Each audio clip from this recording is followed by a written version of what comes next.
We have to make clear that governments exist to serve the interests of citizens and not the other way around. Open government is a new way to think about collaboration around governance. To me, open government means the ability to be a part of the change that you want to see.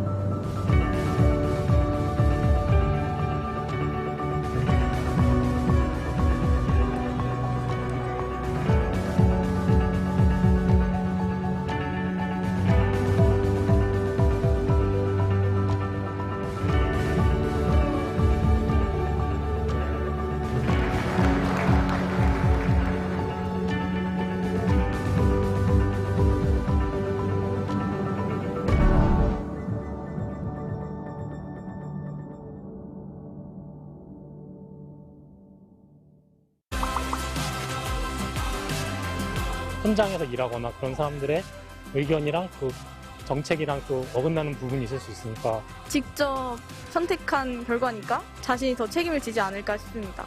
내가 얘기해가지고 좋아질 건 없겠지만은 그래도 하고 싶은 말을 하면은 속이라도 시원할 것 같아요. 서민들의 현장 그리고 실생활 일부분들은 대의를 반영하지 못하는 부분이 분명히 있을 것 같아서 충분한 의견 수렴이 필요하다고 생각합니다.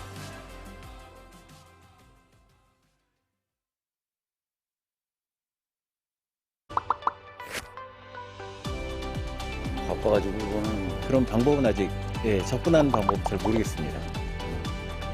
우리 일상 속에서 찾아볼 수 있는 거의 모든 공공행정 분야가 바로 시민참여 영역이라고 할 수 있습니다. 저희 홈페이지를 방문하셔서 새로운 제안을 하실 수도 있고 일단 본인이 관심 있는 주제를 좀 조사하시면 관계가 있는 NGO들이 있어요. 그렇게 참여하는 방법이 있을 수 있고요. 또는 자기 속해 있는 지역의 지자체에 관심 있는 법이라든지 예산이라든지 이런 데에 참여하시는 분들 굉장히 많습니다.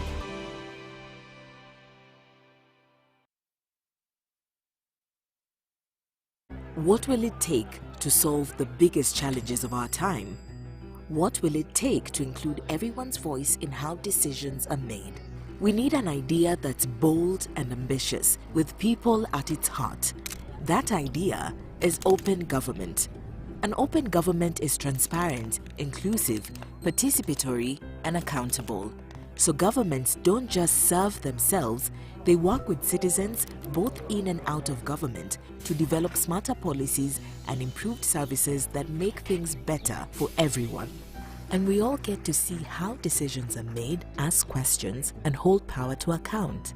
People like you are using the Open Government Partnership to create and implement thousands of initiatives that are transforming societies around the world. Open budgets and contracts are ensuring that money isn't lost to corruption. Having a say in public services has let citizens shape the communities they live in. Equal access to the justice system and public information is open to everyone, especially the most vulnerable. The potential of technology is harnessed while safeguarding against digital threats. And our fundamental freedoms are strengthened, letting us voice our needs and concerns safely. OGP provides a platform for reformers to co-create solutions, monitor progress, and share knowledge with peers across the globe. But for this to work, we need more reformers in government to open new doors, allies outside government to help find ambitious solutions, and partners around the world to support these efforts. We need you. Join us in building a better, more open world.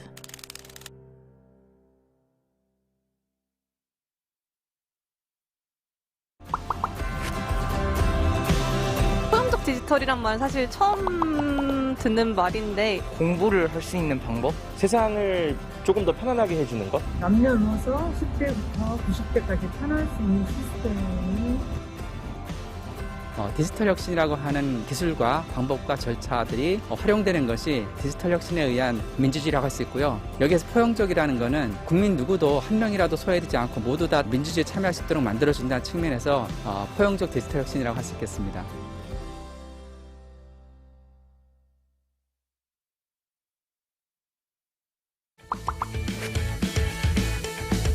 조금 더 자세한 설명이 있었으면 좋을 것 같아요. 사용이 어려운 이유가 사용 방법이 익숙치가 않아서이기 때문에 쉬운 언어로 표현하는 게 좀 좋은 방법일 것 같습니다. 어르신들도 접할 수 있게 교육이 좀 필요하다고 생각합니다. 디지털 활용에 어려움을 겪고 계시는 국민들이 많습니다. 그런 국민들을 위해서 저희는 전국의 디지털 배움터 1000개소를 운영하면서 필요하신 디지털 역량들을 교육해드리는 사업을 펼치고 있습니다.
보이는 것, 다 알 수 있는 것. 거짓이 없어야 되고 사실대로 말하는 것. 맑은 신현물같이 다 보여지는 것을 말합니다. 교육이 가장 공정하다고 생각하는 것 같습니다. 우리나라는 임금 문제는 공정합니다. 블라인드 채용이 확대되고 해서 고용 쪽에서도 예전에 비해서 많이 좀 투명해진 것 같습니다. 약간 새치기 안 하는 거. 이런 거 해도 되나? 투명성은 명확하지 않은 것을 성공으로 바꿀 수 있습니다.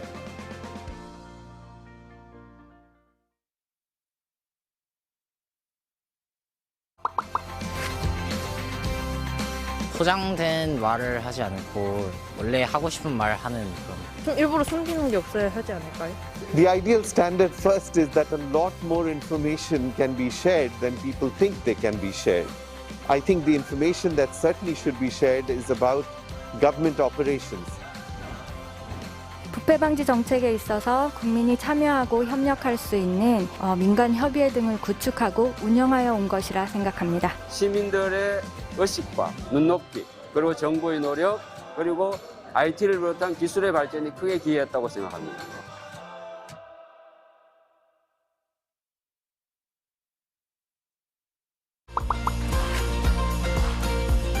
좀 자유롭고 숨기는 게 없는 그런.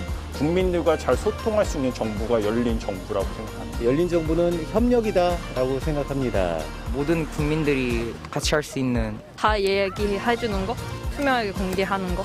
국민이 정책에 참여할 수 있는 정부가 아닐까요? 정부가 우선 불민들의 불편함이나 의견을 어느 정도 수용할 수 있고 들어줄 수 있는 그런 정부가 아닐까 싶습니다.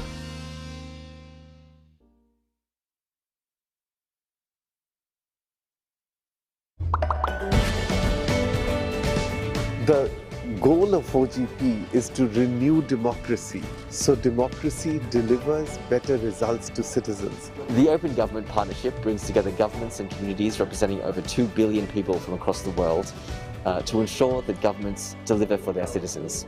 It is to make governments more open, accountable, and responsive to its citizens. Globally, open government is changing, though at a low pace in terms of how governments make themselves accountable and transparent to their citizens. Around the world, reformers from both inside and outside government are pushing for changes that make governing more open. Then together that we'll be able to build the kind of way of government we want. 결국 세상은 사람이 이끌어가는데 이 모두가 다 연결되어 있잖아요. 그래서 OGP에서 함께하는 그러한 시스템을 만든 그런 열린 정부는 굉장히 중요한 것 같습니다. 전 세계적으로 투명한 행정에 대한 시민들의 요구가 확산되고 있습니다. 이런 환경에서 OGP의 역할이 중요할 것이라고 생각합니다. 기후변화라든지 디지털 전환과 같은 전 세계가 공통적으로 직면한 문제를 해결하기 위해서 OGP가 반드시 필요하다고 생각합니다.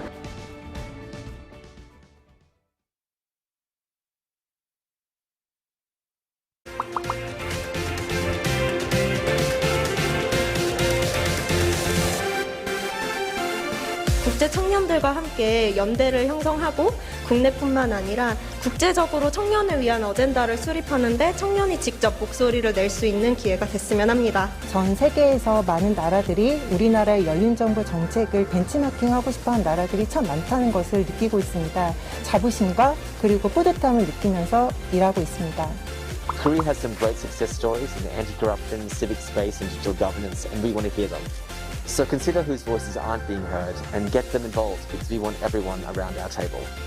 First, convene a strong global coalition for democracy to fight back against the rise of authoritarianism. The second role, which Government of Korea has already played, is it has issued a call to action for all OGP members to advance ambitious reforms to renew democracy through openness and citizen participation.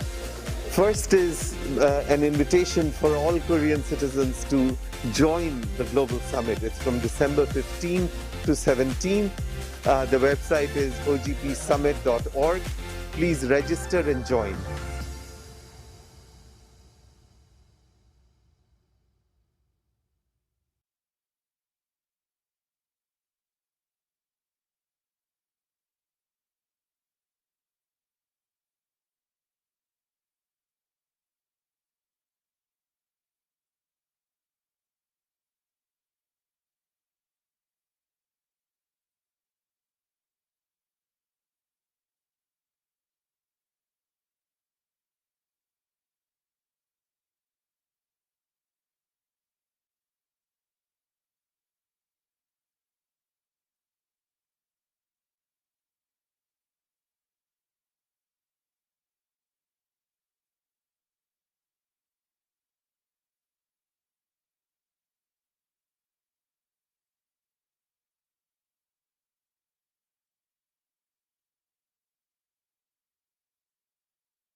We have to make clear that governments exist to serve the interests of citizens and not the other way around.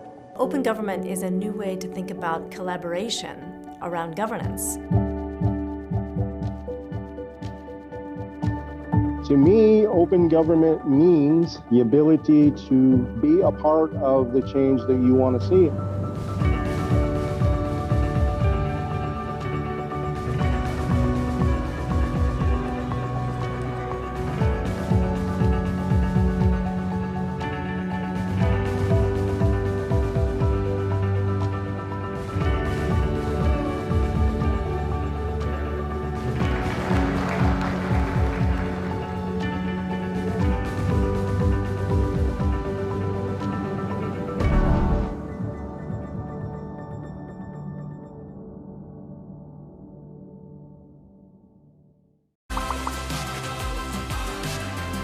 현장에서 일하거나 그런 사람들의 의견이랑 그 정책이랑 또 어긋나는 부분이 있을 수 있으니까 직접 선택한 결과니까 자신이 더 책임을 지지 않을까 싶습니다.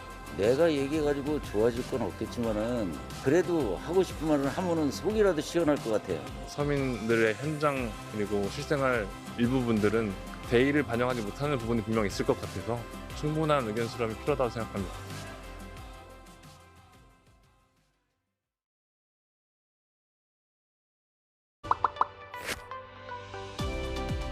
바빠가지고 이거는 그런 방법은 아직 접근하는 방법 잘 모르겠습니다. 우리 일상 속에서 찾아볼 수 있는 거의 모든 공공행정 분야가 바로 시민참여 영역이라고 할 수 있습니다. 저희 홈페이지를 방문하셔서 새로운 제안을 하실 수도 있고 일단 본인이 관심 있는 주제를 좀 조사하시면 관계가 있는 NGO들이 있어요. 그렇게 참여하는 방법이 있을 수 있고요. 또는 자기 속해 있는 지역의 지자체에 관심 있는 법이라든지 예산이라든지 이런 데에 참여하시는 분들 굉장히 많습니다.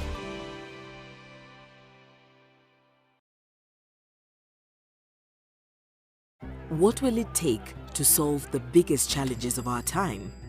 What will it take to include everyone's voice in how decisions are made? We need an idea that's bold and ambitious, with people at its heart. That idea is open government. An open government is transparent, inclusive, participatory, and accountable. So governments don't just serve themselves, they work with citizens both in and out of government to develop smarter policies and improved services that make things better for everyone. And we all get to see how decisions are made, ask questions, and hold power to account. People like you are using the Open Government Partnership to create and implement thousands of initiatives that are transforming societies around the world. Open budgets and contracts are ensuring that money isn't lost to corruption. Having a say in public services has let citizens shape the communities they live in. Equal access to the justice system and public information is open to everyone, especially the most vulnerable. The potential of technology is harnessed while safeguarding against digital threats. And our fundamental freedoms are strengthened, letting us voice our needs and concerns safely. OGP provides a platform for reformers to co-create solutions, monitor progress, and share knowledge with peers across the globe. But for this to work, we need more reformers in government to open new doors, allies outside government to help find ambitious solutions, and partners around the world to support these efforts. We need you. Join us in building a better, more open world.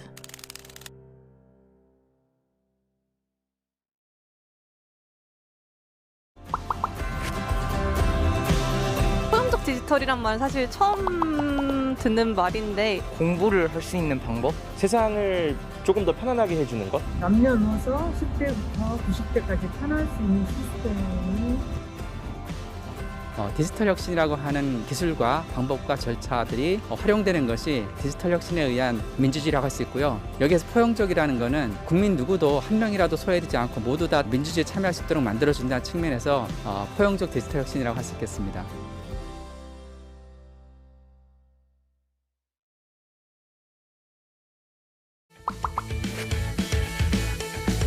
조금 더 자세한 설명이 있었으면 좋을 것 같아요.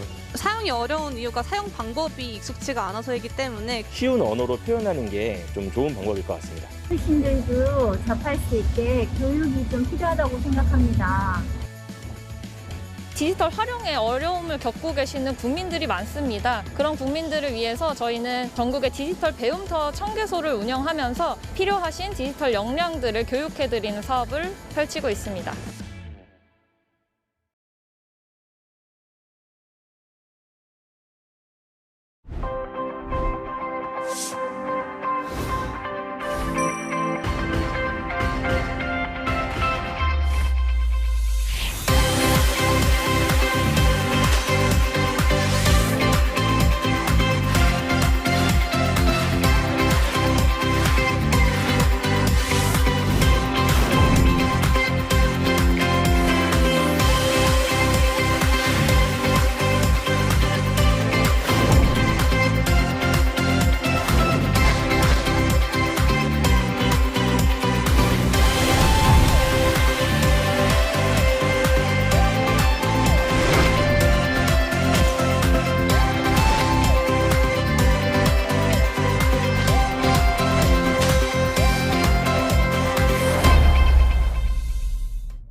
보이는 것, 다 알 수 있는 것.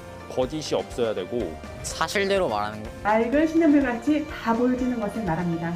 교육이 가장 공정하다고 생각하는 것 같습니다. 우리나라는 임금 문제는 공정합니다. 블라인드 채용이 확대되고 해서 고용 쪽에서도 예전에 비해서 많이 좀 투명해진 것 같습니다. 약간 새치기 안 하는 거. 이런 거 해도 되나? 투명성은 명확하지 않은 것을 성공으로 바꿀 수 있습니다.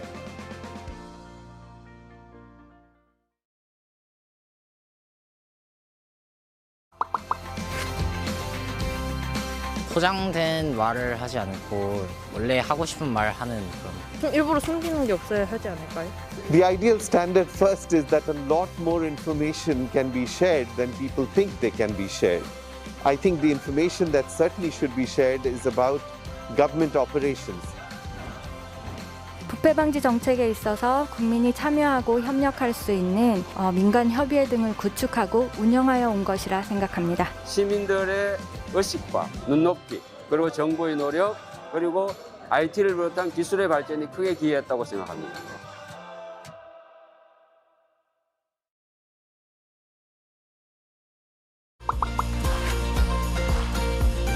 좀 자유롭고 숨기는 게 없는 그런. 국민들과 잘 소통할 수 있는 정부가 열린 정부라고 생각합니다. 열린 정부는 협력이다라고 생각합니다. 모든 국민들이 같이 할 수 있는 다 얘기해주는 거? 투명하게 공개하는 거? 국민이 정책에 참여할 수 있는 정부가 아닐까요? 정부가 우선 국민들의 불편함이나 의견을 어느 정도 수용할 수 있고 들어줄 수 있는 그런 정부가 아닐까 싶습니다.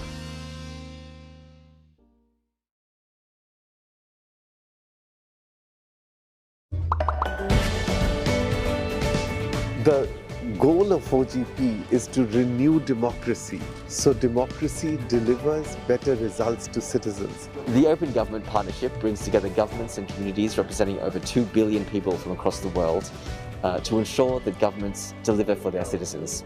It is to make governments more open, accountable, and responsive to its citizens. Globally, open government is changing, though at a low pace in terms of how governments make themselves accountable and transparent to their citizens. Around the world, reformers from both inside and outside government are pushing for changes that make governing more open. Then together that we'll be able to build the kind of government we want.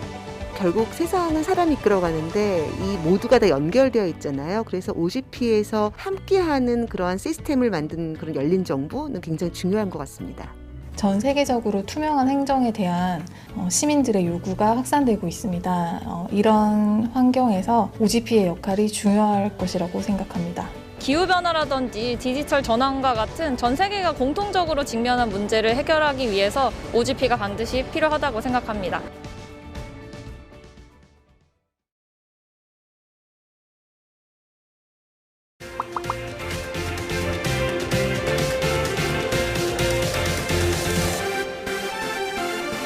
주재 청년들과 함께 연대를 형성하고 국내뿐만 아니라 국제적으로 청년을 위한 어젠다를 수립하는 데 청년이 직접 목소리를 낼 수 있는 기회가 됐으면 합니다. 전 세계에서 많은 나라들이 우리나라의 열린 정부 정책을 벤치마킹하고 싶어하는 나라들이 참 많다는 것을 느끼고 있습니다. 자부심과 그리고 뿌듯함을 느끼면서 일하고 있습니다.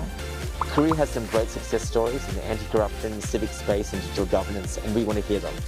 So consider whose voices aren't being heard and get them involved because we want everyone around our table. First, convene a strong global coalition for democracy to fight back against the rise of authoritarianism. The second role, which Government of Korea has already played, is it has issued a call to action for all OGP members to advance ambitious reforms to renew democracy through openness and citizen participation. First is an invitation for all Korean citizens to join the Global Summit. It's from December 15 to 17. The website is ogpsummit.org. Please register and join.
We have to make clear that governments exist to serve the interests of citizens and not the other way around. Open government is a new way to think about collaboration around governance. To me, open government means the ability to be a part of the change that you want to see.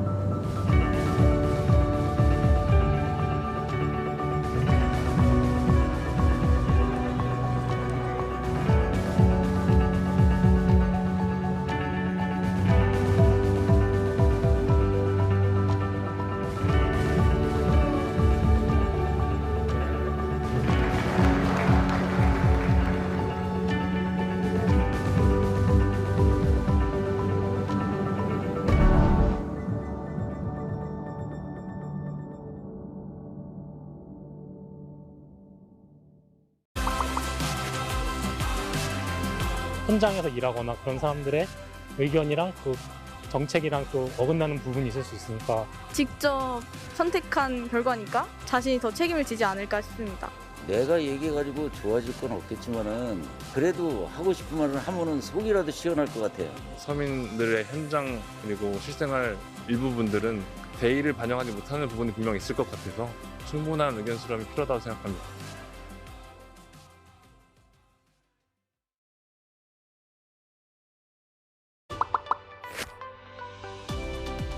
바빠가지고 그런 방법은 아직 접근하는 방법 잘 모르겠습니다. 우리 일상 속에서 찾아볼 수 있는 거의 모든 공공행정 분야가 바로 시민참여 영역이라고 할 수 있습니다. 저희 홈페이지를 방문하셔서 새로운 제안을 하실 수도 있고 일단 본인이 관심 있는 주제를 좀 조사하시면 관계가 있는 NGO들이 있어요. 그렇게 참여하는 방법이 있을 수 있고요. 또는 자기가 속해 있는 지역의 지자체에 관심 있는 법이라든지 예산이라든지 이런 데에 참여하시는 분들 굉장히 많습니다.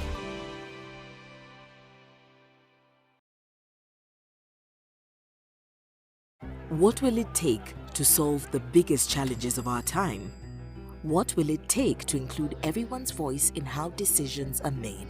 We need an idea that's bold and ambitious, with people at its heart. That idea is open government.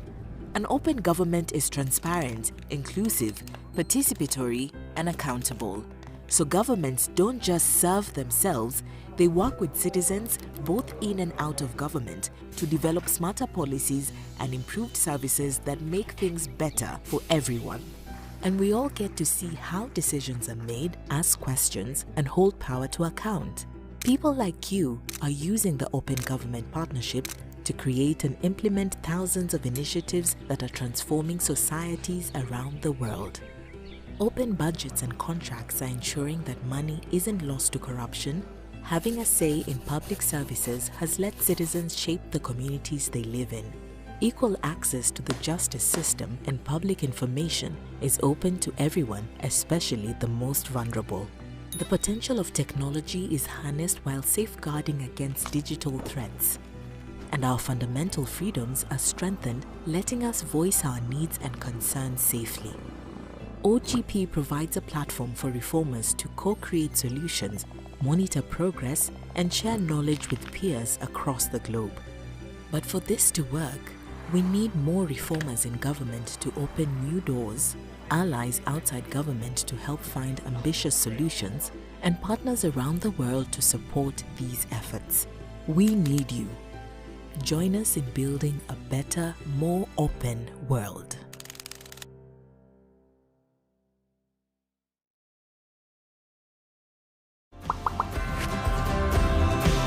포용적 디지털이란 말 사실 처음 듣는 말인데 공부를 할 수 있는 방법? 세상을 조금 더 편안하게 해주는 것? 남녀노소 10대부터 90대까지 편할 수 있는 시스템이 디지털 혁신이라고 하는 기술과 방법과 절차들이 활용되는 것이 디지털 혁신에 의한 민주주의라고 할 수 있고요. 여기에서 포용적이라는 것은 국민 누구도 한 명이라도 소외되지 않고 모두 다 민주주의에 참여할 수 있도록 만들어준다는 측면에서 포용적 디지털 혁신이라고 할 수 있겠습니다.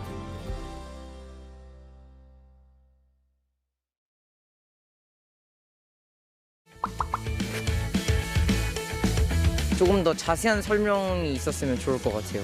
사용이 어려운 이유가 사용 방법이 익숙지가 않아서이기 때문에 쉬운 언어로 표현하는 게 좀 좋은 방법일 것 같습니다. 어르신들도 접할 수 있게 교육이 좀 필요하다고 생각합니다. 디지털 활용에 어려움을 겪고 계시는 국민들이 많습니다. 그런 국민들을 위해서 저희는 전국의 디지털 배움터 1000개소를 운영하면서 필요하신 디지털 역량들을 교육해드리는 사업을 펼치고 있습니다.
보이는 것, 다 알 수 있는 것.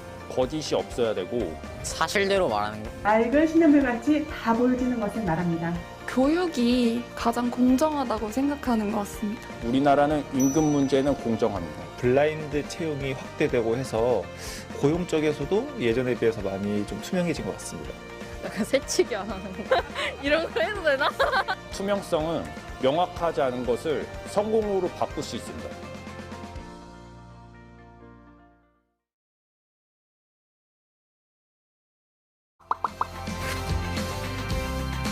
포장된 말을 하지 않고 원래 하고 싶은 말 하는 그런. 좀 일부러 숨기는 게 없어야 하지 않을까요?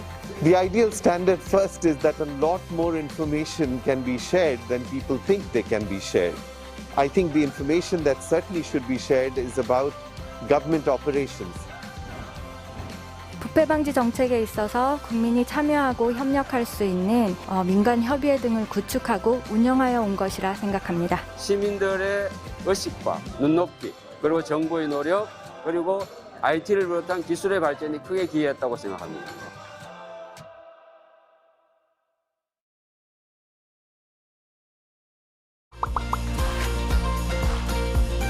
좀 자유롭고 숨기는 게 없는 그런.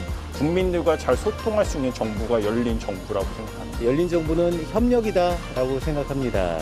모든 국민들이 같이 할 수 있는. 다 얘기해주는 거, 투명하게 공개하는 거. 국민이 정책에 참여할 수 있는 정부가 아닐까요? 정부가 우선 국민들의 불편함이나 의견을 어느 정도 수용할 수 있고 들어줄 수 있는 그런 정부가 아닐까 싶습니다.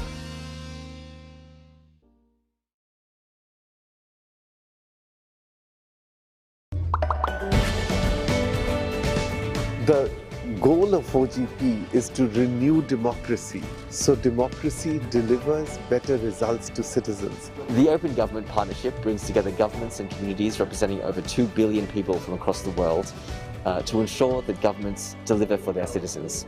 It is to make governments more open, accountable, and responsive to its citizens.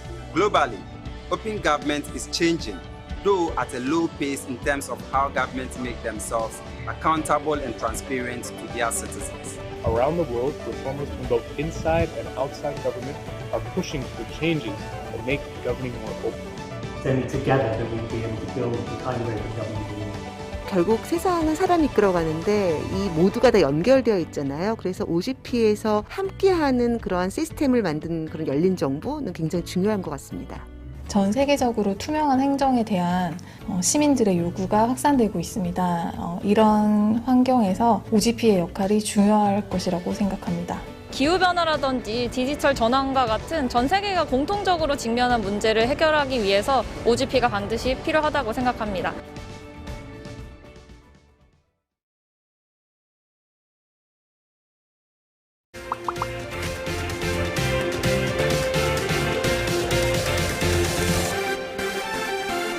국제 청년들 청년들과 함께 연대를 형성하고 국내뿐만 아니라 국제적으로 청년을 위한 어젠다를 수립하는데 청년이 직접 목소리를 낼 수 있는 기회가 됐으면 합니다. 전 세계에서 많은 나라들이 우리나라의 열린 정부 정책을 벤치마킹하고 싶어하는 나라들이 참 많다는 것을 느끼고 있습니다. 자부심과 그리고 뿌듯함을 느끼면서 일하고 있습니다.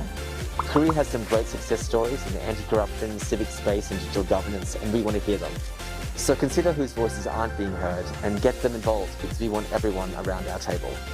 First, convene a strong global coalition for democracy to fight back against the rise of authoritarianism. The second role, which Government of Korea has already played, is it has issued a call to action for all OGP members to advance ambitious reforms to renew democracy through openness and citizen participation. First is an invitation for all Korean citizens to join the Global Summit. It's from December 15 to 17. The website is ogpsummit.org. Please register and join.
네, 안녕하십니까. 열린정부 서밋. Good morning. This is a session on internet connection and OGP on net neutrality and freedom speech 2.0. And internet interconnection is carried out through net neutrality. Net neutrality is and can be and is supporting the free speech 2.0. In the past,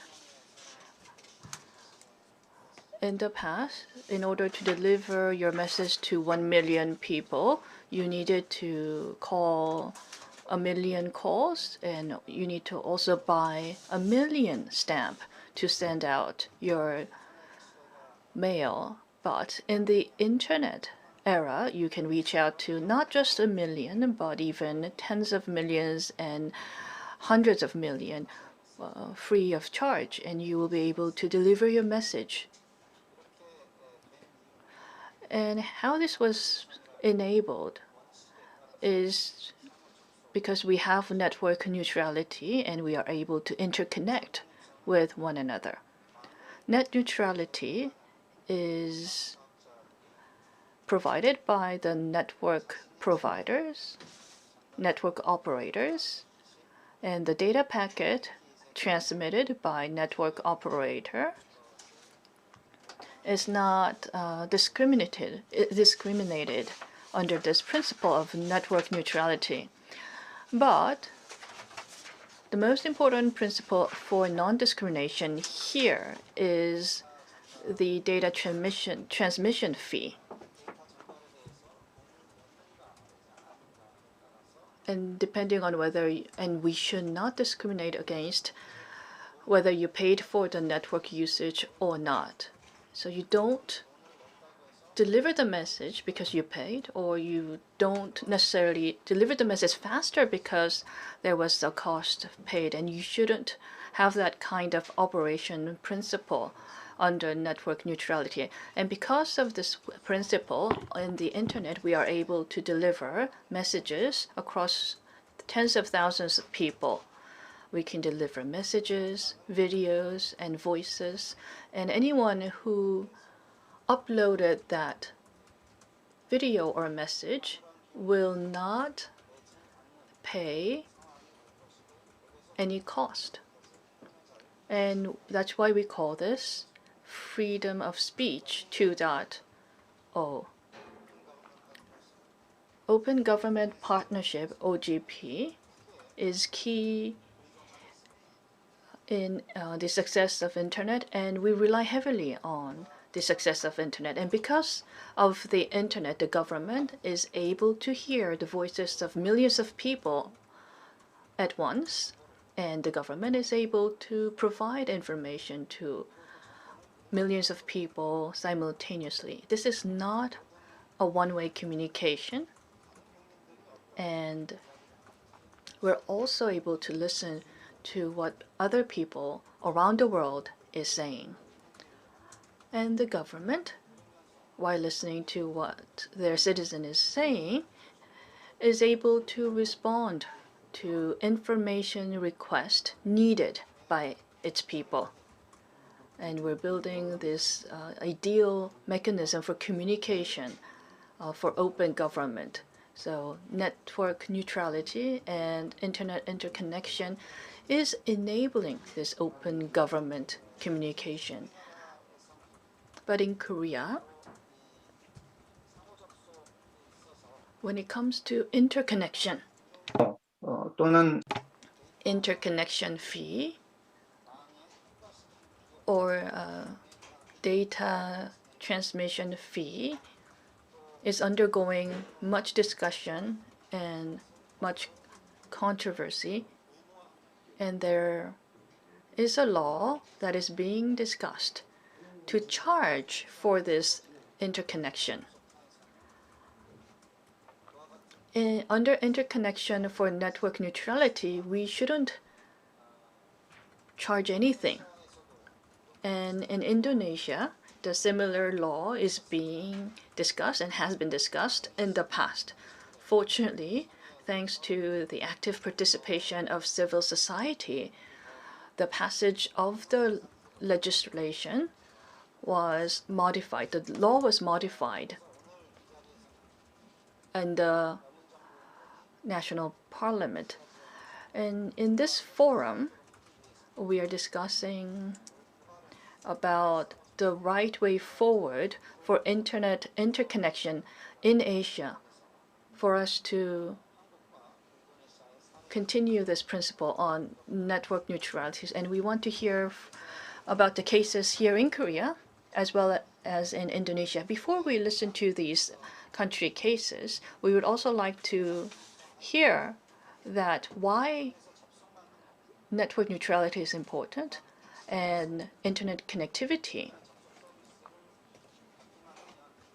is providing data transmission for free, and why we shouldn't charge for network usage, and why we shouldn't discriminate against people who have paid for the network usage versus those who have not. So I'm going to briefly show you a video clip on introducing why network neutrality is important. And the introduction of our speakers will follow after the video clip.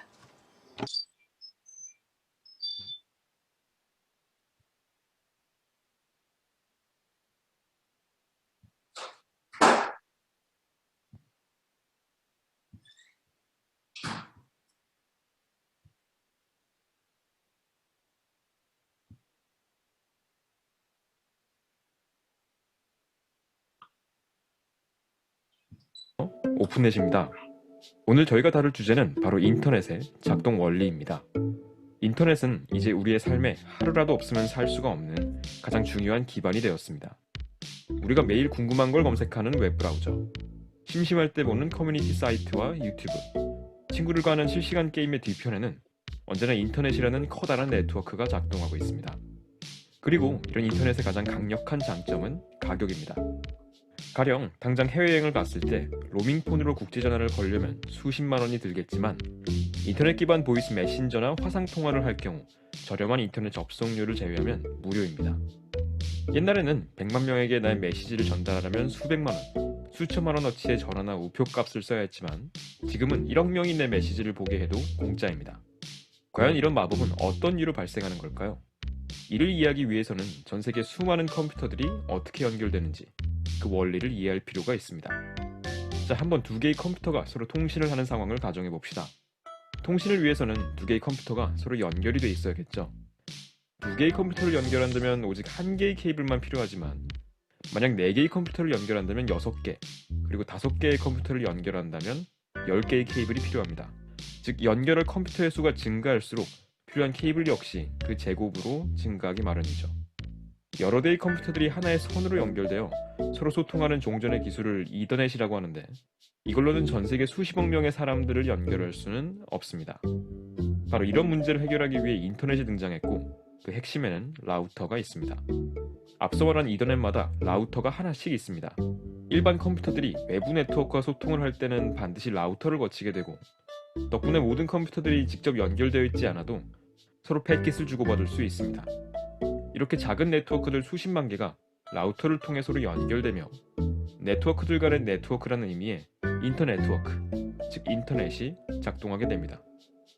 물론 이렇게 패킷을 주고받기 위해서는 컴퓨터에 주소가 있어야겠죠.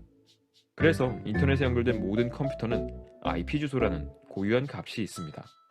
IP는 인터넷 프로토콜, 즉 인터넷을 위한 규약이라는 의미입니다. 각 라우터는 다른 라우터가 보내고자 하는 데이터의 전송 단위, 즉 패킷의 종착점 IP 주소를 확인하고 이웃들 중 종착지에 더 가까운 라우터에게 이를 전달합니다. 또 그렇게 전달받은 이웃은 다시 종착지에 좀 더 가까운 이웃에게 패킷을 보내고요. 이런 일련의 과정들이 종착지에 패킷이 도달할 때까지 계속되죠. 이렇게 모든 라우터들이 다른 라우터가 발신한 메시지를 보고 도착지 주소를 향해 옆으로 한 칸씩만 전달해주기만 한다면 라우터들이 서로 직접 연결되지 않더라도 서로 자유롭게 정보를 보낼 수 있겠죠. 정리하자면 만약 5개의 라우터를 직접 연결할 때는 자신들끼리만 연결해도 총 10개의 케이블이 필요했겠지만 서로 전달해주는 인터넷 프로토콜 덕분에 이제는 4개의 케이블만 있어도 됩니다. 또 전세계 인터넷에 연결된 라우터가 100개라고 했을 때 이들을 모두 연결하기 위해 4,950개의 케이블 대신 라우터들이 서로 메시지를 전달해준다는 약속만 있다면 99개로도 충분합니다. 이처럼 인터넷이 매끄럽게 적용하는 데에는 망중립성의 원칙이 중요하게 작동합니다. 망중립성이란 인터넷에서 패킷을 전달하는 데 있어 차별이 없어야 한다는 원칙을 말합니다. 각 라우터가 발신자가 되기도 하고 수신자가 되기도 하는데 도착지를 향한 옆칸으로의 패킷 전달에 대해서는 서로 별도의 돈을 받지 말고 조건도 걸지 말자는 것이죠.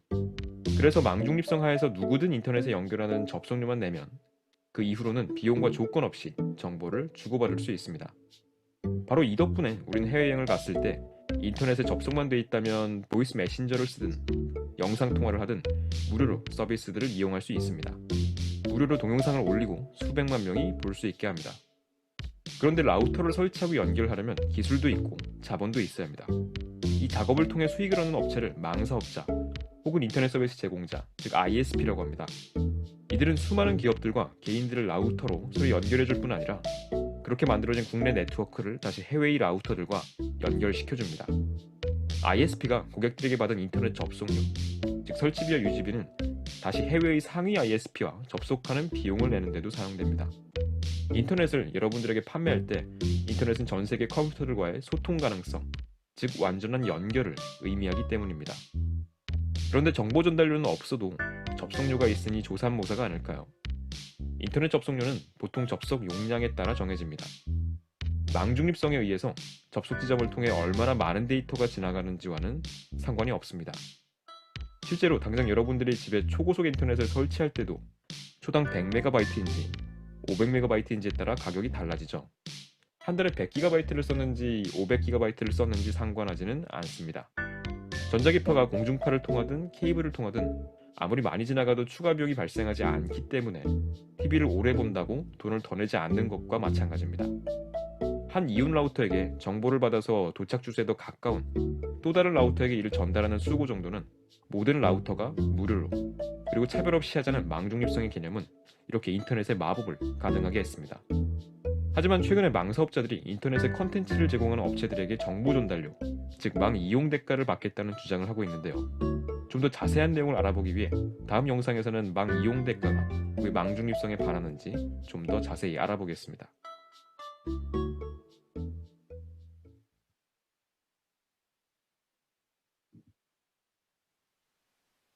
네. And now,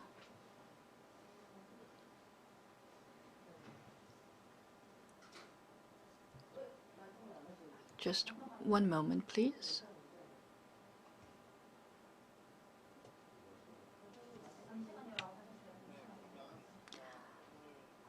And now, I would like to introduce our speakers for today. We have with us Michael Nelson, who is the fellow with the Carnegie Endowment for International Peace. Could you kindly wave your hand for our audience? Thank you. We also have Elisa Starzak from Cloudflare. It's a well-known CDN company in the US, and she is the head of global public policy, and she's the vice president of Cloudflare. Thank you for joining us. And from Indonesia, we have with us who is the digital activist in Indonesia. And when Indonesia tried to pass the similar law, just like here in Korea, we have, and he has carried out activities to promote net neutrality. We have with us Executive Director of SafeNet. As you know, Indonesia is an island country, and there are many islands across Indonesia. And he is in a remote area, and he's joining us through his picture. He's unable to turn on his video, but he'll be speaking to us in our session. And we're also joined by Professor Hyun-kyung Kim, professor at Seoul National Institute of Science and Technology. With that, I would like to give 10 minutes to each of the speakers for their presentation. And we do have a timer, and when there's 5 minutes remaining, the timer will be turned on. So please also be aware of that timer to manage your time. If you have any question or comment about our session, we have a separate chat room where you can type in your questions and comment. And as a moderator, I will take note of those comments and questions and relay those questions to our speakers. With that, I would like to give my microphone to Mr. Michael Nelson. Please go ahead. Thank you very much. I'm very glad to be part of the Open Government Partnership. I've been following the work of the partnership for many years, very impressed with what they've done to liberate government data, to encourage transparency, and really to move government into a new, more interactive, more responsive phase. It's really e-government 3.0. I've been working on internet policy for about 30 years, both in government and in the private sector. And I've also taught at Georgetown University in the Communications, Culture, and Technology program. I've gotten quite good at trying to summarize very complicated ideas in just a few words. And so I'm not going to take my full 10 minutes today. Instead, I'm going to just focus on a few clear concepts and talk about how they apply to these new proposals to completely undo the business model of the internet that's been so successful. It may seem odd that we're talking about some of these issues because they seem very technical and kind of arcane. But if we don't get these issues right, we're going to really limit the next phase of the internet of Things, and particularly the cloud of things. So I'm very glad that Professor Park organized this and very happy to be here working with him and the other panelists to explain this issue and why it's so important. As a professor, I used to give out lots of homework assignments and reading assignments. I'm going to do that again, but mostly I'm going to focus on this report. It's called The Korean Way with Data. And it's a report that includes a chapter that K.S. Park and I wrote on how to do internet interconnection right, how to continue encouraging competition, encouraging innovation, and helping customers get the best price they can get for internet connectivity and for all the new services that are now available online. So let me just focus on a few key concepts. The first one I want to talk about is Metcalfe's law. Professor Park mentioned the Ethernet. It was invented by Bob Metcalfe more than 30 years ago. The second thing I want to talk about is open interconnection. And the third thing I want to talk about is online services. And I want to help people understand how many different ways the internet provides services and how to think about the internet.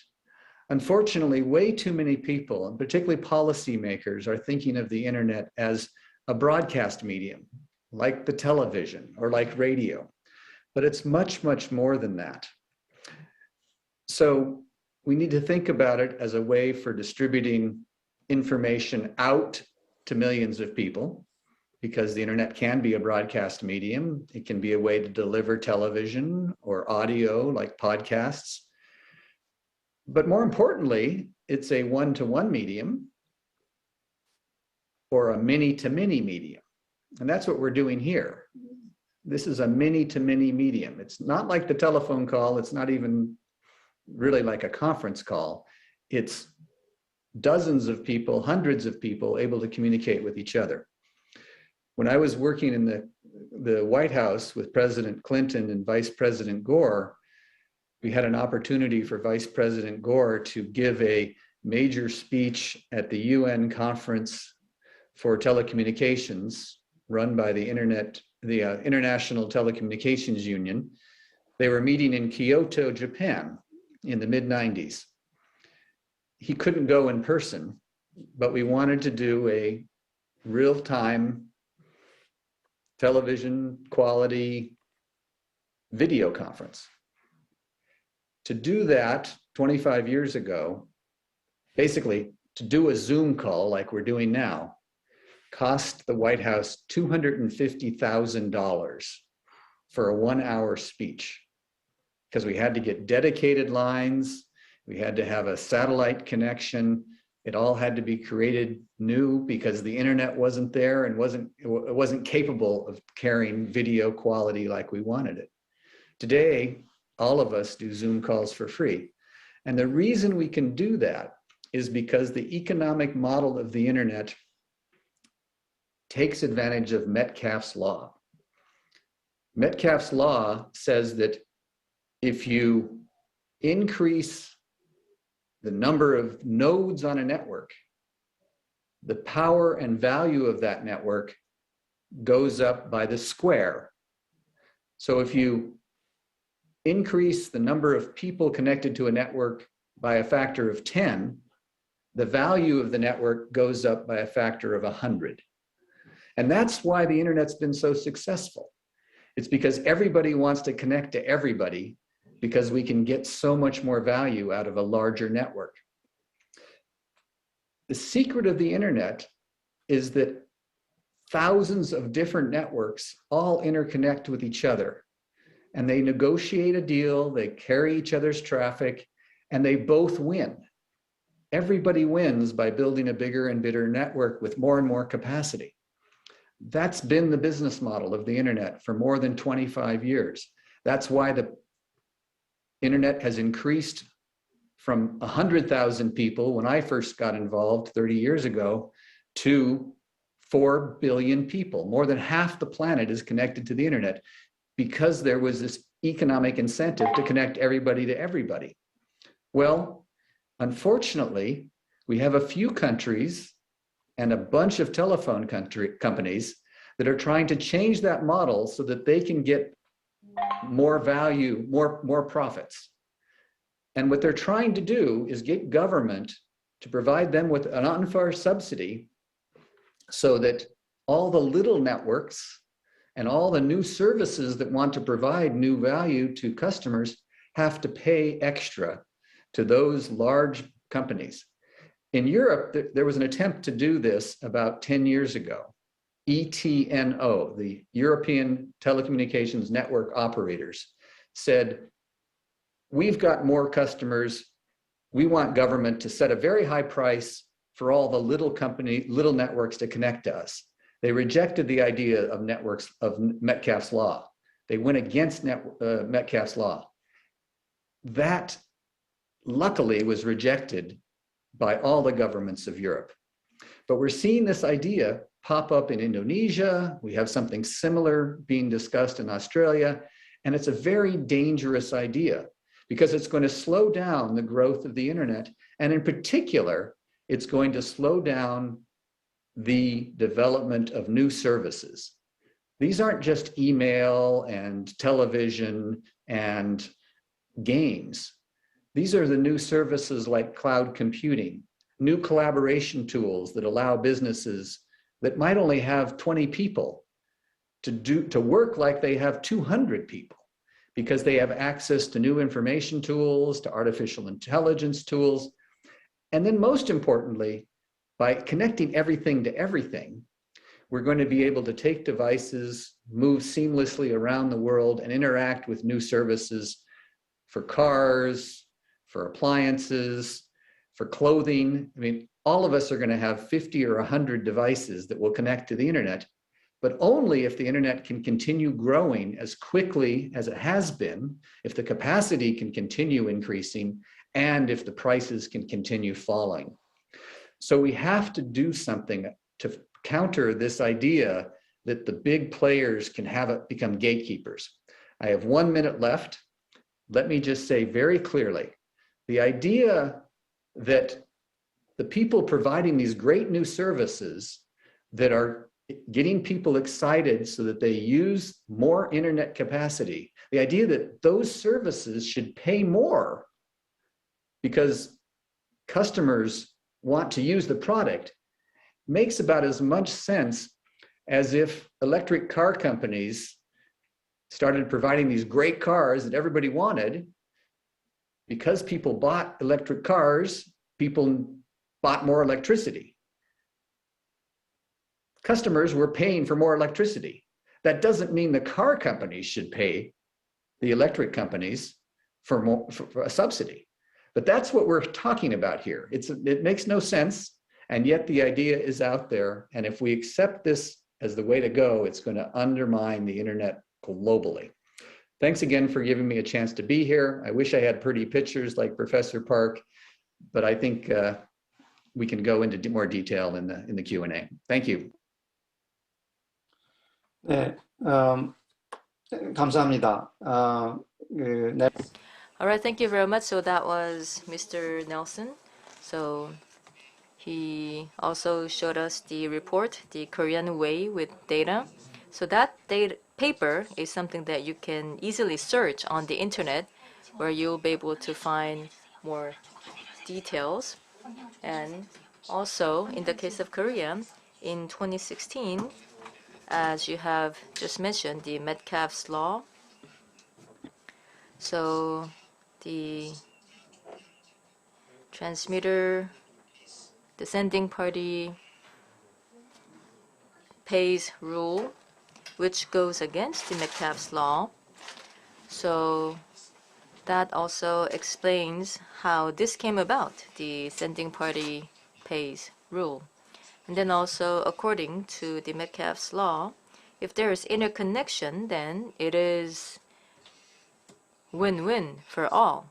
And also through this interconnection, there's also going to be the third parties through which that interconnection is made, and it is also helpful for the third parties as well. But then now, despite this win-win, one party demanding to get paid. Now, this would be detrimental and undermining to the growth of the internet, which would benefit even more people. And so with that, we'll move on to the next presentation. We would like to invite Elisa for her speech. Please go ahead. Thank you, and thank you for having me here at the Open Government Partnership today. It's particularly with such a distinguished set of panelists. Internet interconnection, and particularly the effect it has on the ability to access and communicate over the internet, is an important topic for Cloudflare, and I'm pleased to speak to it. At Cloudflare, we often say that the internet is a miracle, and I think you heard some of that already from Mike. People all over the world use it to communicate, to share and access a wide array of information, to conduct business, and now in the time of the pandemic, even to go to school. And the internet has scaled as demand for it has increased. When the pandemic drove many of us inside our homes, we at Cloudflare saw a 40% spike in internet traffic. But to most users, the internet continued to work as it always had. The design of the internet, of which interconnection is a huge part, meant that the increase in traffic was just absorbed. And that gets us to why we are here today. Interconnection policies play an important role in helping ensure efficient access to all the websites and all the voices that make up the global internet. Before I get into the details of this, I want to provide a little bit of background on Cloudflare and how it fits into this debate. So what is Cloudflare? Cloudflare runs a global network that we use to improve internet performance, security, and reliability. Our network speeds up access to websites and other content online by bringing it closer to users through temporary storage called caching. Our network also provides security protections for millions of sites that use our service, ensuring that they're protected from a variety of different forms of cyber attack. People who want to improve their website's performance and security can sign up for Cloudflare's basic services online for free. By signing up for free services, a small business that is just starting out can ensure their website loads quickly and efficiently for users all around the world. Businesses with more robust performance and security needs can pay for sophisticated services tailored to meet their specific needs. That business model means that we see the full range of sites on the internet, from personal websites to Fortune 500 companies. The services that we provide to these customers all rely on the internet's interconnection structure. It's worth thinking about how we access content online. Typically, an internet user purchases internet access from an internet service provider, or ISP as they're known. Pursuant to that arrangement, the ISP is expected to find and provide them any content available on the global internet, regardless of where in the world it's stored. When content has to travel around the world, that can involve both time and additional costs for the ISP. Cloudflare speeds up access to that content by having network equipment, what we call points of presence or POPs, in more than 250 cities in more than 100 countries. These POPs help reduce the distance that content needs to travel over the internet, providing internet users with cached content that is closer to them, and meaning that the ISP doesn't have to go looking around the world for it. More than 10,000 ISPs peer with us on a settlement-free basis, meaning for free, because we provide them with the ability to provide an important service to their customers. We can help them serve content to their customers faster, with less need to pay for bandwidth, because our POPs are co-located with the ISP, meaning that they're basically in the same place. This settlement-free peering is what enables us to have our free service, meaning that anyone, not just large companies with the ability to pay, can get the benefit of caching content locally, and users can get the benefits of a faster internet for all the sites using our services. Unfortunately, however, this model sometimes breaks down. And we certainly are seeing that in Korea, and I think we've heard some indication that we might see it in other places as well. In Korea, the regulatory model has had a profound effect on bandwidth costs and a commensurate effect on what an ordinary user experiences online. So it's worth talking a little bit about the relative cost that Cloudflare sees on bandwidth and how much Korea is an outlier. The average Korean ISP costs Cloudflare 10 times the equivalent in bandwidth costs as it would in India, 20 times the equivalent in Japan, 30 times the equivalent in the United States, 40 times the equivalent in most of Europe.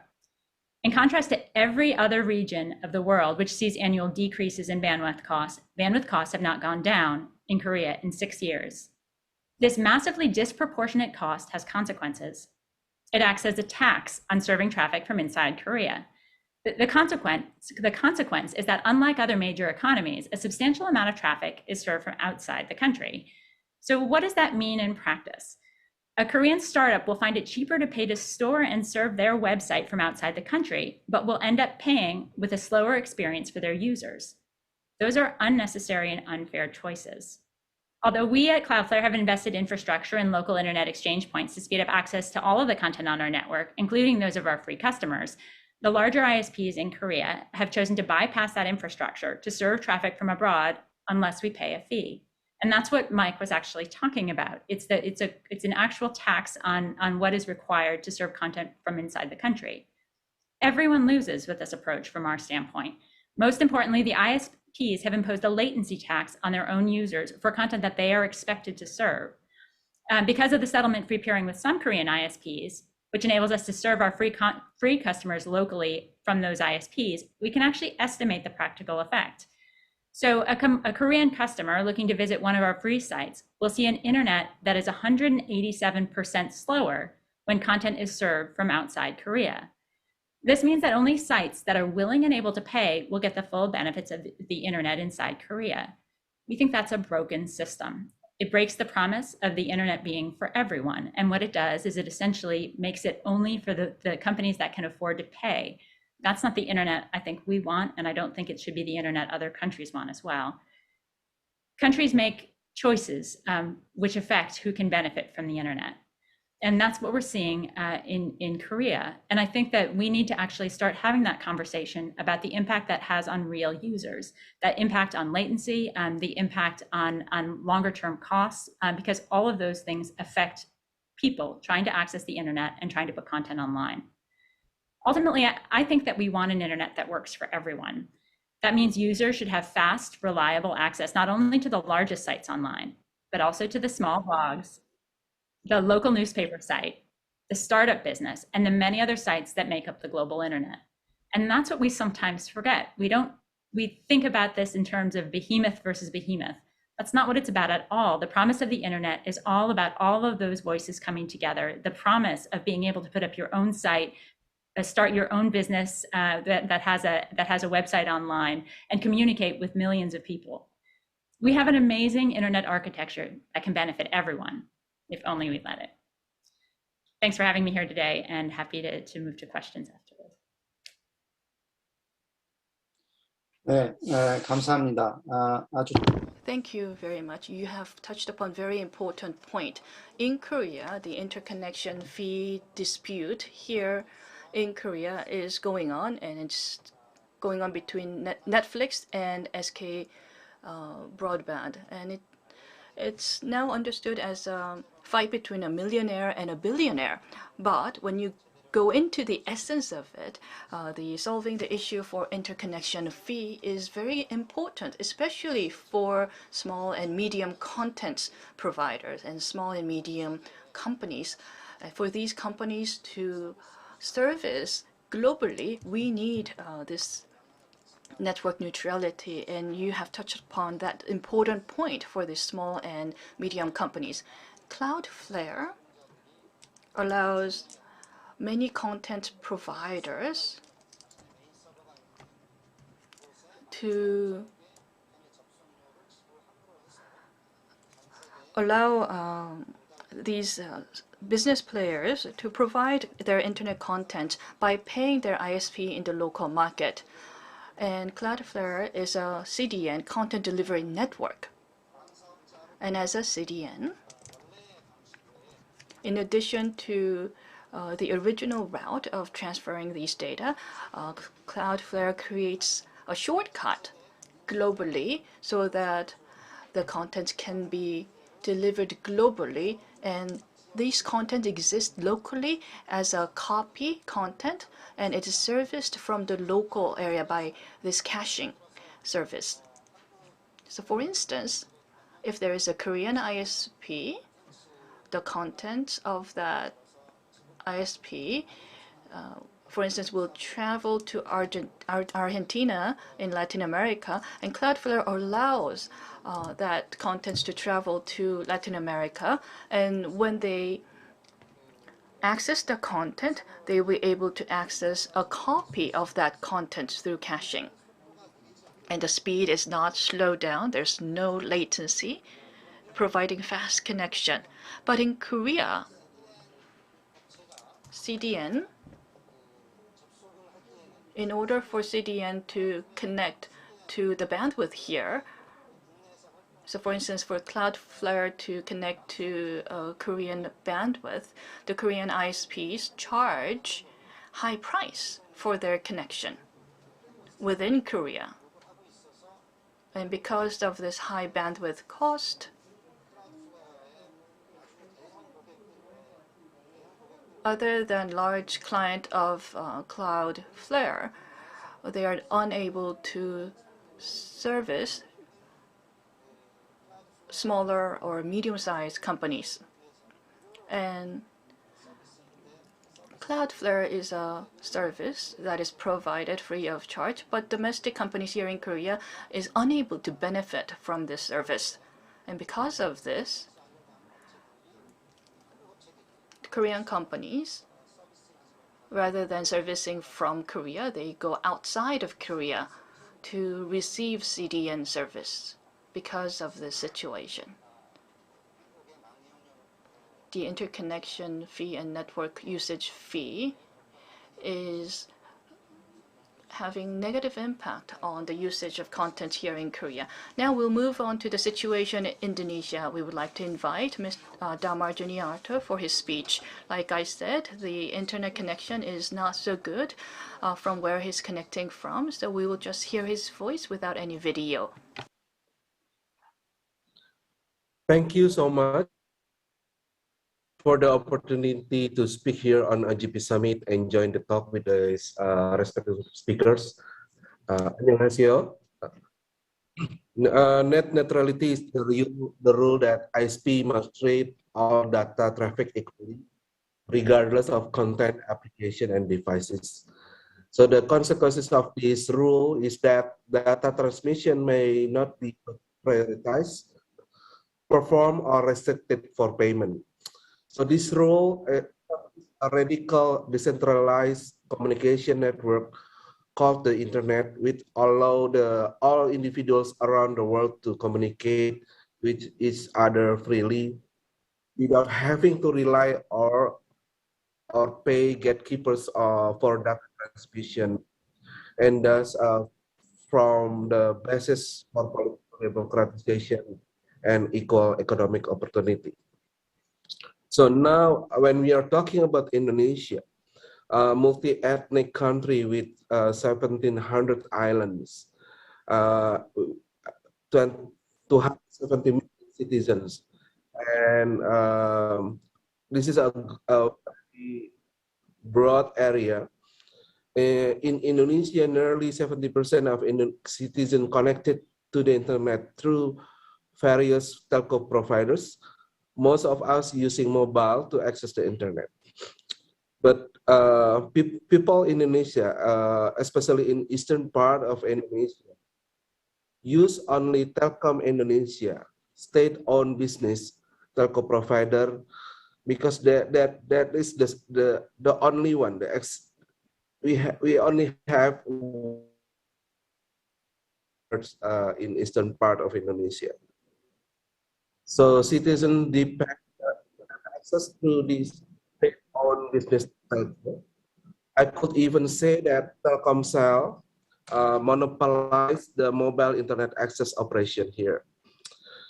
So Telkom Indonesia have a price that they are divided into 12 zones, where people who live in zone 12 have to pay more to enjoy internet services compared than people who live in zone 1.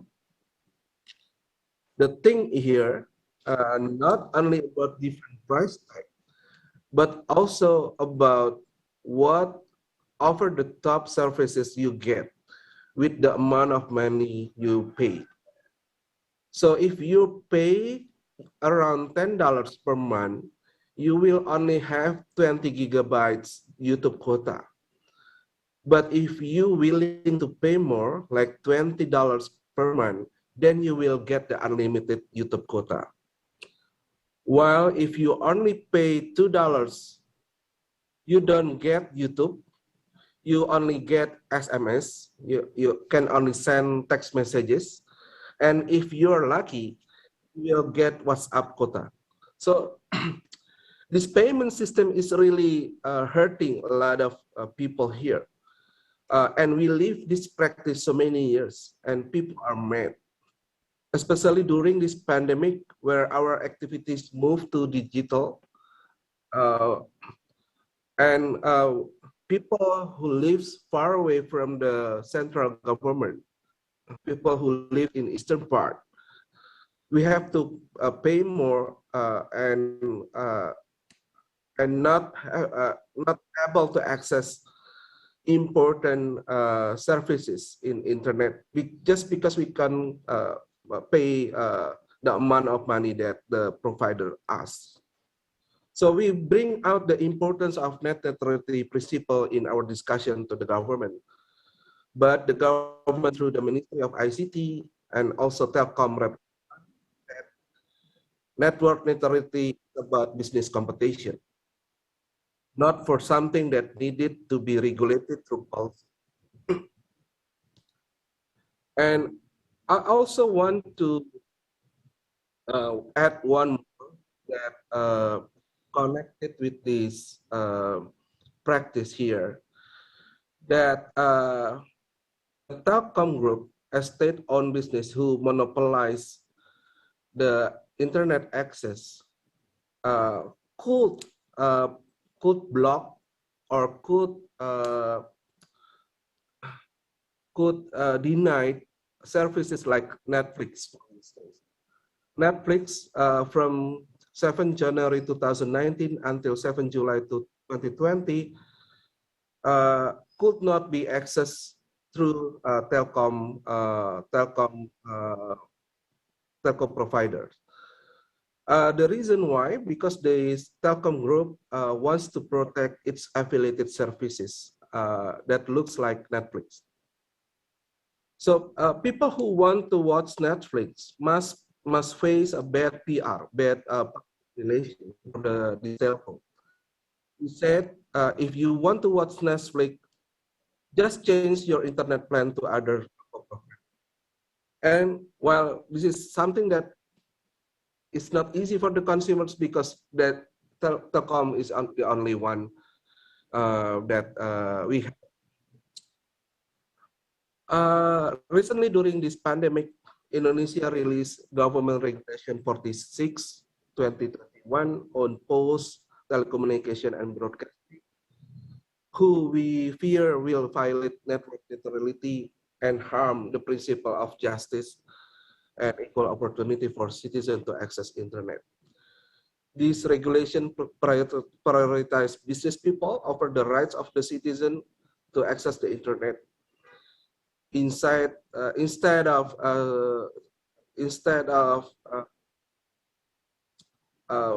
standing for the people, the state making an unequal access of information when they are using internet through the any ISP connected to.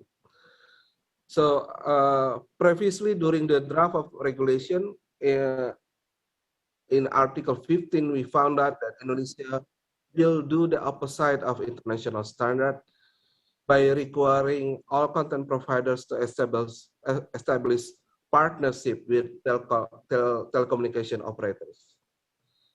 Otherwise, telecommunication operators can manage the regulated traffic for these providers.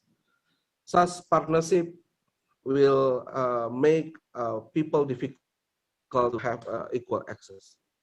But because of strong pushback from civil society groups like our organization and being helped from the OpenNet, this article being revised and no longer exists.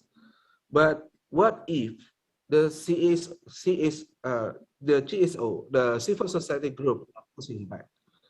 So that's why we need the government. We need a government that really stands for net neutrality principles. Once again, Kamsahamnida, thank you for the opportunity to speak here and sharing what happened in Indonesia to all of you. Thank you. 감사합니다. Thank you very much for that. So that was Damar, and he just talked about the regulations in Indonesia, and that was that the content providers, if they are to provide services in Indonesia, then they had to negotiate with the internet service providers. But then now, as was explained through the video earlier, now for the internet, once you step into the internet by paying for the access, then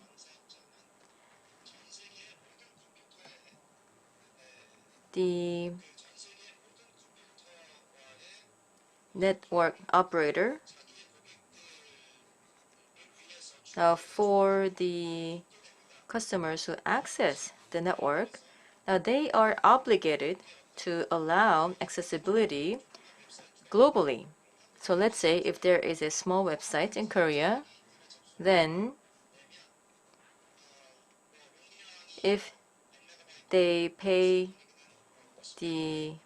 for access to a Korean ISP, then no matter the capacity, like for example 100 gigabytes or whatever, then they have purchased that amount of capacity, and through that capacity they can get access to Siberia or Argentina, wherever it is. So whichever website that they choose to access, in other words, not access but to communicate.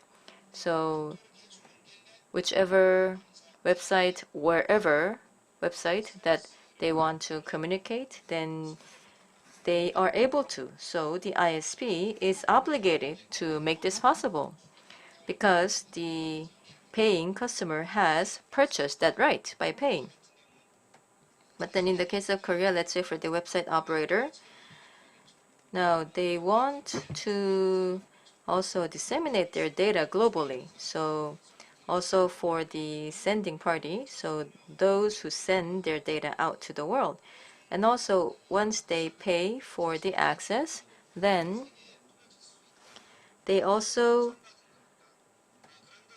are guaranteed the commitment that their data will be disseminated to the rest of the world. But then now, recently in Indonesia, what nearly got passed was that, let's say, a small website in Indonesia, let's say a small website in Korea, and they wanted to be shown to the Indonesian people, then they had to sign an agreement with the ISP in Indonesia.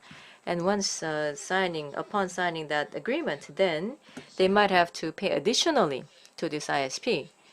So they can play the role of the gatekeeper, so they can charge them, and also they can see whether the content that they want to provide to the Indonesian consumers, whether that content is critical of the Indonesian government or not. So now Damar and others, they have also held press conferences, and so now in the end they were able to remove that clause saying that the content provider had to negotiate or sign a contract with the ISP. So that happened in February.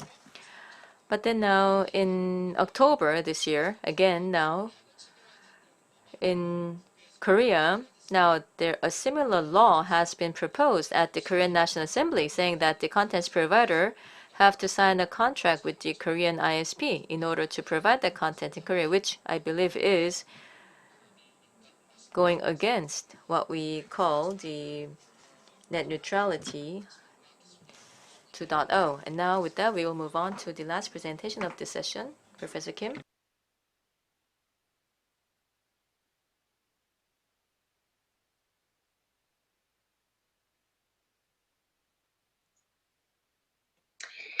네, 안녕하세요. 방금 소개받은 서울과학기술대학교 김현경. Good morning. My name is Hyung-kyung Kim from Seoul National Institute of Science and Technology. It is an honor for me to have the opportunity to speak at such a great forum. Today, I'm going to share with you a unique situation here in Korea. Professor Park did go through some of the unique situation here in Korea, but I would like to briefly touch upon what we're facing today. So network stakeholders, as you know, are the following. We have a content and application provider, as you can see on the screen, and we have ISP and end user. So these are the network stakeholders. So in Korea, we also have tier 1, 2, 3. So what is the unique about Korea is that in order for ISP to go into these area, we need to get a license from the government. Only a small number of large companies can participate. So we have somewhat naturally a monopolistic status for these ISPs. So the ISPs are oligopolic market here in Korea. But when it comes to CAP, there are value-added service providers. So they have a free competition. Anyone can enter the market, and there is a free competition.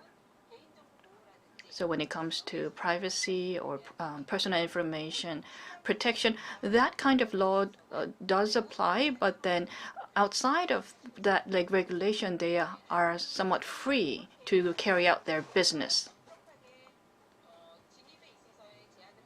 So there is a barrier for ISP to enter the market, and I think it's a similar situation with Indonesia, as we have heard from the Indonesian case.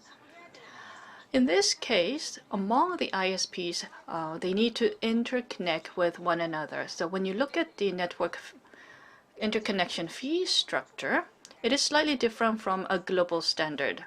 So when you look at a global standard, whether it's peering or transit, it's unregulated and it's based on a voluntary agreement. But in Korea, that is not the situation. When it comes to internet interconnection, government has a very stringent regulation regarding internet connection, and there is an interconnection fee and interconnection settlement procedure, which is very detailed out in the regulation. And even with the ISP's standard, the Tier 1, Tier 2, Tier 3 standard is strictly defined under the law and regulation in Korea.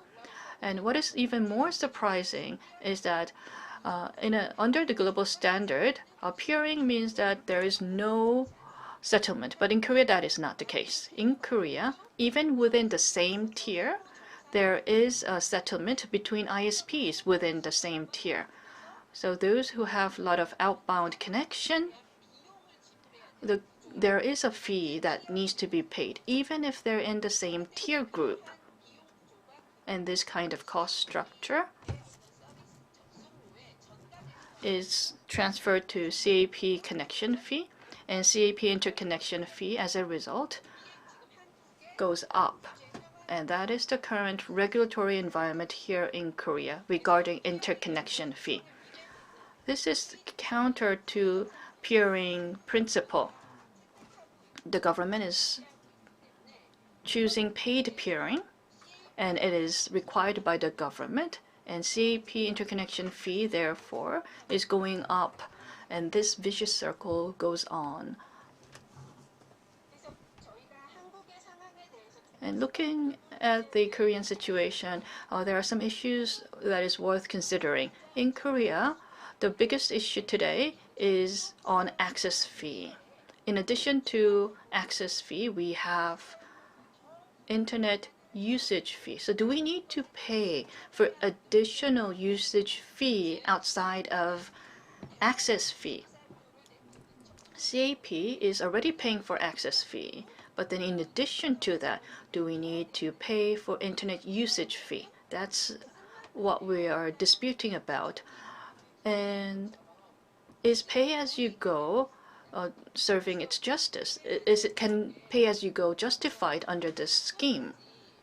And what is unfortunate is that many people think that paying as much as you used is the right way forward. And based on this proposition, ISPs have requested CAP to pay for what they have used, and they think that is a fair request, fair demand.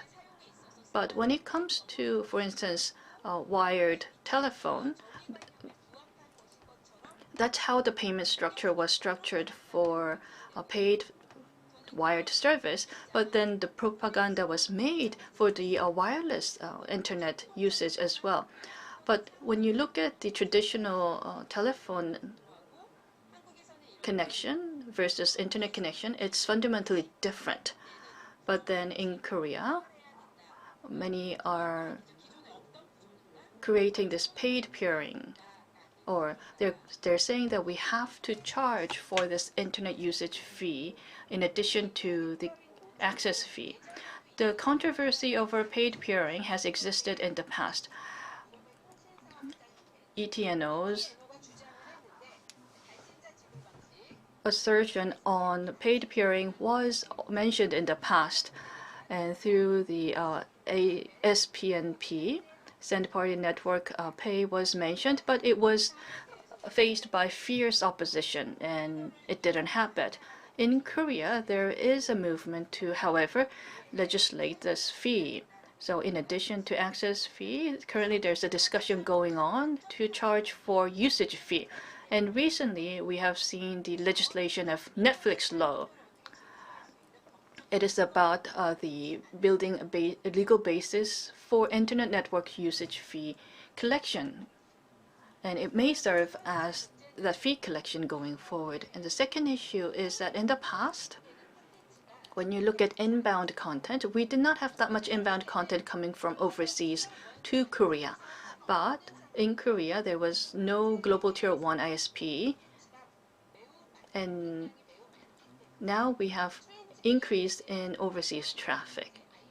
So the transit fee is a burden for ISPs. That's why there is a separate discussion in charging for the usage fee. And when you look at ISP, we have SKT, KT, and LGU+. When you look at their traffic, most of their traffic, actually over 70% of their traffic is coming from overseas.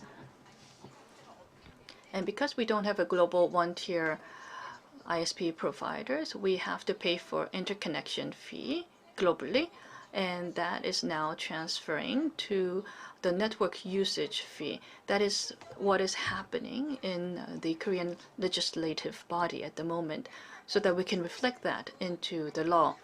What is unfortunate is that Korea is known as one of the IT strong powerhouse, and we are one of the first country to commercialize 5G network. And having no global one-tier ISP shows us that we may not have an optimal ICT policy here in Korea.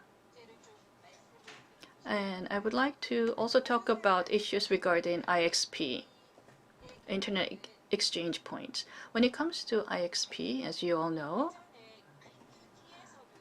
in ITU have talked about and approved the establishment and connection of regional internet exchange points to reduce the cost of internet connection. Korea, likewise, does have IXP. We have 4 IXPs, and as I have mentioned, the leading ISP is KT, SK Broadband, and LGU+. And these providers have their own IXP services. The most neutral IXP would be KINX. Rather than joining KINX, KT, SK, and LG provide their own IXP. Therefore, they refuse a neutral connection to the Internet Exchange Point. As for a neutral KINX, they serve traffic of small and medium-sized traffic, not large traffics. So IXP is not serving its original objective here in Korea.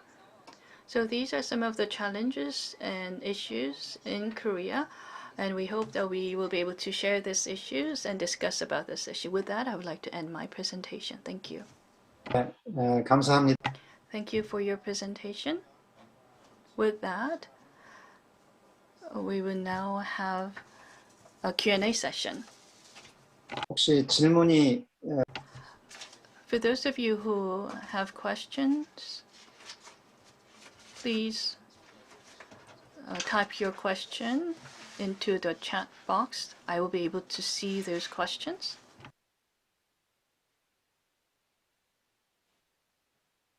아직 질문이 So we have yet to receive questions on the chat box, and from the technical staff, I would just like to ask that you let us know if there are any questions uploaded. 혹시 제가 질문을 하나 드려도 괜찮을까요? 예. Can I ask a question? Sure. I do have one question. In Korea, when you look at the case for Netflix connected through Japanese telco and bypassed SK Broadband. And I mean, Netflix connected to SK Broadband through a Japanese ISP. And the court said that Netflix is paying interconnection fee or connection fee to US and Japanese ISPs. So without connecting to SK Broadband,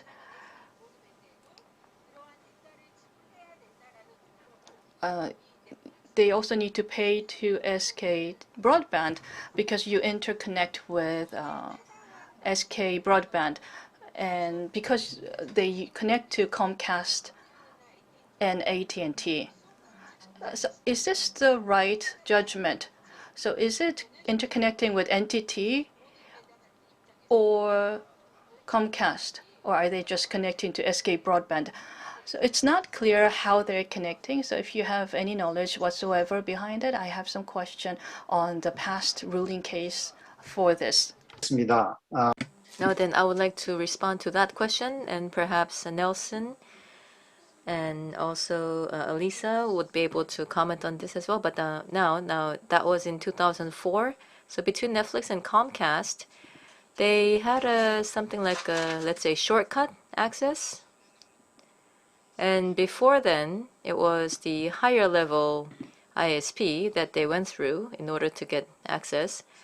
And then, well, the higher level ISP, or then also CDN, but then now they had direct access, and also they paid for this. And then now a similar access payment is being demanded by SK Broadband. But now the situation is that at that time it was very early days of Netflix. So they had, on one hand, volunteered to pay, and also at that time Netflix did not have its own CDN. So at that time, well, today, let's say the data can be delivered to Korea directly without having to go through a higher level ISP. But at that time, they did not have that. So for the Comcast users, again, they did not have the CDN to send it quickly to the Comcast users. So that is why they had to access through the Comcast data center. And that is why they had offered to pay at that time. Now, today, Netflix has the CDN and they can send their data over very quickly. So you can get the access from Seoul, and meaning that there is no reason for them to pay in addition to that, because they had invested in their own network to do so.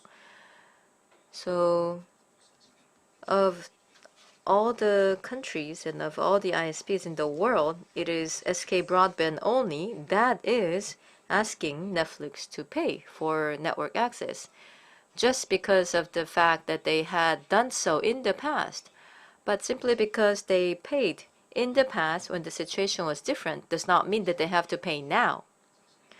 But for the ISP, so perhaps they are going to be the gatekeeper between a service provider and their customers and asking them to pay, then this is like asking them to pay for receiving. And that is why many are opposed to this and are concerned about this. So for the SK Broadband, asking them to pay, asking Netflix to pay for access, well, it's not this request itself that is a problem, but then the reason for asking this, so their justification for this, meaning that because you are accessing or because you are using the network, you have to pay. So it is this justification that we are against. So now, because of the response, we took up more time, so we have about 1 minute and 40 seconds left. Any additional comments from the panelists? So that sometimes it's helpful to have a tweet. And I think there are two tweets here that matter. The first is from Vince Cerf, who's one of the fathers of the internet, who's famous for saying, if it's not broken, don't fix it. The internet business model has been working incredibly well. It's providing more bits, more quickly, more cheaply. And these laws are just a way that politicians and a few companies are working to create artificial scarcity. Engineers for 30 years have replaced scarcity with abundance. And now a couple companies want to eliminate that abundance and that innovation. I just want to add one thing too. I think the thing that is striking to me even about that arrangement, and the thing that we would want to bring up, is just how out of line. So I think you end up with a lot of different kinds of commercial arrangements on things like peering. I think the difference, and the reason I went through the bandwidth cost piece, is because it's so much of an outlier. So in a normal sort of a commercial arrangement, there's a little bit of a there's just understanding on both sides of what you can get to. When you're talking about something that is 40 times more than in other areas of the world, that is just not normal. And I think that's the point that I would want to add.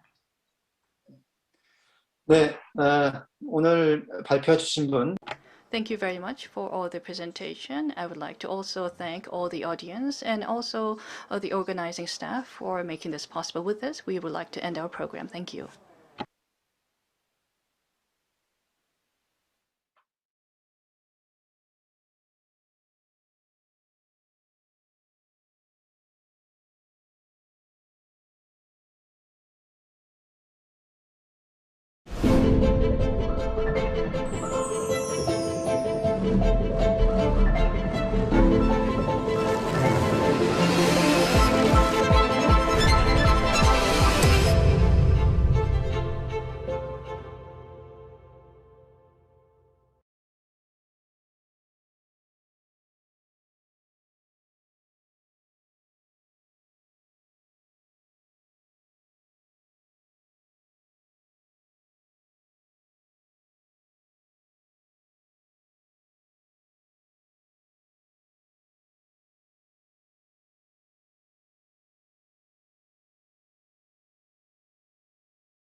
We have to make clear that governments exist to serve the interests of citizens and not the other way around.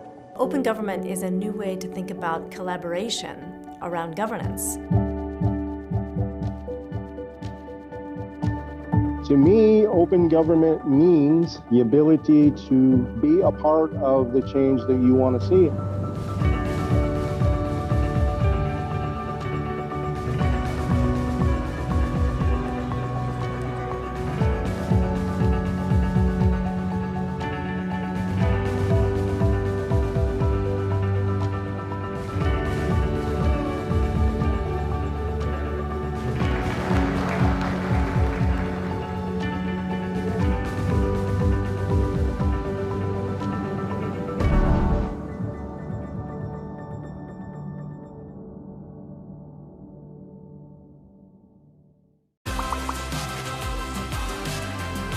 현장에서 일하거나 그런 사람들의 의견이랑 그 정책이랑 또 어긋나는 부분이 있을 수 있으니까 직접 선택한 결과니까 자신이 더 책임을 지지 않을까 싶습니다.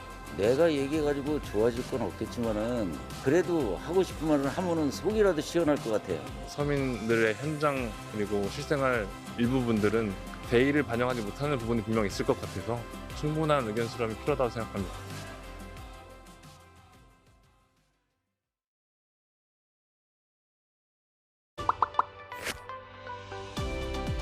바빠가지고 그거는 그런 방법은 아직 접근하는 방법 잘 모르겠습니다.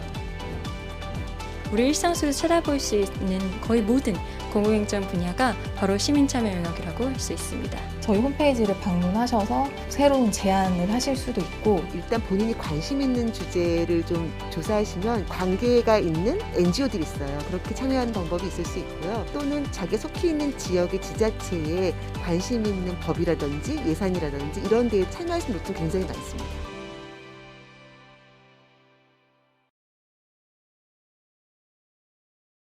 What will it take to solve the biggest challenges of our time?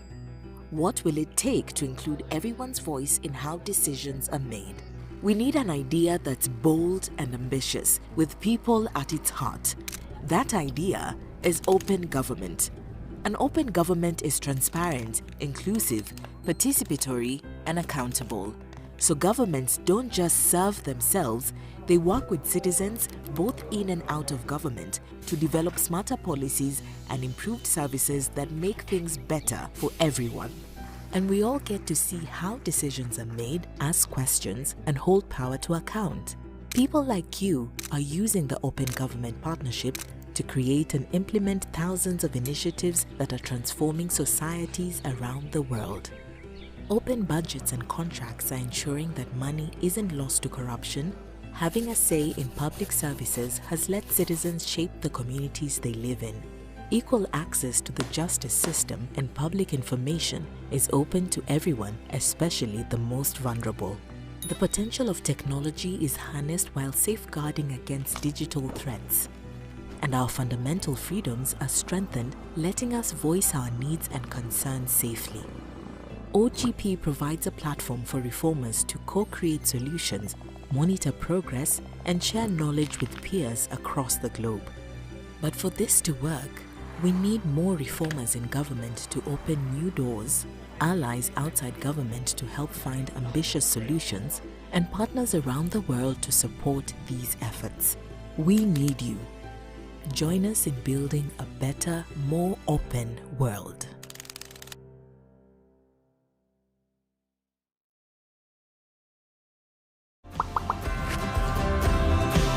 포용적 디지털이란 말 사실 처음 듣는 말인데 공부를 할 수 있는 방법? 세상을 조금 더 편안하게 해주는 것? 남녀노소 10대부터 90대까지 편할 수 있는 시스템이 디지털 혁신이라고 하는 기술과 방법과 절차들이 활용되는 것이 디지털 혁신에 의한 민주주의라고 할 수 있고요. 여기에서 포용적이라는 것은 국민 누구도 한 명이라도 소외되지 않고 모두 다 민주주의에 참여할 수 있도록 만들어준다는 측면에서 포용적 디지털 혁신이라고 할 수 있겠습니다.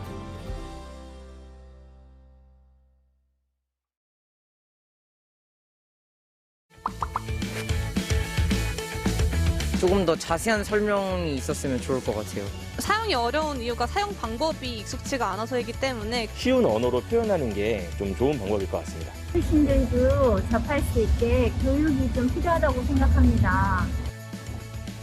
디지털 활용에 어려움을 겪고 계시는 국민들이 많습니다. 그런 국민들을 위해서 저희는 전국의 디지털 배움터 1000개소를 운영하면서 필요하신 디지털 역량들을 교육해드리는 사업을 펼치고 있습니다.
보이는 거, 다 알 수 있는 거.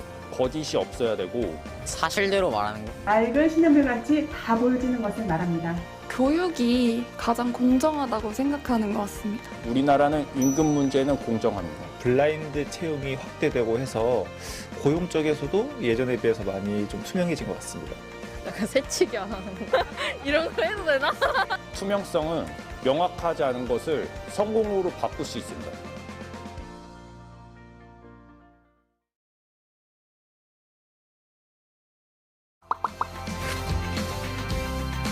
포장된 말을 하지 않고 원래 하고 싶은 말 하는 그런. 좀 일부러 숨기는 게 없어야 하지 않을까요? The ideal standard first is that a lot more information can be shared than people think they can be shared. I think the information that certainly should be shared is about government operations. 부패 방지 정책에 있어서 국민이 참여하고 협력할 수 있는 민간 협의회 등을 구축하고 운영하여 온 것이라 생각합니다. 시민들의 의식과 눈높이, 그리고 정부의 노력, 그리고 IT를 비롯한 기술의 발전이 크게 기여했다고 생각합니다.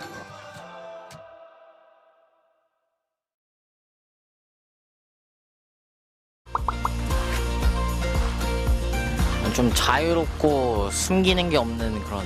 국민들과 잘 소통할 수 있는 정부가 열린 정부라고 생각합니다. 열린 정부는 협력이다라고 생각합니다. 모든 국민들이 같이 할 수 있는 다 얘기해주는 거? 투명하게 공개하는 거? 국민이 정책에 참여할 수 있는 정부가 아닐까요? 정부가 우선 국민들의 불편함이나 의견을 어느 정도 수용할 수 있고 들어줄 수 있는 그런 정부가 아닐까 싶습니다.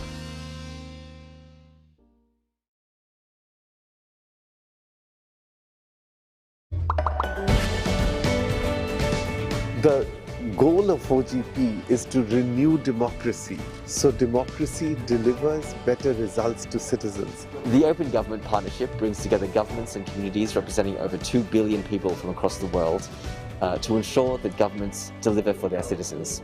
It is to make governments more open, accountable, and responsive to its citizens.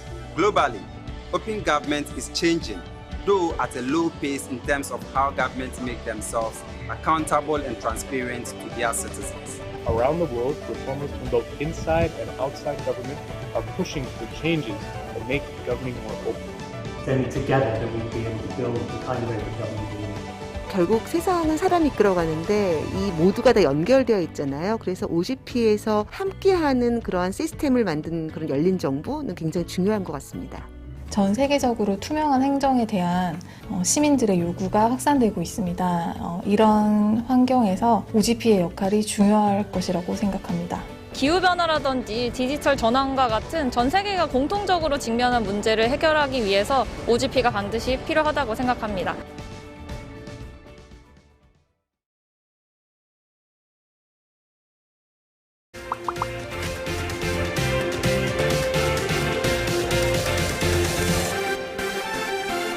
국제 청년들과 함께 연대를 형성하고 국내뿐만 아니라 국제적으로 청년을 위한 어젠다를 수립하는데 청년이 직접 목소리를 낼 수 있는 기회가 됐으면 합니다. 전 세계에서 많은 나라들이 우리나라의 열린 정부 정책을 벤치마킹하고 싶어하는 나라들이 참 많다는 것을 느끼고 있습니다.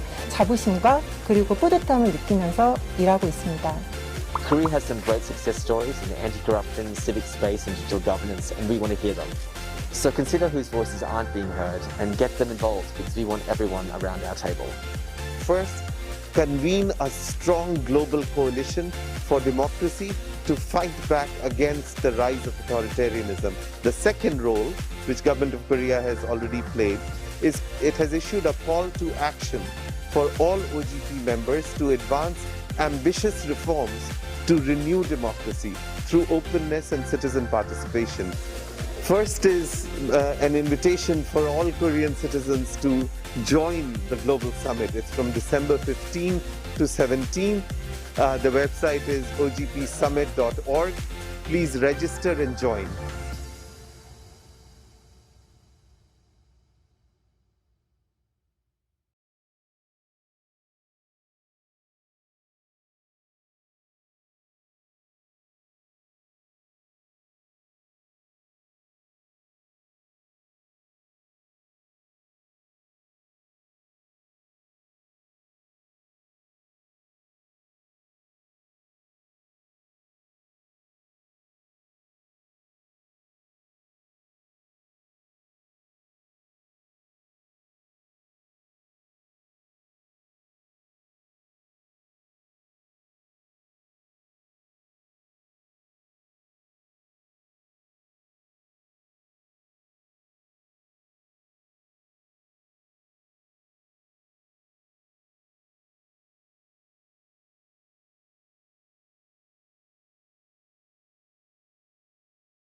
themes.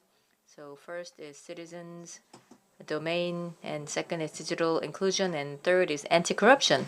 And now this session is under the theme of the digital inclusion.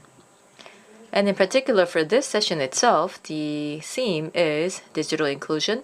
And of course, the concept of digital inclusion has become quite widespread, and also the concept itself has broadened as well. Now then, against this backdrop, I would say that the most important is about the digital competency. So I believe that we are now converging on the idea that digital competency is the most important in realizing digital inclusion. And that is why the particular topic of this session is digital competency education policy to bridge the digital divide. Now, in this session, we have three panelists. First, we have Professor Kim Myung-ju from Seoul Women's University. Yes, hello. Yes, hello, Professor. And then we have from Konkuk University Media Communications Department, we have Professor Hwang Yong-seok. Yes, hello. Great to meet you. And we have from Sungkyunkwan University Computer Education Department, Professor Kim Mi-ryang. Yes, hello. Great to meet you. So we have the three panelists who would be discussing digital inclusion today. And the order is starting from Professor Kim Myung-ju, followed by Professor Hwang and Professor Kim Mi-ryang. Now the time given to us is around 1 hour, so I would like to give about 15 minutes to each panelist. I would sum up briefly, and then at the end of all the presentations, we will have about 5-minute general discussion. So with that, let me first hand over to Professor Kim Myung-ju to discuss his topic about the digital transition. Why is people's digital competency important? Yes, I'm going to talk about the relationship and the shift from the term of digital divide to digital inclusiveness. And I would like to briefly talk about the background and context of how we have come to use the keywords such as digital competency, and also talk about the situation here in Korea. In the 80s, we have had high penetration of computer using a personal computer, and in the 90s we've seen the emergence of internet. And as IT started to emerge in our society, we have discussed about the third industrial revolution, and we are now seeing the big shift from an IT society. And in 1995, Gary Andrew Paul used the word digital divide, and the word has become a very important issue globally. And digital divide was thought as an important issue. In Korea, digital divide was also thought as a very important social issue, and the country started to respond to it. In 1999, when the target or the objective of the Korean government was to make Korea a country where it leverages computer the most and in a very competent way. And the government developed comprehensive ICT education plan. And in the year 2000, they have developed a law to train people. And in 2001, there was a law devised to resolve digital divide. And one of the agencies that deal with the digital divide is NIA, National Information Society Agency. And here they define digital divide as something that is caused by social, economic region, or physical condition divide that limits access and use of ICT services. And in year 2000, we started seeing the emergence of intelligent technology such as big data, IoT, and AI, and started discussing about fourth industrial revolution. And through fourth IR, now the ICT society is now shifting to intelligent ICT society, and we're in a very transformative era. And I think government did go through a lot of thinking. In the past, there was somewhat passive digital divide policy, and now the policy is expanded to all of the Korean people. There was a need behind this, and the keyword used here was digital inclusive policy. And by end of 2010, and in 2016, as we see new government, the digital inclusive policy became a key government policy for this administration. Digital inclusiveness is about including everyone when it comes to dealing with digital technology environment without anyone left behind. And the focus was on accessibility. If in the past the digital divide policy was focused on giving accessibility to excluded and isolated group, now it was about increasing digital competency, and this was to also create secondary effects such as creating economic opportunities as well as creating culture behind it by using digital inclusive policy. So the scope has widened, and the keyword here became digital competency and building digital capability. So every year we do a survey nationally, and there has been continuous improvement for vulnerable class.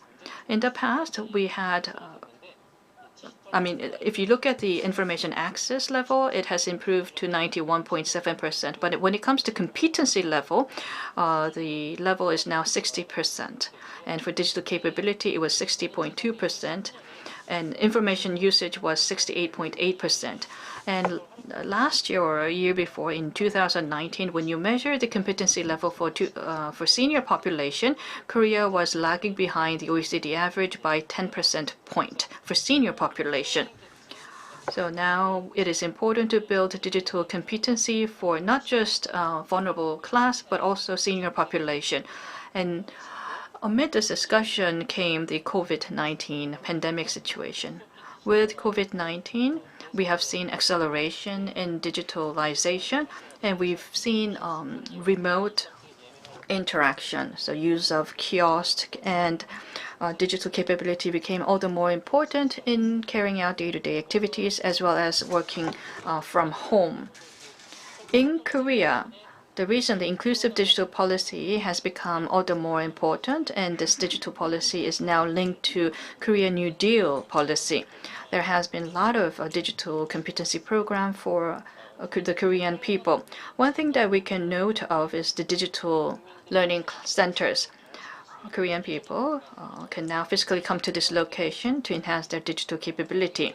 This physical space was built in 17 municipal district areas, and 226 local government has participated in government effort to operate 166 digital learning centers in 2021. And about 430,000 people were educated through this center, and we need a lot of staff for training, and we have hired about over 4,000 people for training.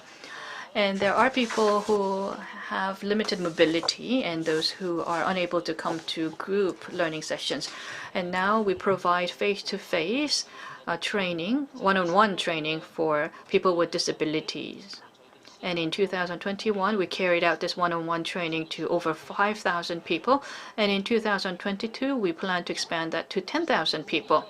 I have briefly talked about kiosk issue for people with disability and for senior population. Using kiosk is very difficult, and we are introducing kiosk that guarantees accessibility for vulnerable population. And also, when you look at the homes of single senior household and people with disabilities, the number of people servicing these people are limited, so we provided different sensors. So we're carrying out programs to change infrastructure by providing over 100,000 emergency care equipment. And we also do speech-to-text conversion as well as hand sign languages to text services as a pilot project. And now the people with disabilities have access to new media when it comes to visual media as well as audio media. And also for low-income household students. Traditionally speaking, these students had digital divide, but in order to support their remote learning, we have carried out digital equipment or digital device distribution, and we have distributed over 10,000 units last year. Also, telco service is important, and we are also providing subsidy for telco cost as well. Now we have over 170,000 people receiving these subsidies from a low-income household. The Korean New Deal policy has a budget of about 4.3 trillion won until 2022, and we have planned to invest over 26 trillion by 2025. Within Korean New Deal policy, we have a robust digital competency building program for all of Korean people. In addition to what we have done to date, we're going to focus on enhancing digital competency for all of Korean people. This is very important for digital transformation, and we do also have budget to support this. This is all from me. 네, 감사합니다. Thank you for that comment. We were able to hear about the overall digital inclusive policy, and we also heard about a very detailed policy and program regarding enhancing digital competency. Now that we have some time, I do have some questions that I would like to ask you. So these are some of the detailed questions. For low-income household students, what kind of digital device and how are you distributing these digital devices? Well, in the past, it was personal computer, but now we provide tablet PC like iPads. So tablet PC is the digital device that we give out. I meet with many of these students through our local children's centers, and they all own tablet PCs. So they use it for online classrooms. So you can say that we do have a lot of basic infrastructure that is distributed among these students. Well, actually, I was not aware of this. I wasn't aware that we had this extent of distribution of digital devices. You did mention this to an extent, but you also mentioned about speech to text and sign language to text using AI. Is this used a lot by our people with disability? We call this able tech. Able Tech is to support people with disability using state-of-the-art technology. I use this with my students, and also I work closely with civil society, civic groups working with people with disabilities. So for those people who cannot see or hear well,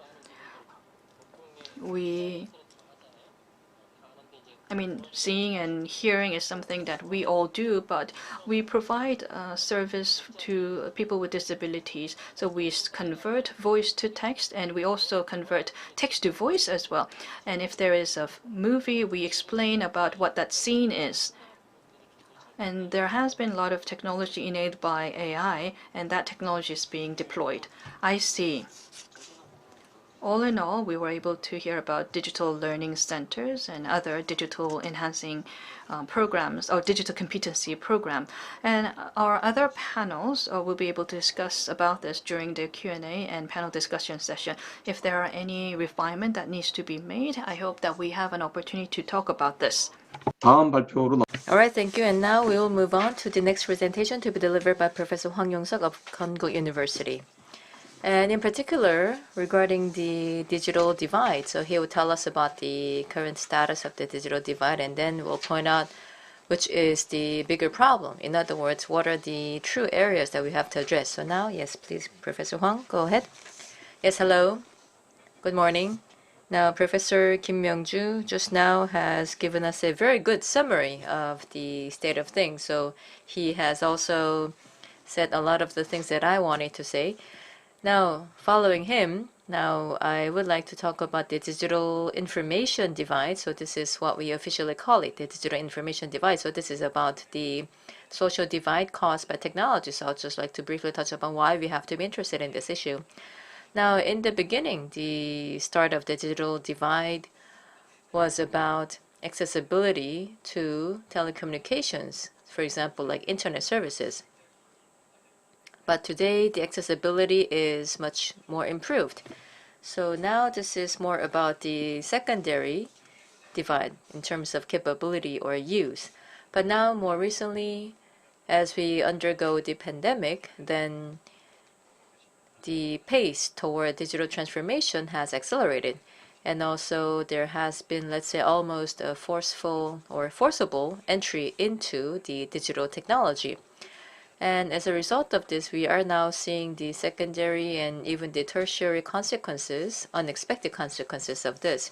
This also means that the discussion regarding the digital divide is also becoming much more multidimensional. Now, for one thing, digital technology itself has become a general technology, so it's now part of our everyday lives. So the ability to use digital technology and to own digital technology is now being seen as a basic right. So now it is being approached as basic right, and it is also being combined into the government's welfare services. And also when we talk about the basic right to digital technology, then we have to look at the current situation.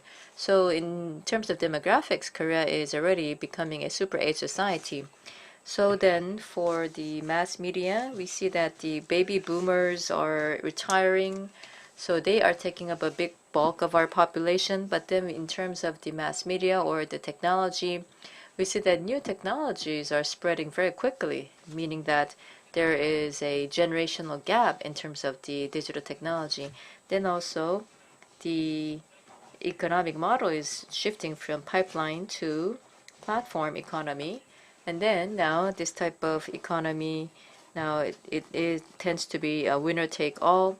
And also the skilled labor market is disappearing, meaning that a lot of the workers are now engaged in gig work. So we see the inequality is increasing. And then also in terms of the workers in new sectors, so there is actually labor shortage in that sectors. So we are seeing this type of inequality in labor supply and demand as well. And also the new data technology and the phenomenon are leading to other types of inequality as well. So for example, in the video platform that we use, now for this platform itself, the artificial intelligence is being used, and this also has bias. And this is also affecting how people think and how people perceive the world, but we were not able to come up with a solution to protect against that. At any rate, we see that the digital divide today is being diagnosed in a much more multidimensional manner. And this concept, as Professor Kim Myung-ju has mentioned earlier, it is now moving on from digital divide to digital inclusion. Now, for the Korean government, I would say that it has probably been one of the earliest to respond to digital and information divide. And when I also go to international conferences about the digital divide, then I see that rarely other countries have a nationwide digital divide survey. So recently we see some other countries doing it, but then in Korea we already have had the nationwide digital divide survey for quite a long time now, utilizing the nationwide sample. So the digital divide survey started in 2002.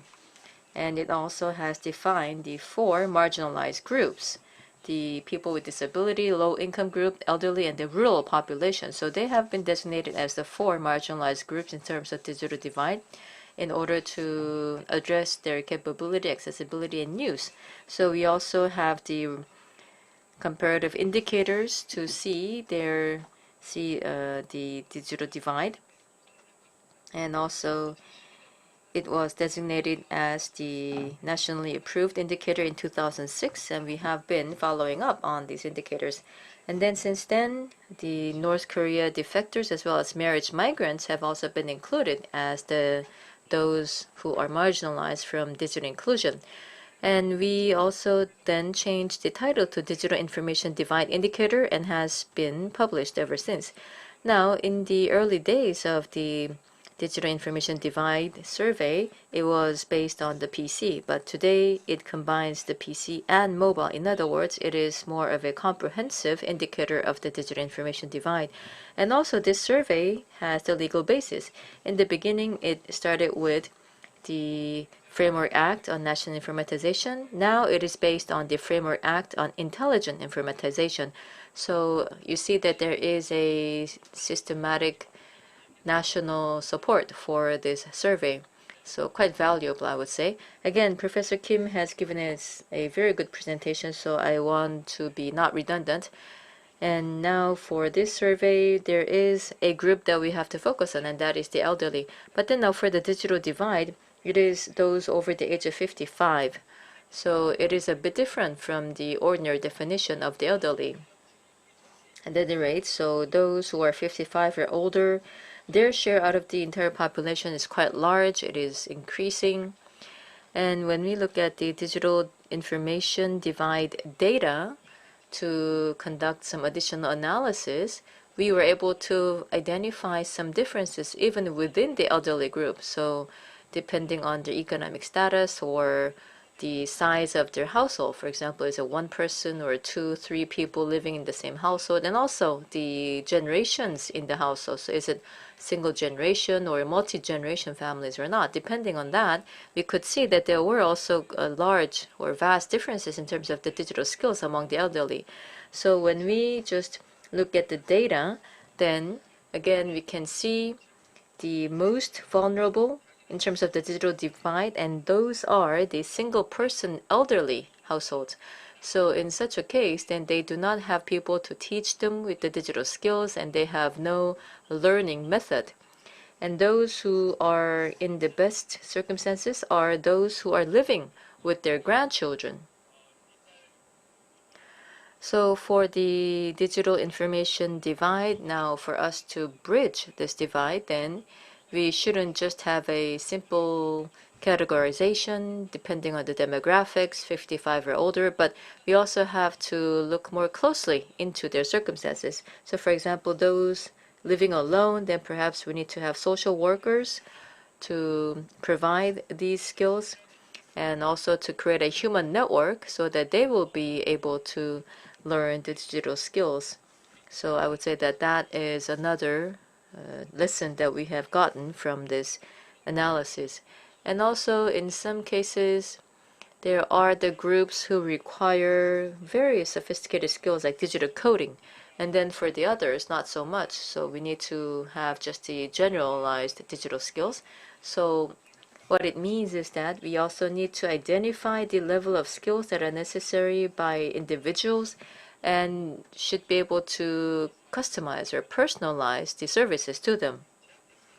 So far what we have been doing was to utilize this set of indicators to identify the groups and provide preemptive services. But then now down the road, now in order to personalize the services and also to provide them with the services that are customized for their life stages, we need to have more data. And what Professor Kim has mentioned earlier about the digital inclusion project, so that would be one such endeavor. So for example, we could have the SOC. So for example, in nearby facilities of the individuals, we can provide them with the training based on self-diagnosis to understand their current level of skills. Then also, there are some study projects that I undertook, that I participated together, and they would also have this type of customized or individualized digital divide indicator. And there's also the digital inclusion indicator, and this is about how we are moving from digital divide to digital inclusion. So based on this transition, it is also looking into the various aspects of the digital inclusion to better understand the situation and also be able to compare between the different regions. So it is now being used as the data and indicators to make such comparison and analysis so that it can provide the necessary information for policymaking purposes. In addition to that, now for the digital divide policy, now Korea was able to have such an active approach toward digital divide policy because there was a legal basis, which also allowed for budgetary allocation, meaning that we have had the necessary framework for this. And currently the Ministry of Science and Technology, what they are currently preparing is the Digital Inclusion Bill. And this also includes such provisions, meaning that it would allow for the framework for providing the facilities and support for the digital inclusion. So it would also be about laying the infrastructure for improving digital inclusion. So I do hope that the digital inclusion bill can be passed as soon as possible so that the concept of digital inclusion can be an important basic pillar of the government's policies, just like in Europe, and so that it can also win pan-government support, so that it can also lead to more effective policy making. And we can also, by increasing digital inclusion, we can also enhance their economic participation. So this will lay not only the infrastructure for digital inclusion, but then this will also encourage social participation by the individuals and allow them to enjoy more of the cultural benefits of our society. I would say that that is part of an important policy shift that we are undergoing at this time. So that is all from me, and if there are any questions, I would love to answer them. Thank you very much, Professor, for the presentation. Thank you very much for the very efficient and well-organized presentation. Thank you very much. That was very helpful. So you talked about the nationwide survey on the digital divide, and then you talked about the overall changes in the trend toward from digital divide to digital inclusion. So thank you very much for that. I do have quite a lot of questions, but then I would like to reserve most of them for the discussion time later on. And just as the moderator, I would like to ask one question. So for Korea's national policy, so you mentioned that we are shifting toward the broader concept of digital inclusion. Now then, for the digital inclusion bill that you mentioned at the end, if you could introduce a little bit, because, well, it's not a law yet, but then just to perhaps pique interest among the public, why don't you explain a little bit more about the digital inclusion bill? Right, the digital inclusion bill, this has been proposed by legislator Kang Byung-won of the Democratic Party, and basically it is based on the awareness that the Framework Act on Intelligent Information itself is not enough to bridge the digital divide. And actually before the National Informatization Act, there was the Special Act on Information Divide. But then now with the National Informatization Act coming into being, the Special Act was incorporated into this, and then later on it was evolved into the Framework Act on Intelligent Informatization. And then now the Digital Inclusion Bill being proposed. Now this is, the purpose of this is to allow for even more specific projects that is currently allowed by the Intelligent Informatization Act. So this is about providing digital technology to all so that they will be able to enhance their quality of life. And it also includes provisions about the legal framework, and it also specifies the government to come up with the basic plan and the action plan to implement this Digital Inclusion Act. So it is important that it requires the government to come up with the plan. And also it has the provision for governance structure with the Prime Minister serving as the head. And then also the Ministry of Science and Technology has to come up with the facilities, for example, like the learning places for digital technology, and also to make sure that the necessary texts are provided.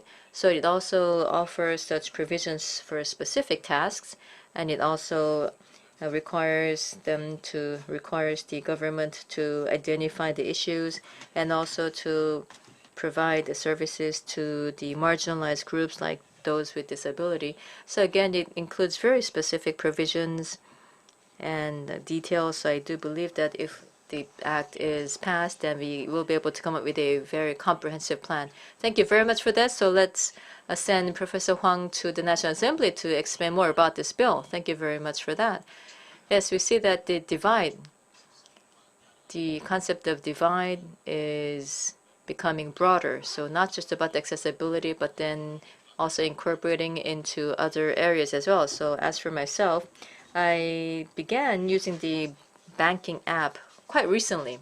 And the reason is, as you have mentioned earlier, digital technology has become our everyday life. So now if I go to the bank, then I have to wait for quite a long time because those who now go to the bank are there to get advice, to get like counseling, to open a new account or to get a loan. So whenever I go to a bank, then it takes me at least half an hour. So that is why I also had to start using the banking application. So yes, I see that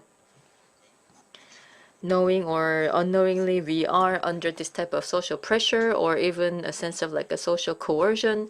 So I do believe that we need to have this kind of policy to make sure that there is no such digital divide. Now we will hear from Professor Mi-young Kim from Seonggyun University, and she will talk about the digital competency training and education for vulnerable class as well as on the digital inclusive policy. Hello, my name is Mi-young Kim from Seoul University. Two speakers before me has talked about very important key points in a very comprehensive manner. So I would like to just add just some details onto those points.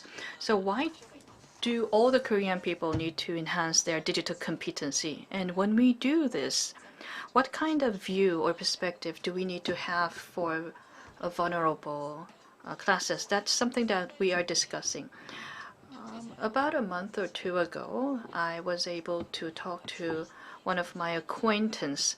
So she is about 10 years a senior to me, so she's about 70 years old, and she called me one day. And what she said was, she is actually a pianist by training and teaches piano in universities. And she has actually trained and taught renowned pianists and many musicians. So she has a very strong pride in her artistic and cognitive skills. And then all of a sudden she said, I have to learn computer. I learned computer a couple of years ago and I stopped for a while and I forgot everything. So I want to get to learn about the computer again, but then I don't know where to begin because so much has changed. I tried to ask my daughters, but they didn't tell me so much, and they seemed to look down on me. And the daughters said that, why do you keep asking me the same question over and over again? So there was a lot of depression on why I became the way I am because of not learning about the digital technology. And she felt ashamed asking other people to teach her. And now that I listen to her, I didn't know where to begin to tell her, and it is also time consuming. So I proposed using Zoom to connect, but then it was not easy for her to connect through Zoom. So what I came up was the digital learning centers. So I let her know about the website link through KakaoTalk, and then I asked her to visit her nearby local center to visit so that she can learn this program. But in the past, she was able to visit these learning centers easily. But now, because of the COVID situation, it was difficult for her to get any help or support. So she was very frustrated. And another person also said to me that she was having a small group lunch. And then because she wanted to have a small group lunch, she didn't know where to go and went to a sushi roll place. So I'm not going to say the brand of the sushi roll place, but it's a big franchise. But the sushi roll place, because it's a franchise, introduced a kiosk. So in order to avoid the touching the money and other hardwares, the store owner installed kiosk, and I actually visited that place myself because it was not easy for the person to use the kiosk. And when the person inquired on how to use the kiosk, they didn't even tell you how to use it. They were unkind and ignored her request, and there was a lot of delivery order as well. So they're not interested in helping people who visit the store. And when I visited the store, I faced the same situation. I didn't need any help, but even if I try to ask which menu is good and which menu is made quickly, I didn't get a kind answer. So for them, it was difficult to even buy one roll of sushi. So looking at these two episodes, I mean, we talk about literacy all the time, but the literacy that we used to refer to traditionally is not applicable here because they're university graduates and they're highly educated people, but they were facing fast-changing society and they were diligent in following these changes, but because of the COVID situation, they kind of left that learning curve. And although they were not exposed to a computer environment that much, but they did use a lot of mobiles and YouTube in the past, but it was difficult for them to use the kiosk. And there was some slowdown in learning, and because of that experience, it was difficult for them to start all over, and they didn't know where to start again. And they needed some help to get that trigger to learn new things. They need support from the teachers and lecturers to really tailor the learning to their needs. So I told her about digital learning centers, and what she said is that I needed to learn this and this and that, but then it was difficult for me to go through all of the curriculum because that's so extensive. And I talk to the digital content development team in the digital learning centers to develop index-based searching so that people can find their content using thumbnails. So going back to my original discussion, I mean, we cannot call these people vulnerable people because they would have been, first of all, offended. And we talked about top 4 vulnerable people. I mean, these people are now included as the senior population who are now part of that top 4 vulnerable situation. And I think we should also include multicultural household as well. So some of these people do not want to admit that they are one of the vulnerable population, but now they're part of that vulnerable population in a changing world. So they believe that they're responding to the changing world in an agile manner, but they're still lagging behind. And even for me, since we see a lot of changes, and our chair mentioned about installing a banking app, but in the past, we didn't use the app because, not because we didn't know how to use it, but because we're worried about security, like voice phishing. So when you install this app and you rush through using the banking service, many people thought there was this uncertainty and insecurity in using this kind of app for money. My colleague, who is a professor in a university, do not use the banking app. And I asked her why. I mean, she is a mathematician, but she still doesn't like it because it's inconvenient. So when it comes to awareness of using different changes and leveraging different changes, I think the level of awareness is very different. So we do need some training and capability building when and if there is changes in the society. The country and government need to provide diverse program to enable these people to follow these changes and to make choice.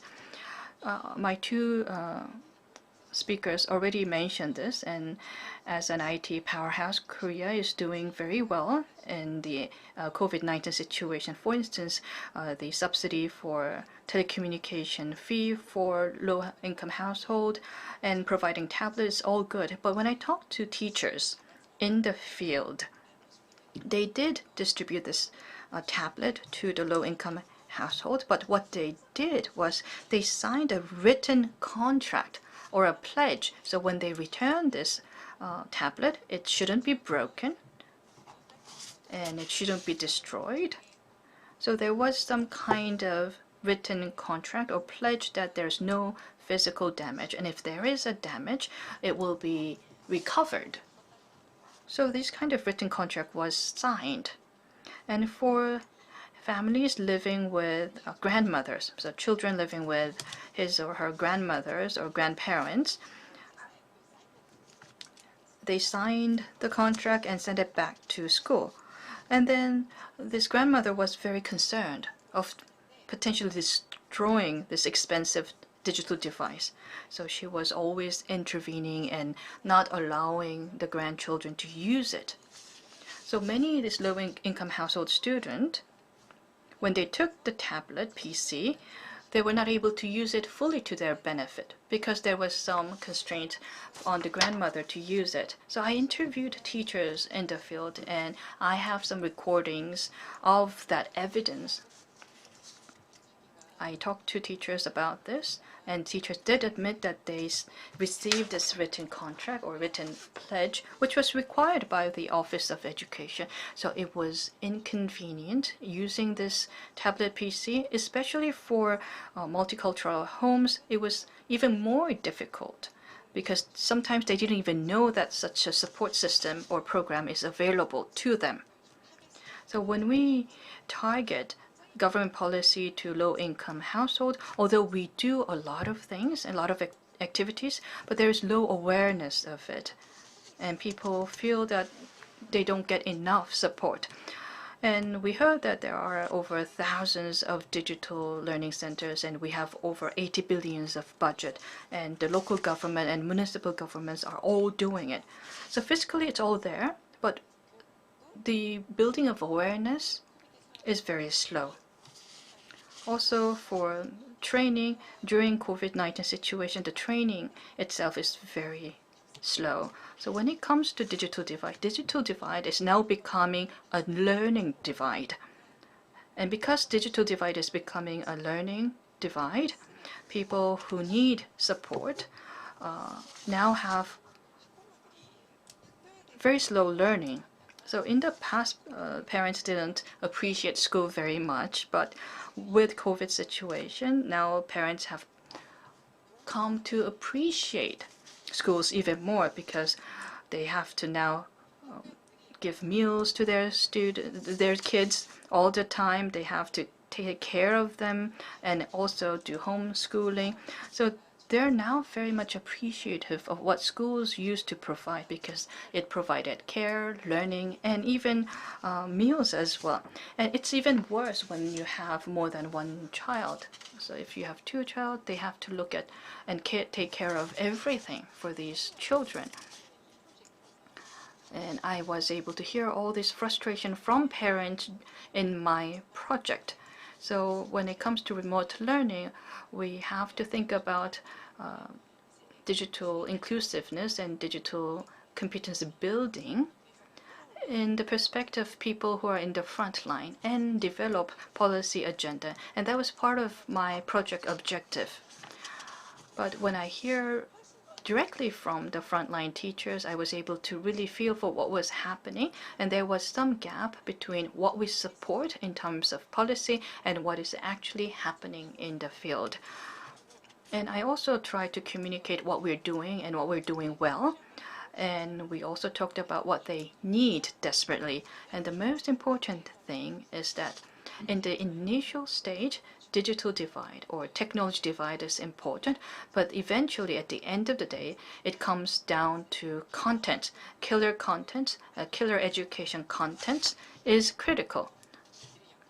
And enhancing people's competency by different target using digital killer content is critical. So now that we developed digital learning center content, what we focused on was quite different from where we focused initially. So we focused on what is needed in the field, what is requested from the field. So we now have higher expectation on whether these people will be able to find the right contents for their needs. So now we have customizing effort.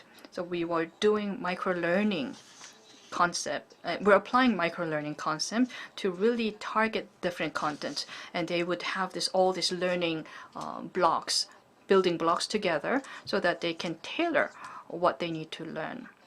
So we're preparing for this kind of micro-learning, and we believe this will better target them with the contents that they need for enhancing their digital competency. I looked at other countries as well for benchmarking purposes, and I was able to learn that Korea was doing very well, and we have prepared extensively in the past. So we do have very robust system, and through digital government and e-government, we were able to have great system. And good example of that was the mask inventory app.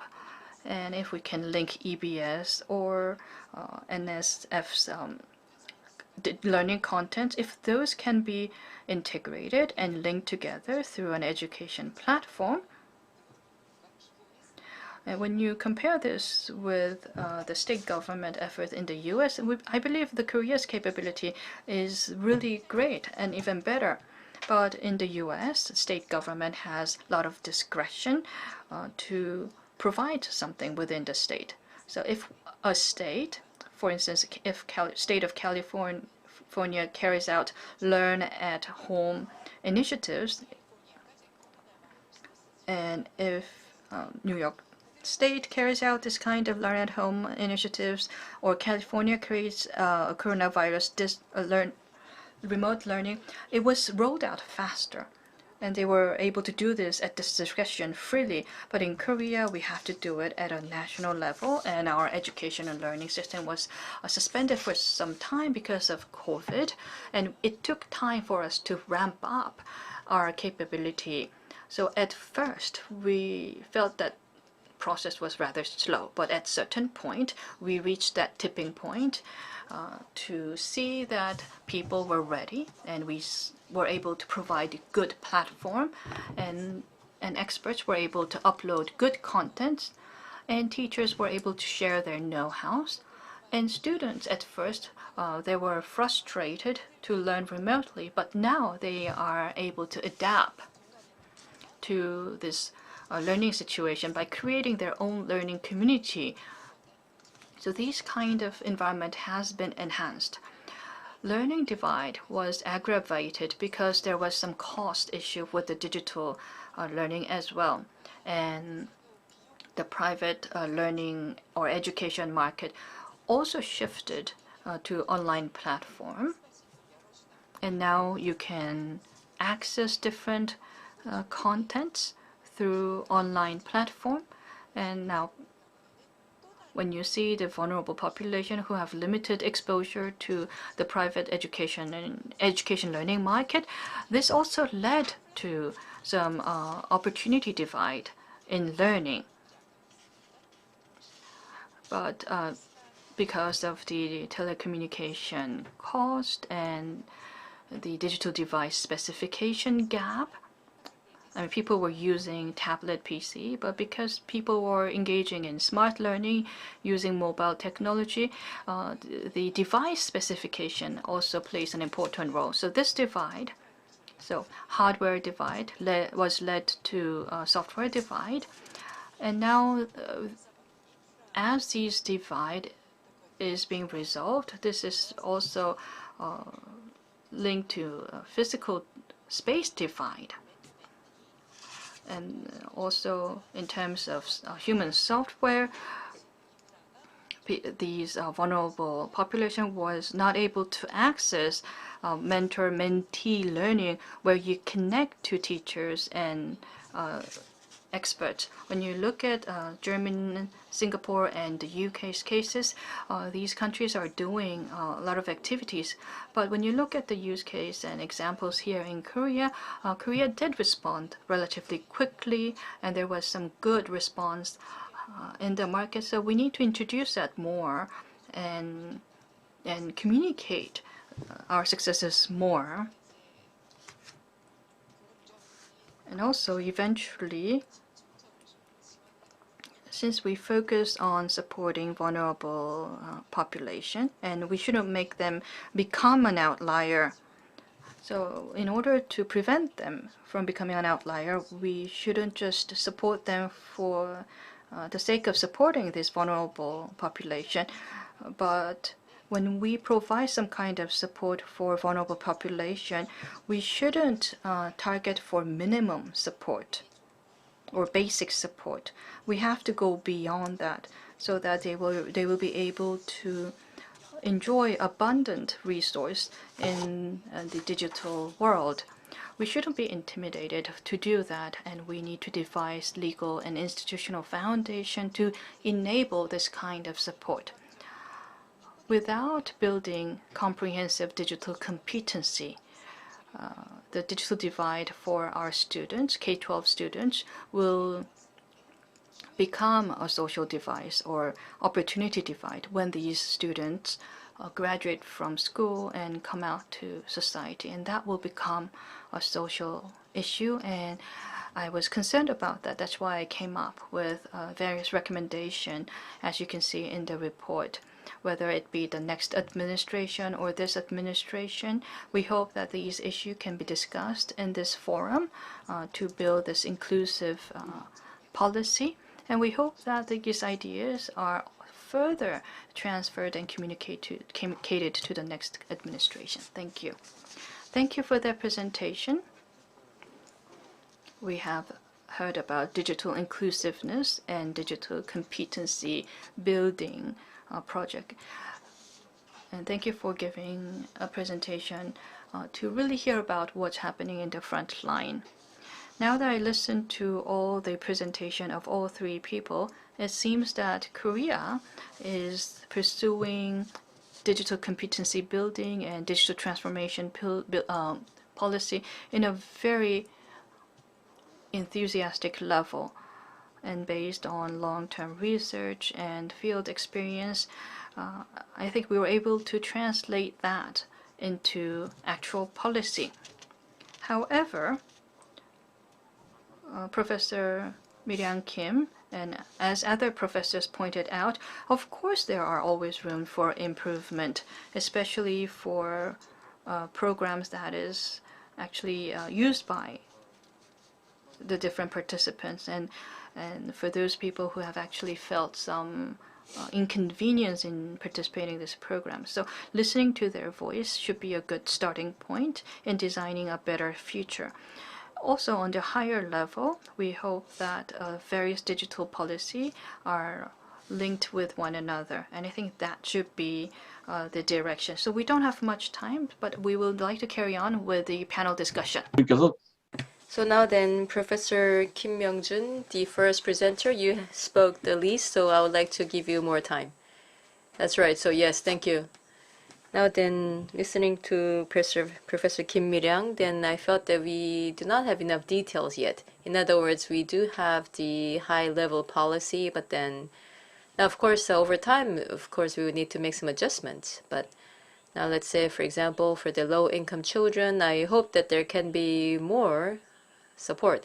And yes, I have also been working in this field, and yes, we also have such children that you have mentioned, and yes, I do agree with the need to provide them with more support. And now, more recently, you know, AI is the trend now, and I see that regarding AI, there's also some different patterns in information divide, so I'd just like to touch upon them a bit more. So we, of course, talked about the silver generation earlier, but then now for the AI, it can also be used to bridge the existing digital divide. So, for example, changing the voice to the visual. And then also globally, let's say in other developing countries like in Africa, it is very difficult to train the trainers teaching in their own language. But then now with AI these days, it can also translate the content into their languages. So then, now, of course, for AI, they also talk about the AI divide, but it can also be used to bridge the existing digital divide. And also more recently, we see what's called the CST, so that is next to the computer teacher in elementary school. So let's say they have come out with all these different textbooks for the computer, but then now in private universities and also in the home, because there's also a lot of homeschooling in the US. And now they are saying that, you know, they don't like to include AI. They're saying that, you know, the existing content is enough and why we need to add AI to that. So actually, there are some schools that are rejecting the textbooks made by the teacher. So we see that this is quite a unique case where the resistance against AI is coming from the parents.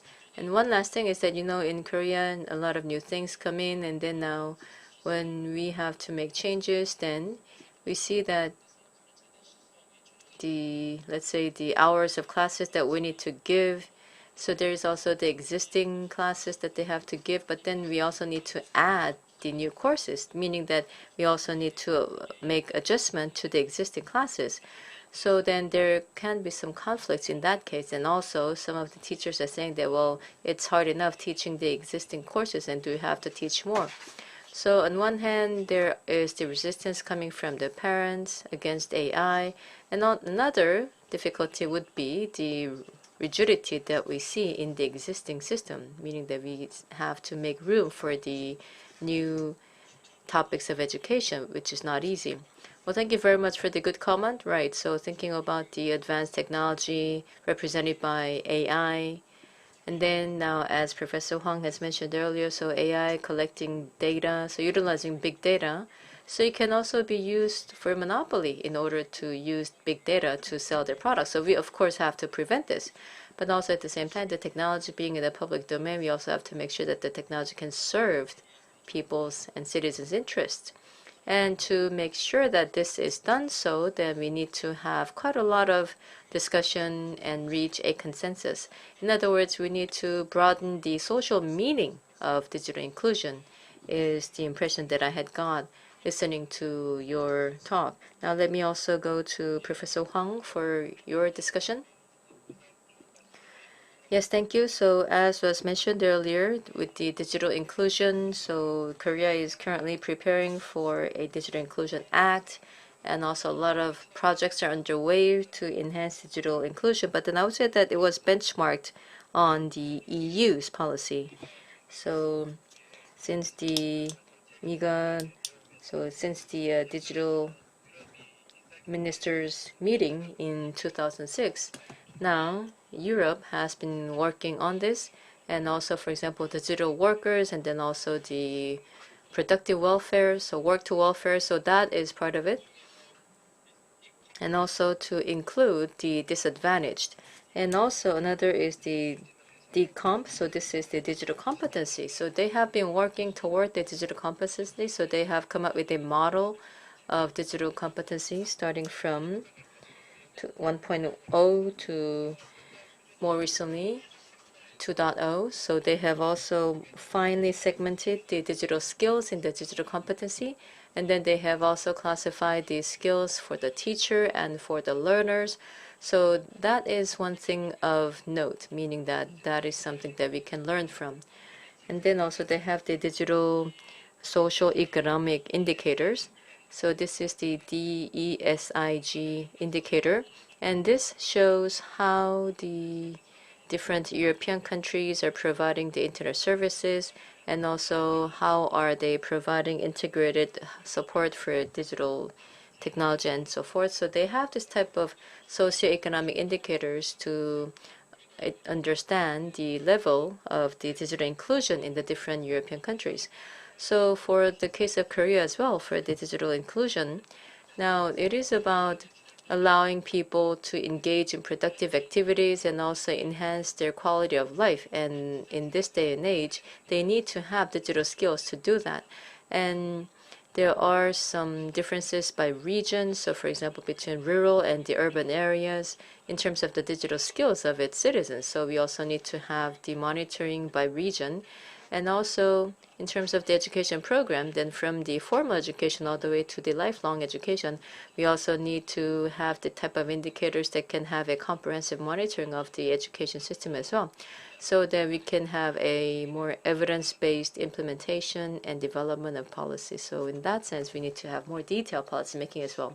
All right, thank you very much for that. So thank you very much for offering new suggestions, and makes me want to study more on these topics. Thank you. And then now, Professor Kim Mi-ryang, you have also provided a lot of detailed suggestions as well, but then why don't you provide us with an overall wrap-up? So just collecting all the bits and pieces from the different panelists, and then just put them all into a concluding remarks. Well, the bits and pieces, putting them together, I think that's up to the moderator. Now, for me, yes, Professor Kim Myung-soo also talked about something very important. So in terms of the AI, then we see that for some of the states or universities or parents are against teaching AI. So, well, we can also find such examples. You know, in Korea, human resources are an important resource, and also as an IT powerhouse, we also have influence in the rest of the world. So Korea is trying to do a lot of things based on technology.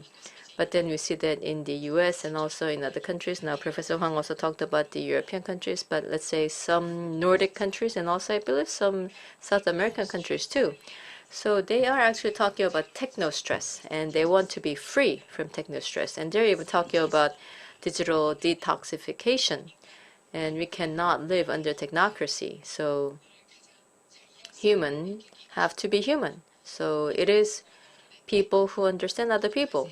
And also, you know, for the elderly, so, you know, there are some who still write on paper, especially in the old manuscript. And then so I told him that, you know, maybe you should learn the computer to make it easier for you to write. And then he said that, no, I have no intent of learning it.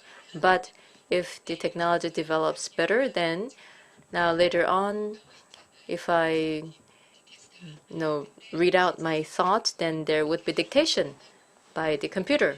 So he said that, you know, he was willing to do that. So now we do have the technology, but he's still not using it. So I believe that it's about choice, individual choices. So sometimes, you know, people are not able to do so because they're not aware of it. But then in other cases, people are aware of it, but still choose not to do it. So I think there are stark differences between the two. So I talked about opportunities and experience for the disadvantaged group, meaning that we need to expose them to the opportunities and the experiences. And if they choose not to, then that's fine. But then we have to make sure that they are not exposed to accumulated inequality. And also there is some hierarchy in terms of the learning of the computer. So for example, like coding. So if you do not get started, then later on, then you simply cannot learn it. So just like in math. So there is a hierarchy of learning. So we have to make sure that they do not have to give up just because they missed the entry point. And also, the term inclusion, perhaps when we call it in English, then it has less of that sense. But then when we say this in Korean, this is more meaning like embracing. So it seems as if it's less horizontal. So meaning that those who are better off are trying to embrace those who are lesser off. So maybe we need to find a better word that sounds more horizontal. So it's not about, you know, doling out to the disadvantaged, but then just to make sure that there are opportunities and experience for the disadvantaged so that they will not be feeling or experiencing being left out from the beginning. So we need to have that kind of basic infrastructure to make sure that everyone will be able to get the experience. And also for myself in the past, now to learn something, it would take 1 hour, but now for me, it would take like 3-5 hours, and as soon as I learn it, I forget it. So maybe I myself am becoming a digital disadvantaged. So when we try to learn something new, then we also need to provide the type of content and the environment that would make it conducive for the individuals to learn what they wish. So perhaps we need to gather our views to make that possible. So now that I turn over to the moderator. Well, thank you for that, but then you already said what I wanted to say. Now, I was always thinking, could there be a better Korean word for the digital inclusion? Because who's trying to embrace who? So I have actually been critical of this Korean word for inclusion. But anyway, so my concluding remarks would be that now, of course, that this meeting is the OGP, the Open Government Partnership. then I think the same goes for this concept as well. So should some governments be closed while some governments are open? No, all governments have to be open. And also for the digital inclusion, it's not about the governments making the choice of having digital inclusion or not. As was mentioned earlier, digital inclusion is the basic right. Perhaps it is one of the most important basic rights today. So for the citizens who are exercising their rights, so they should be the center of such policy. So if that being the case, then in terms of using the technology or adopting technology and also giving a sense of efficacy out of education and training. So we need to have all these elements in place. And I believe that the citizens have the right to demand that that be the case in our society. And I do hope that through this session and through this forum, we will be able to lead to policies to that end. And I do believe that the three panelists' presentations and talks today have made contribution toward that goal. So thank you very much for that. Thank you.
We have to make clear that governments exist to serve the interests of citizens and not the other way around. Open government is a new way to think about collaboration around governance. To me, open government means the ability to be a part of the change that you want to see.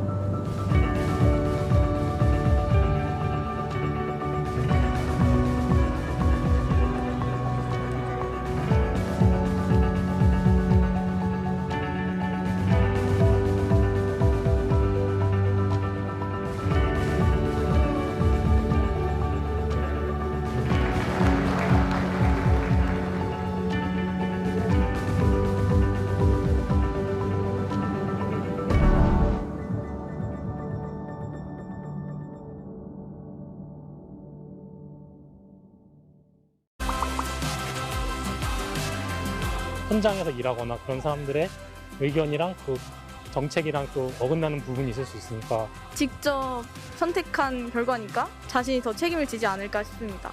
내가 얘기해가지고 좋아질 건 없겠지만은 그래도 하고 싶은 말을 하면은 속이라도 시원할 것 같아요. 서민들의 현장 그리고 실생활 일부분들은 대의를 반영하지 못하는 부분이 분명 있을 것 같아서 충분한 의견 수렴이 필요하다고 생각합니다.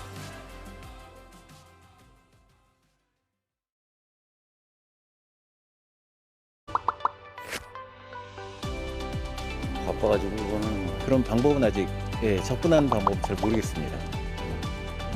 우리 일상 속에서 찾아볼 수 있는 거의 모든 공공행정 분야가 바로 시민참여 영역이라고 할 수 있습니다. 저희 홈페이지를 방문하셔서 새로운 제안을 하실 수도 있고 일단 본인이 관심 있는 주제를 좀 조사하시면 관계가 있는 NGO들이 있어요. 그렇게 참여하는 방법이 있을 수 있고요. 또는 자기가 속해 있는 지역의 지자체에 관심 있는 법이라든지 예산이라든지 이런 데에 참여하시는 분들 굉장히 많습니다.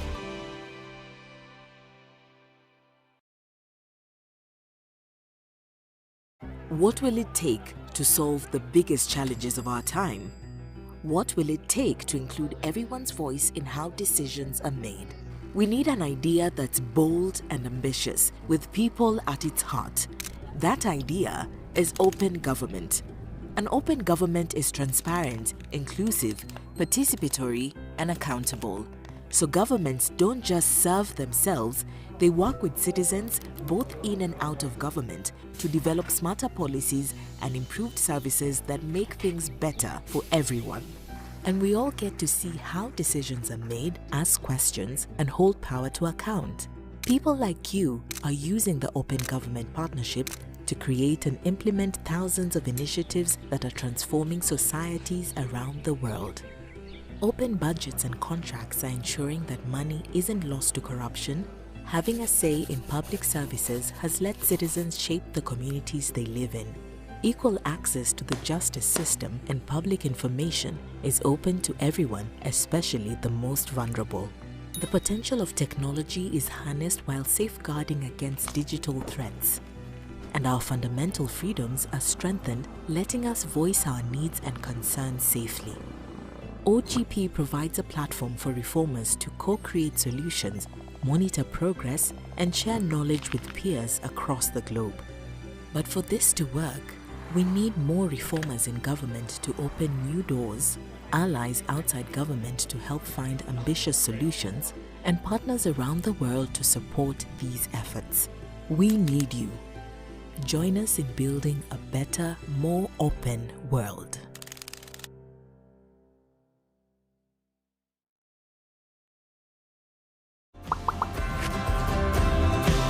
포용적 디지털이란 말 사실 처음 듣는 말인데 공부를 할 수 있는 방법? 세상을 조금 더 편안하게 해주는 것? 남녀노소 10대부터 90대까지 편할 수 있는 시스템이 디지털 혁신이라고 하는 기술과 방법과 절차들이 활용되는 것이 디지털 혁신에 의한 민주주의라고 할 수 있고요. 여기에서 포용적이라는 것은 국민 누구도 한 명이라도 소외되지 않고 모두 다 민주주의에 참여할 수 있도록 만들어준다는 측면에서 포용적 디지털 혁신이라고 할 수 있겠습니다.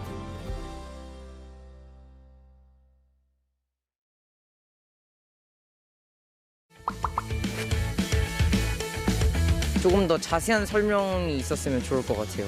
사용이 어려운 이유가 사용 방법이 익숙치가 않아서이기 때문에 쉬운 언어로 표현하는 게 좀 좋은 방법일 것 같습니다. 어르신들도 접할 수 있게 교육이 좀 필요하다고 생각합니다. 디지털 활용에 어려움을 겪고 계시는 국민들이 많습니다. 그런 국민들을 위해서 저희는 전국의 디지털 배움터 1000개소를 운영하면서 필요하신 디지털 역량들을 교육해드리는 사업을 펼치고 있습니다.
보이는 것, 다 알 수 있는 것.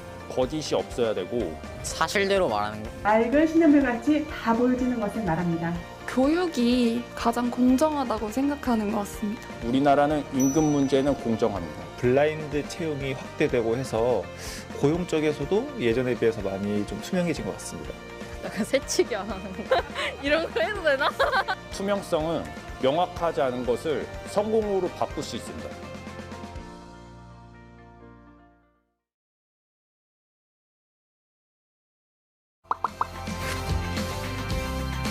포장된 말을 하지 않고 원래 하고 싶은 말 하는 그런. 좀 일부러 숨기는 게 없어야 하지 않을까요?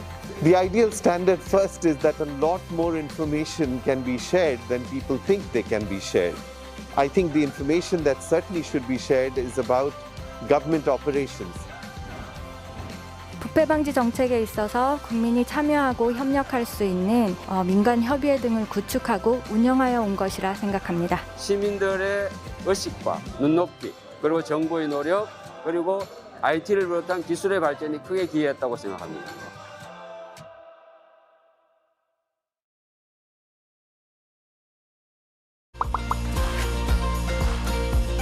좀 자유롭고 숨기는 게 없는 그런. 국민들과 잘 소통할 수 있는 정부가 열린 정부라고 생각합니다. 열린 정부는 협력이다라고 생각합니다. 모든 국민들이 같이 할 수 있는. 다 얘기해주는 거? 투명하게 공개하는 거? 국민이 정책에 참여할 수 있는 정부가 아닐까요? 정부가 우선 국민들의 불편함이나 의견을 어느 정도 수용할 수 있고 들어줄 수 있는 그런 정부가 아닐까 싶습니다.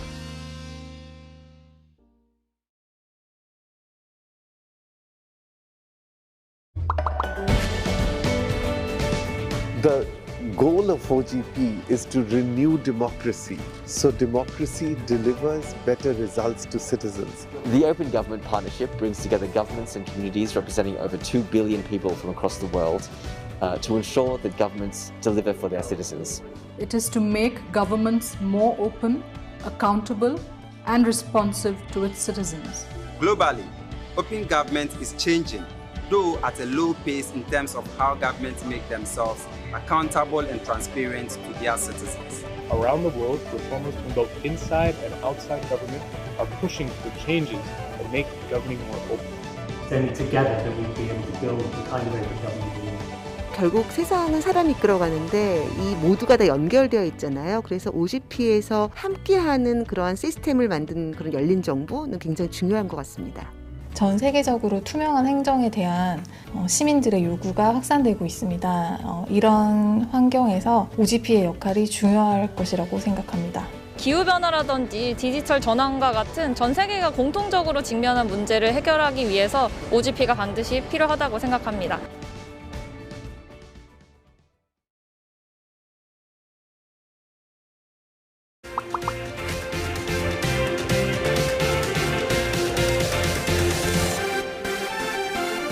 국제 청년 청년들과 함께 연대를 형성하고 국내뿐만 아니라 국제적으로 청년을 위한 어젠다를 수립하는 데 청년이 직접 목소리를 낼 수 있는 기회가 됐으면 합니다. 전 세계에서 많은 나라들이 우리나라의 열린 정부 정책을 벤치마킹하고 싶어하는 나라들이 참 많다는 것을 느끼고 있습니다. 자부심과 그리고 뿌듯함을 느끼면서 일하고 있습니다. Korea has some great success stories in the anti-corruption, civic space and digital governance, and we want to hear them. So consider whose voices aren't being heard and get them involved because we want everyone around our table. First, convene a strong global coalition for democracy to fight back against the rise of authoritarianism. The second role, which Government of Korea has already played, is it has issued a call to action for all OGP members to advance ambitious reforms to renew democracy through openness and citizen participation. First is an invitation for all Korean citizens to join the Global Summit. It's from December 15 to 17. The website is ogpsummit.org. Please register and join.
We have to make clear that governments exist to serve the interests of citizens and not the other way around. Open government is a new way to think about collaboration around governance. To me, open government means the ability to be a part of the change that you want to see.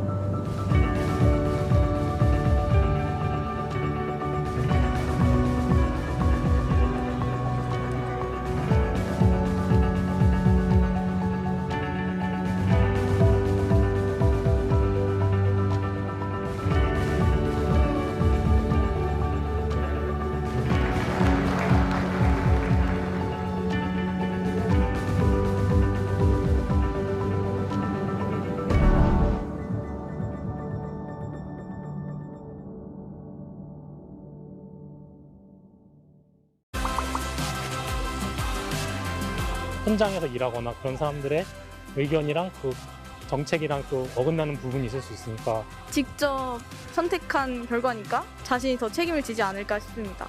내가 얘기해가지고 좋아질 건 없겠지만은 그래도 하고 싶은 말을 하면은 속이라도 시원할 것 같아요. 서민들의 현장 그리고 실생활 일부분들은 대의를 반영하지 못하는 부분이 분명히 있을 것 같아서 충분한 의견 수렴이 필요하다고 생각합니다.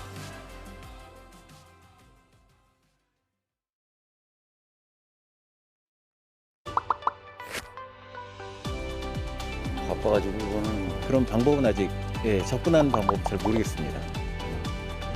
우리 일상 속에서 찾아볼 수 있는 거의 모든 공공행정 분야가 바로 시민참여 영역이라고 할 수 있습니다. 저희 홈페이지를 방문하셔서 새로운 제안을 하실 수도 있고 일단 본인이 관심 있는 주제를 좀 조사하시면 관계가 있는 NGO들이 있어요. 그렇게 참여하는 방법이 있을 수 있고요. 또는 자기 속해 있는 지역의 지자체에 관심 있는 법이라든지 예산이라든지 이런 데에 참여하시는 분들 굉장히 많습니다.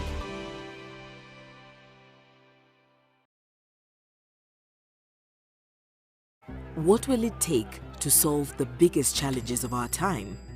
What will it take to include everyone's voice in how decisions are made? We need an idea that's bold and ambitious, with people at its heart. That idea is open government. An open government is transparent, inclusive, participatory, and accountable. So governments don't just serve themselves, they work with citizens both in and out of government to develop smarter policies and improved services that make things better for everyone. And we all get to see how decisions are made, ask questions, and hold power to account. People like you are using the Open Government Partnership to create and implement thousands of initiatives that are transforming societies around the world. Open budgets and contracts are ensuring that money isn't lost to corruption. Having a say in public services has let citizens shape the communities they live in. Equal access to the justice system and public information is open to everyone, especially the most vulnerable. The potential of technology is harnessed while safeguarding against digital threats. And our fundamental freedoms are strengthened, letting us voice our needs and concerns safely. OGP provides a platform for reformers to co-create solutions, monitor progress, and share knowledge with peers across the globe. But for this to work, we need more reformers in government to open new doors, allies outside government to help find ambitious solutions, and partners around the world to support these efforts. We need you. Join us in building a better, more open world.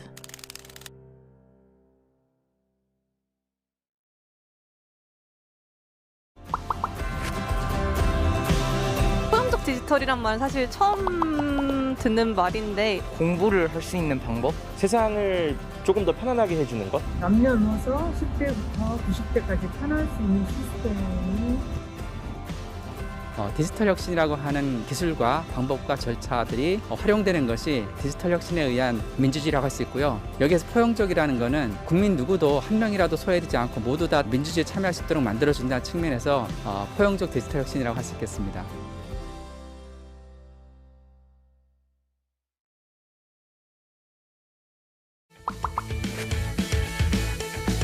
조금 더 자세한 설명이 있었으면 좋을 것 같아요. 사용이 어려운 이유가 사용 방법이 익숙지가 않아서이기 때문에 쉬운 언어로 표현하는 게 좀 좋은 방법일 것 같습니다. 어르신들도 접할 수 있게 교육이 좀 필요하다고 생각합니다. 디지털 활용에 어려움을 겪고 계시는 국민들이 많습니다. 그런 국민들을 위해서 저희는 전국의 디지털 배움터 1000개소를 운영하면서 필요하신 디지털 역량들을 교육해드리는 사업을 펼치고 있습니다.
보이는 것, 다 알 수 있는 것. 거짓이 없어야 되고 사실대로 말하는 거. 맑은 신현물같이 다 보여지는 것을 말합니다.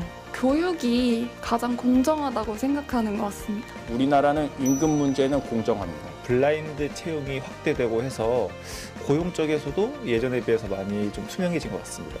약간 새치기 안 하는 거. 이런 거 해도 되나? 투명성은 명확하지 않은 것을 성공으로 바꿀 수 있습니다.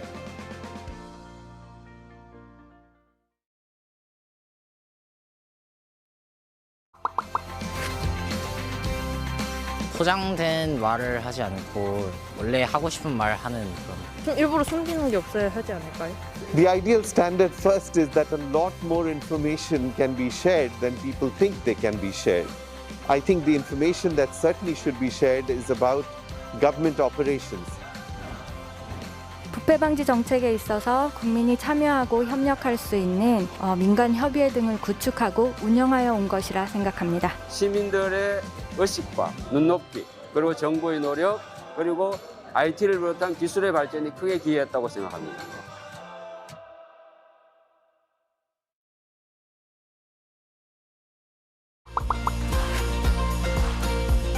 좀 자유롭고 숨기는 게 없는 그런.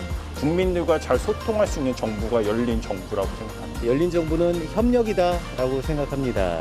모든 국민들이 같이 할 수 있는 다 얘기해주는 거, 투명하게 공개하는 거. 국민이 정책에 참여할 수 있는 정부가 아닐까요? 정부가 우선 불편함이나 의견을 어느 정도 수용할 수 있고 들어줄 수 있는 그런 정부가 아닐까 싶습니다.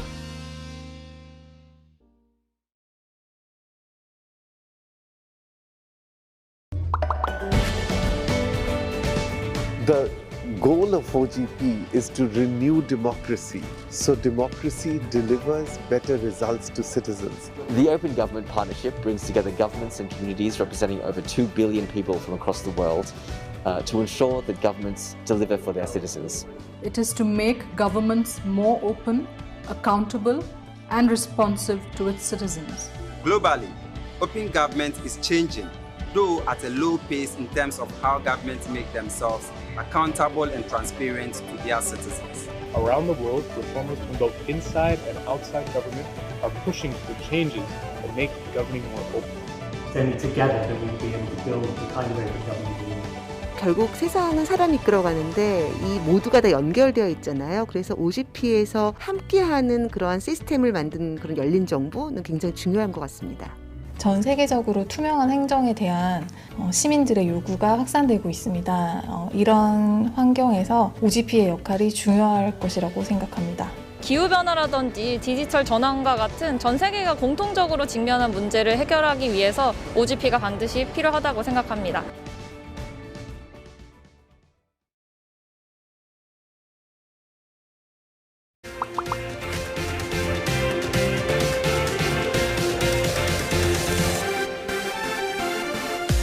청년들과 함께 연대를 형성하고 국내뿐만 아니라 국제적으로 청년을 위한 어젠다를 수립하는 데 청년이 직접 목소리를 낼 수 있는 기회가 됐으면 합니다. 전 세계에서 많은 나라들이 우리나라의 열린 정부 정책을 벤치마킹하고 싶어하는 나라들이 참 많다는 것을 느끼고 있습니다. 자부심과 그리고 뿌듯함을 느끼면서 일하고 있습니다.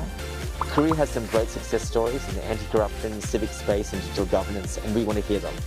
So consider whose voices aren't being heard and get them involved because we want everyone around our table. First, convene a strong global coalition for democracy to fight back against the rise of authoritarianism. The second role, which Government of Korea has already played, is it has issued a call to action for all OGP members to advance ambitious reforms to renew democracy through openness and citizen participation. First is an invitation for all Korean citizens to join the Global Summit. It's from December 15 to 17. The website is ogpsummit.org. Please register and join.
안녕하세요, 선생님. 저 한국장애인재단 장애인재 담당자 김지혜입니다. 네.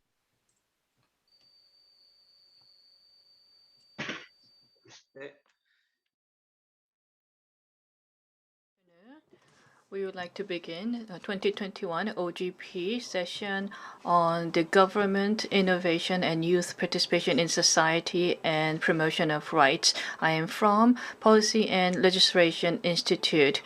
Some of the speakers and panelists will join our session without wearing masks because we're joining this conference from our homes and places where we're working alone. And we're going to talk about different policies and improvement ideas for the programs and institutions that are implemented for youth. And when you visit our website, you'll be able to leave questions and comment on our website for this session. I would like to introduce our speakers and panelists for the first session. We have with us Sang-min Jung, the Commissioner of Incheon Youth Network. Nice to meet you. I have with us researcher Jae Myung-min from D Lab. We're also joined by Jinwoo Lee from Changwon University, who is a research fellow. We have with us Yoonji Kim from Busan Jail Economy, and she's a reporter from the Jail paper. I would like to first talk about the role of the youth network from Sang-min Jung. Sang-min Jung is speaking and participating on behalf of the youth living in Incheon. He is carrying out youth-related activities and was awarded a Proud Incheon citizen recently. With that, please go ahead with your presentation.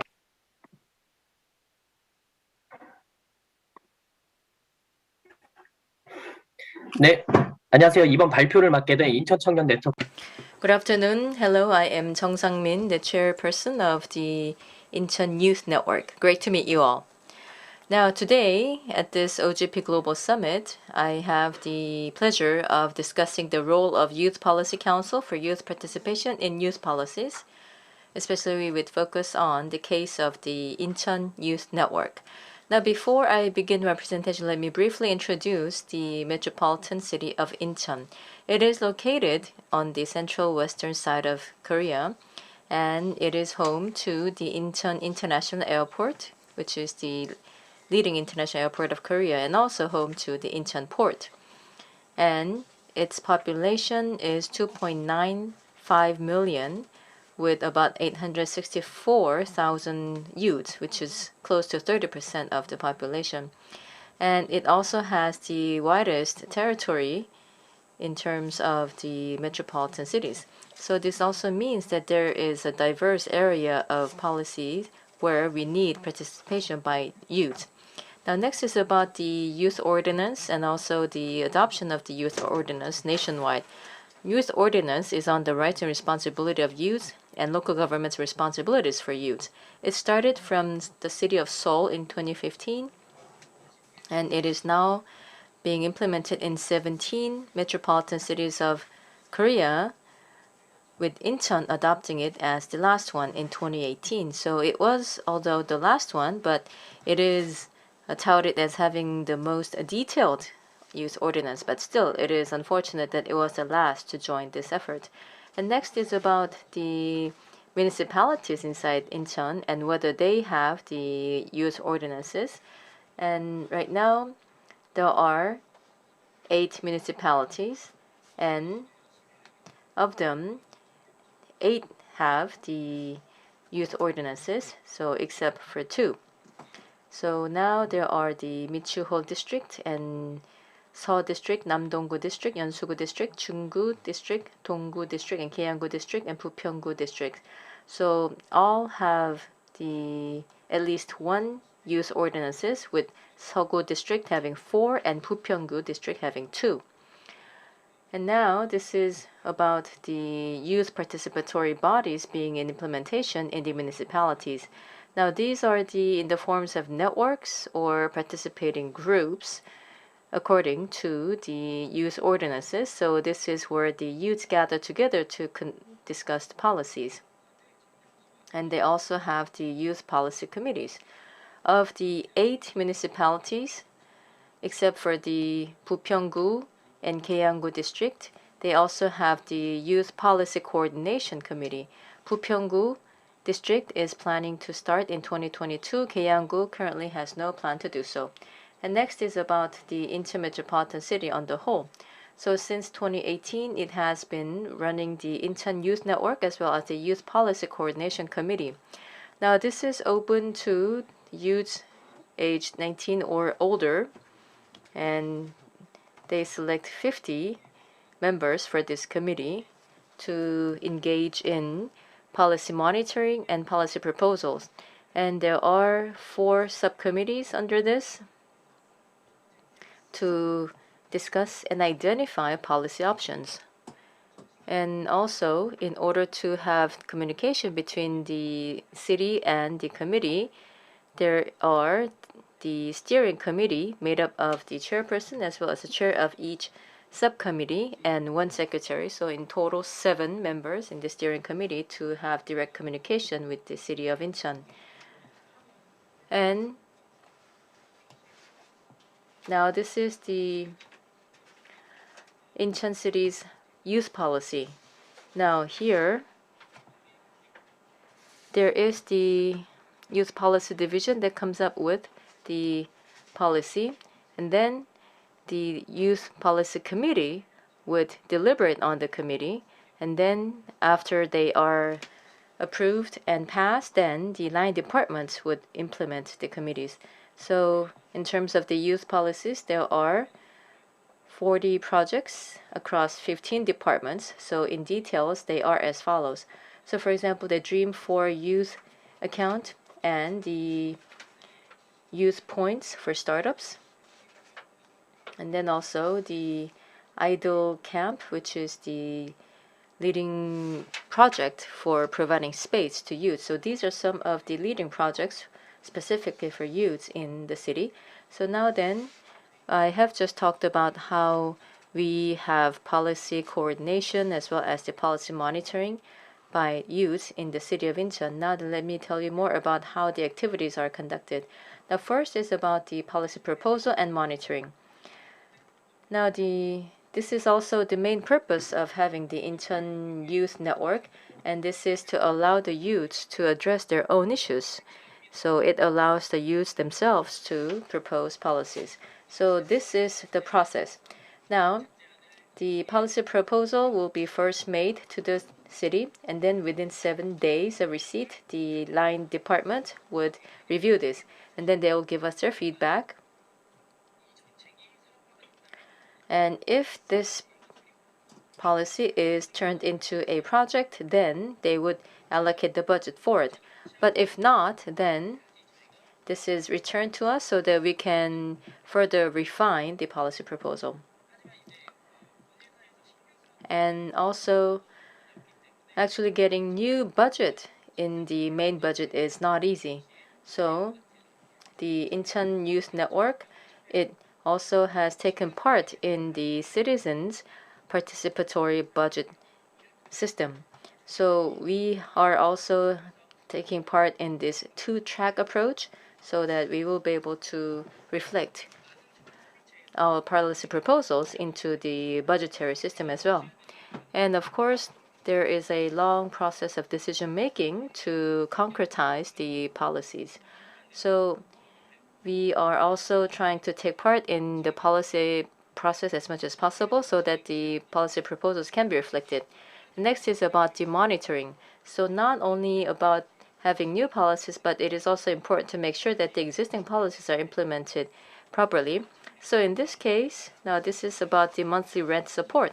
And we saw that in terms of the eligibility was not realistic. So we have increased the threshold for the support from the 40 million won to 50 million won in terms of the monthly rent, so that this would be more in line with reality and would be more open to the youths who need such support. And next is about youth participation in the city governance. Now, according to the Framework Act on Youth, Now, there is also an obligation of the municipalities to allocate a certain percentage of their policy-making process to youth. So we have one person in the Institutional Easing Committee, one person in the Gender Governance Committee, one person in the Statistics Committee, and so forth, to make sure that the youth voice would also be reflected in the policy-making process. And not only that, but we were able to draw out changes in the opinion gathering for research that is related to youth. So, for example, in the past, the research proposal was made early in the morning and also during the day, but then we have changed the timing so that this will be done so at a time when the youths can also participate. So we believe that this would be one good example of active administration. And last is about the sense of effectiveness. So the youths who take part in the network as well as the committee, now seeing that their proposals are being reflected into policies, they feel a sense of effectiveness. But of course, there is some time lag until the project is implemented and the budget is won. So in case of our project, then we would first propose the projects, and then afterwards we have held meetings in order to add details to the policy, and then we would propose this to the city, and then there would also be a public hearing with the youths.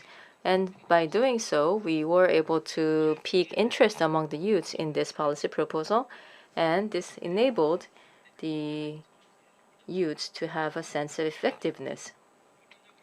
So finally, we believe that the role of the Policy Council is not just about the policy monitoring, but then to make sure that there can be direct communication with the policymakers so that we can see that our proposals are being reflected into the policies.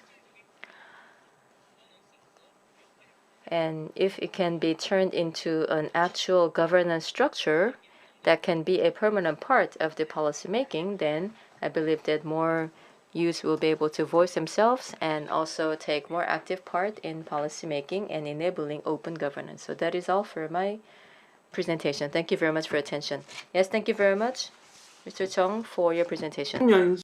Second, we invite our next speaker who will be talking about barrier-free expansion plan for the youth facility. We would like to invite researcher Jae Myung-min, and he has received much investment as a youth business person, and after graduating from KAIST, he has worked in the research center to commercialize technologies. Please begin.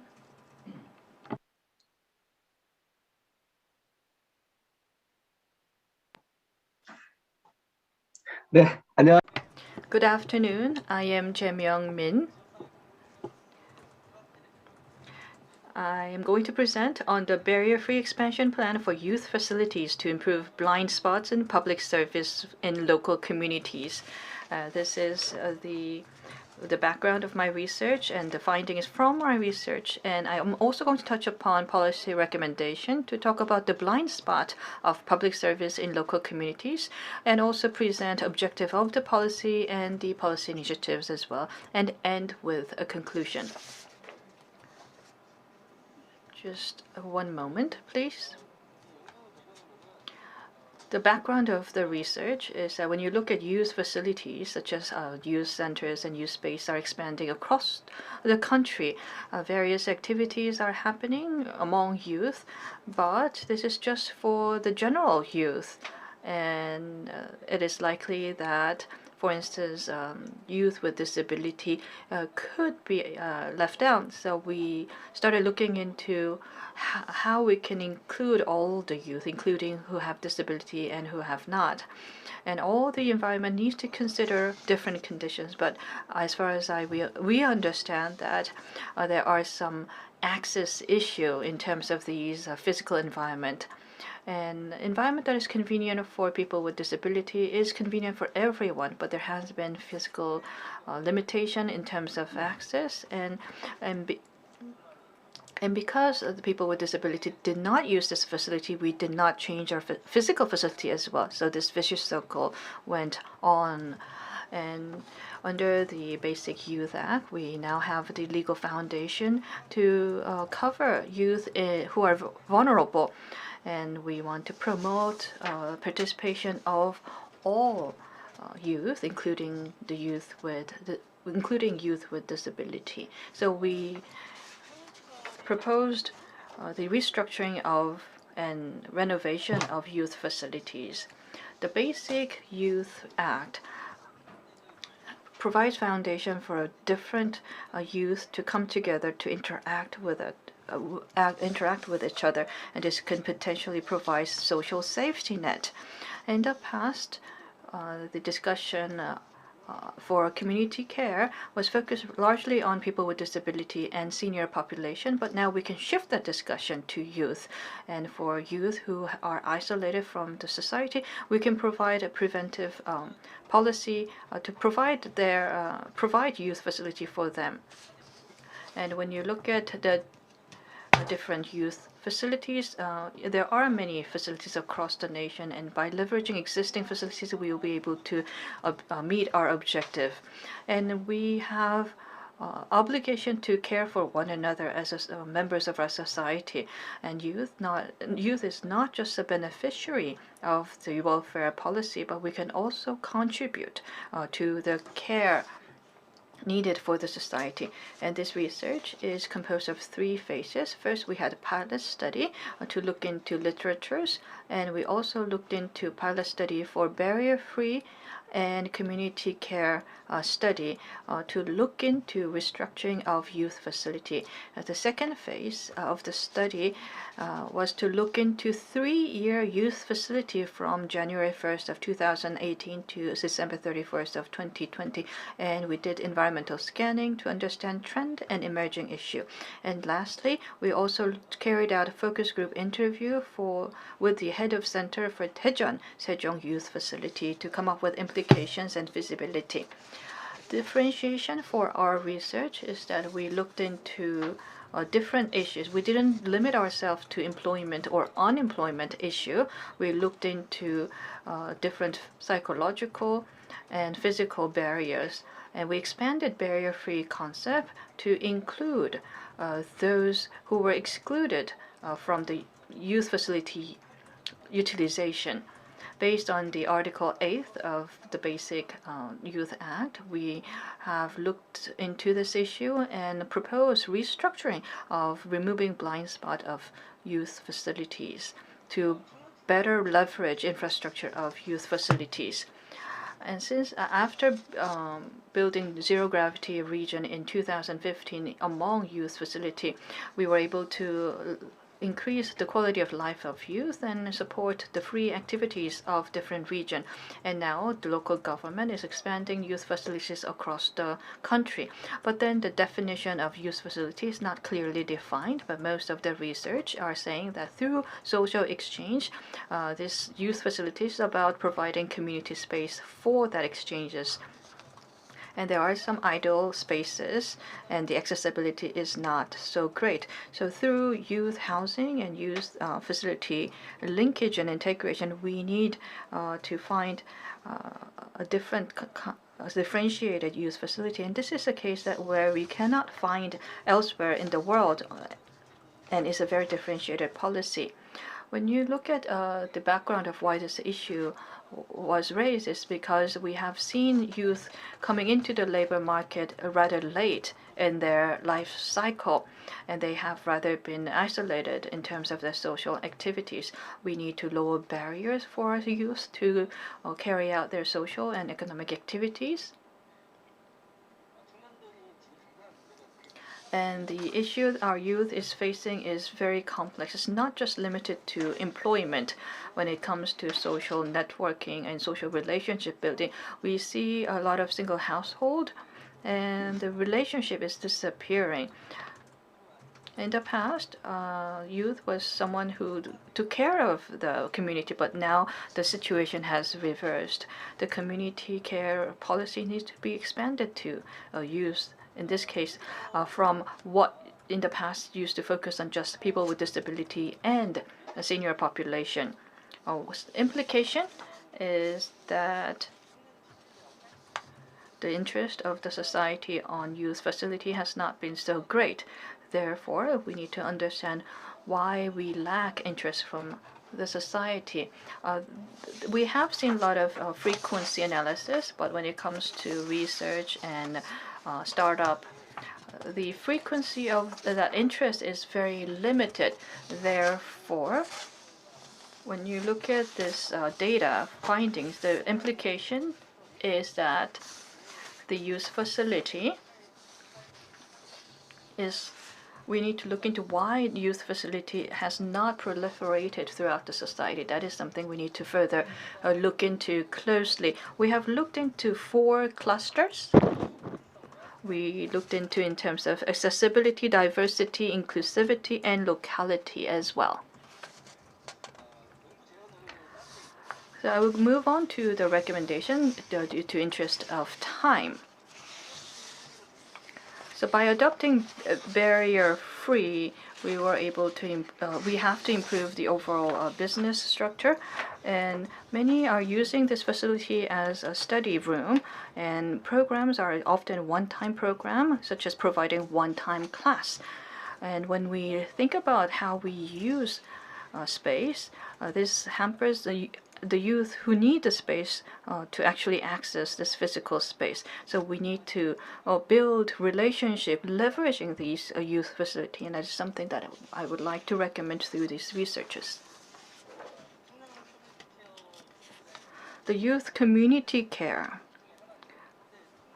and the key objective is that when you look at the age limit under the law is from age of 19 to 44, and the age needs to be lowered if possible by 1 more year. Then we'll be able to allow youth who are above 18 to receive 3 million won in grant to find their independence in the society. And if we can further expand the policy to include them, it will be great. So that's one recommendation.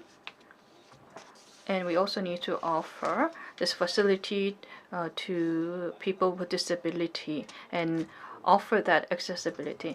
And if we can adjust the operation hour to include people who are working to use this facility, would be great. Also, when you look at the activities in the youth center,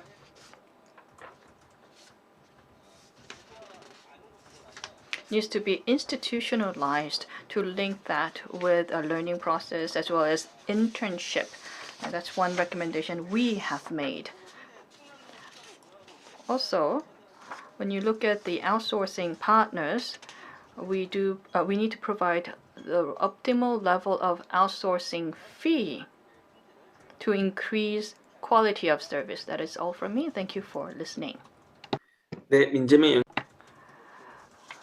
Jae-myung, thank you for that presentation. And from now on, we will start our panel discussion to exchange our ideas. First, I would like to invite Jinwoo Lee, researcher from Changwon University. Jinwoo has majored law in the university, and he has PhD in international relationship, and he is working. He is now doing a postdoc with NRF.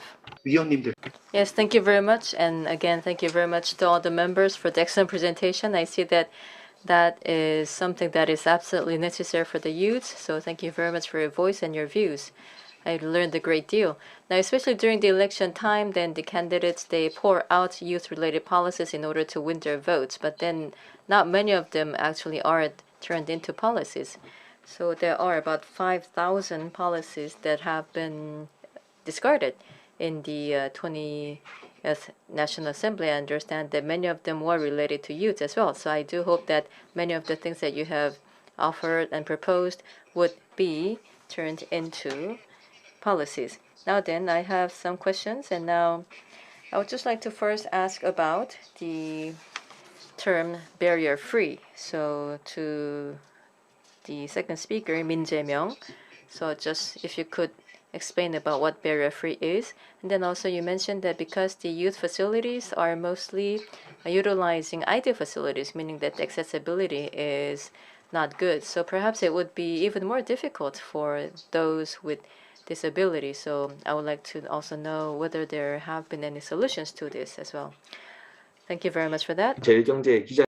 And we would like to invite Yoon-ji Kim from Busan Jail Economy. And after receiving her master's degrees in journalism, has worked in the U.S. Embassy and is very much interested in the youth issue. The mic is all yours. Good afternoon. My name is Yoon-ji Kim from Busan Jail Economy Daily. I would like to thank our two great speakers for that wonderful presentation, and I learned a great deal. When I started out as a reporter, last year I participated in youth governance process and I had to prepare an article on youth governance. So I did look into and studied youth issue. When I look at youth policy, Seoul City is most active in terms of providing youth policy. So I met with the Seoul City government official as well as Seoul Youth Net members. And as our first speaker mentioned, I have a question and comment on the first speaker. So one of the activists in Seoul said that this is an issue of youth. But when you start with the youth issue, it becomes everyone's issue, although youth issue is a starting point. So in that light, what they're saying is that you come up with a youth-oriented policy, but when you look at the beneficiary, as well as those recipient of the welfare policy, it eventually gets expanded, and this has to become a universal policy for all. So in that perspective, I would like to also hear from you your views on this, and also on barrier-free. Thank you for that presentation on barrier-free. Personally, I believe that youth need to have a place to play and do entertainment and to exchange their personal network. So defining the space in a way that it has to be used in a certain way, I think limits how youth leverage these spaces. That would limit the utilization of this space and how they access this space. So whether it be one-day class, I think the youth facilities can accommodate a lot of things. You can do personal networking, you can meet the person you want to build relationship with. So on that sense, I would like to hear your views on how you think about leveraging those kind of youth facilities. 민재명 연구위원님께서 이제 질문. So first of all, I would like to invite Jae-myung Min to answer that question, and then afterwards, I would like to invite others to participate. So thank you for that great question. Barrier-free barrier-free is something that we want to provide to people with disability and elderly population. It's a policy movement to remove any barriers for these vulnerable population to access different areas. And we wanted to increase that scope to not just people with disabilities and elderly, but also youth. So we want to build an open space for everyone. So this is not a narrow definition of just looking into people with disability. When you look at youth, whether it be one-day class or other different programs, I fully agree that they need to be able to enjoy different programs. But when we carried out this research, I met with the head of centers who are running these youth facilities and carried out focus group interview. And a lot of the comment that we heard is that it's very important to build social network, social relationship. But when you carry out one-day classroom, it is rather difficult and limiting to build that relationship, that social relationship. Currently, the proportion of one-day classroom in Daejeon and Sejong. In Daejeon, it's 50%, but maybe we can adjust that ratio to have more sustainable program to better build relationships. So that was one of the recommendations that was made. 충분한 답변이 좀 되셨을까요? I hope that has sufficiently answered your question. And then also to Mr. Chung, I wonder whether you have any comments to the questions? Well, then thank you very much for the excellent question. So I also try to organize my response. Now, I believe that going to the universal policy, I thought that that would be not easy because, a policy, it is dynamic. So let's say something that worked this year might not necessarily work next year. So again, any policy is dynamic, and also for employment and also inequality, plus COVID-19. So all of them are directly affecting the youth generation. So I would say that the priority should be given to the youth, and I believe that we also have the public opinion leaning in that direction. So where it is the most necessary, then perhaps we need to give priority to youths in terms of providing the policy support. And then afterwards, now moving in a more universal direction, if we can do that based on social consensus, if we can do that, I believe that we can continue to develop the policy. Okay, thank you very much. And actually, our session is divided into parts 1 and 2, and there's also going to be a general discussion at the end. So we will leave the remaining questions for the later discussion. And with that, we are going to conclude part 1, and then we will move on to part 2. Now, for part 2, allow me to introduce the speakers here. First, we have with us In-pyo Yo, Executive Director with MTS. Nice to meet you all. Thank you. And we have with us Doo-won Jang, the Head of Career Advisory Committee. And we have with us Sung-chul Han from Busan Yeongdo Youth Committee Director. And we have with us Seung-yeon Oh, committee member for Incheon Youth Policy Committee. I had an issue with my computer, but I'm going to turn on my video soon for you. We have with us Hyun Khan, the member of Busan City's Junggu Council Operation Executive Head. And we also have with us Yong-ho Cho, CEO of Korea Legal Transformation Research Center.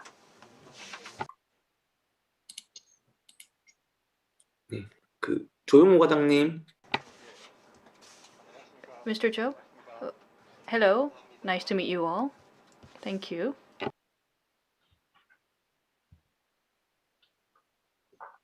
그럼 먼저 Then first we will begin with the presentation by In-pyo Yo, Executive Director of MTS. We would like to welcome him for this presentation. He's a youth business person and has received award from the National Assembly and has contributed in coming up with policy for social safety net for youth. And he's also a member for the youth committee with the local government.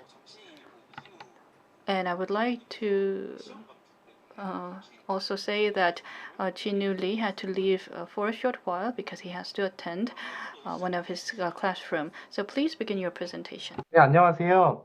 Good afternoon, ladies and gentlemen. I am Yo In-po, and I will be talking about the non-contact health management policy proposals for single-person youth households and policy proposal for housing stabilization in the regions. Now first, about the non-contact health management proposals. Now, since COVID-19, over 100,000 people sought treatment for depression in 2019. In the first half of 2020 alone, over 90,000 in their 20s and over 100,000 in their 60s are likely to get treatment. And now there is fear of resurgence because of the variants. And now exercise's effect against depression is well known. And as it is difficult to have outdoors activities, we decided to try to address the situation in a non-face-to-face manner. Now, many of the youths, as they were limited and restricted against outdoors activities, we wanted to see whether if the state were to give them advice on health management, then will this be helpful in their mental health? And we have conducted the health classes for single-person youth households. So we provided them with exercise tools like the yoga mat and also evaluated the impact on their health. So the youths, after a month, responded that they were able to get a sense of satisfaction through this regular contact, and they also said that it was able to partially offset the difficulty in using the gym facilities outside, and they were also able to resolve part of their sense of anxiety. And in the beginning, it was a bit awkward, but they were getting more interested over time. Now, this was conducted in the MTS studio in the Dae-deok-gu District Youth Bunker. And it was all produced and attended by youths. In terms of the satisfaction, those who responded that it is good or better was close to 80%. And if the program were to be offered again, then what is it that they want to listen to again? And it was mostly the Pilates, yoga, as well as home training. And then now it was open to a broad number of youths, and thanks to the home training, we believe that the cost required for this would be offset by the savings that we can get in terms of the improved health, especially mental health. And next is about the policy for housing stabilization in the regions. And the reason for such proposal is because the regional housing, because of the speculative forces, especially coming from the metropolitan region, have shot up the real estate prices in this region. So as of November last year, the price was 130 compared to the peak. And because the metropolitan region housing prices have gone up so much, now the speculative forces are targeting the housing in the region. And the Seoul residents buying up apartments in other regions have reached the highest since 2006. And the damages are going to the residents in the regions. And also, as a result of this, the acquisition tax has gone up by 1 to 3%. And this also led to many of the apartments in the regions more than doubling in the pricing, driving out the local residents and seeking to live in other regions. Now, this is also detrimental to many of the regions and the regional towns and cities that already have dwindling population. And it could also lead to hollowing out of the cities and turning some cities into ghost towns. So to address this problem, I believe that there have to be differentiated tax rates for the residents and the non-residents. Now, for the non-residents, how they see regional apartments are like how they see stocks. So if they also get returns from the apartment trading in the regions outside of the residence, then they should be subject to taxes. And now, if such taxation or if such tax revenue is to be used for the betterment of the local residents, then that would also be a benefit the local residents. So we believe that by doing so, we will be able to lower the tax for the local residents, and this would also help the local residents, especially the local youths, to get their housing and encouraging them to marry and have kids. So thank you very much for that. 진로와 Now, we would like to talk about employment and career design, and this will be presented by Do-won Jang. Do-won Jang has served as an intern reporter at Hankuk Economy Daily and has researched on education and employment for youth. In 2018, has received an award from Prime Minister in Korea and is working to have positive influence on the Korean community society. With that, the mic is all yours. Please begin. 네. 네. Can you see my slides? Good. My name is Do-won Jang, and I will be presenting as a second speaker for the second session. This is my bio, and I meet with many youth, as well as I talk about youth policy as well. I am interested in the employment policy of youth population. I also published a book on youth employment white paper, and these are the papers that I've looked into in terms of youth employment, and that's where I want to focus my talk with. When you look at the researches on youth, usually talked about the social economic status of youth, but youth who are the actual person in point and who are the beneficiary of policy has not been studied much in the current studies. And now I have here I use the word welfare attitude, and when it comes to welfare attitude, it's belief on the welfare itself.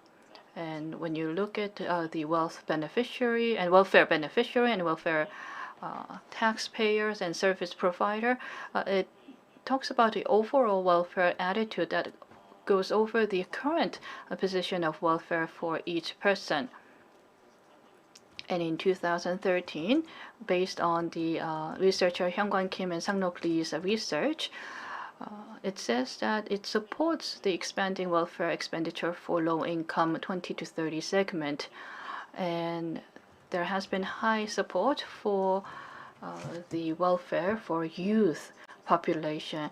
And as the society is in need of financial support, and for poorer society there has been higher need for the youth support, and I'm going to talk about the employment need for the youth. But this kind of employment service in Korea needs to be refined, and in order to refine that employment service, there has been a lot of effort coming from the government, and starting in 2021 there has been some refinement in the replacement policy and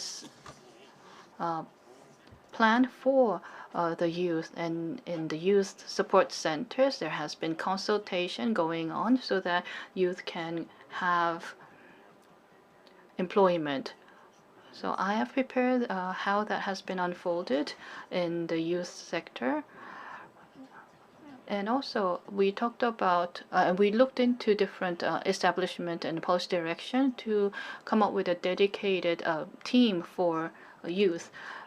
There has been the second anniversary on the Day of Youth, and the MOLIT and the Ministry, SME Ministry of Support Agency and Ministry of Finance and Planning, as well as Financial Committee, has participated in launching a dedicated team for youth.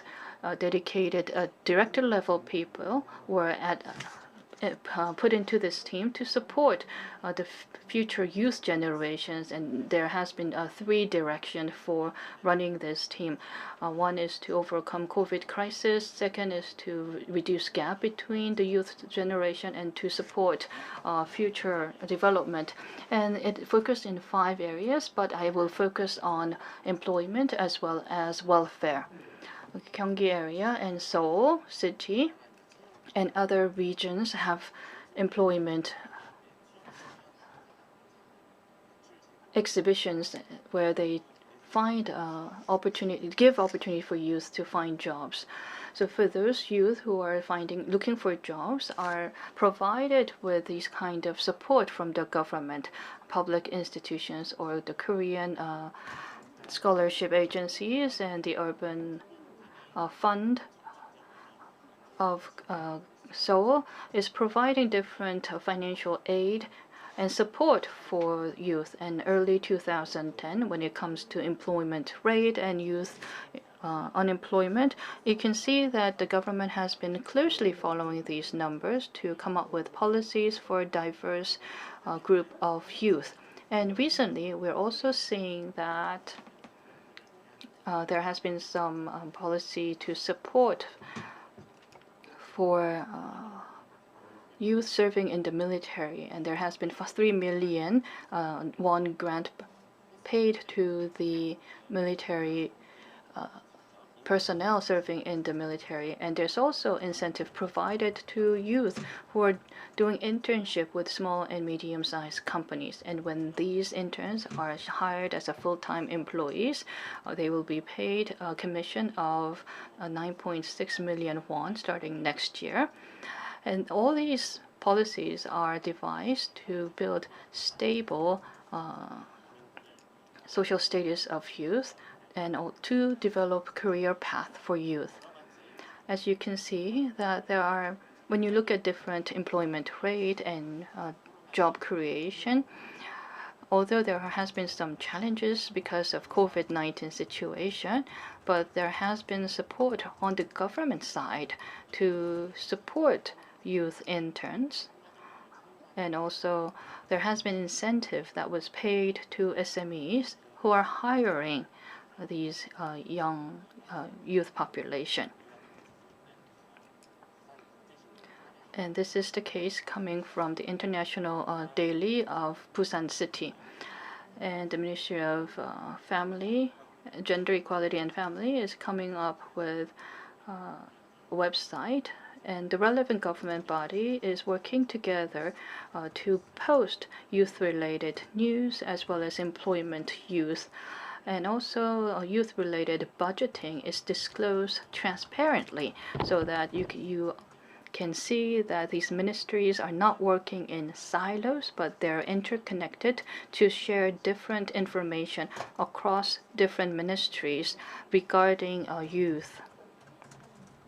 And this is one good example of that.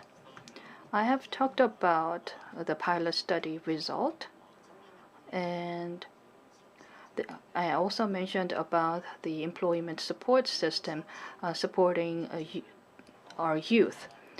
An employment support system is based on employment insurance. In the past, low-income families and self-employers were in the blind spot.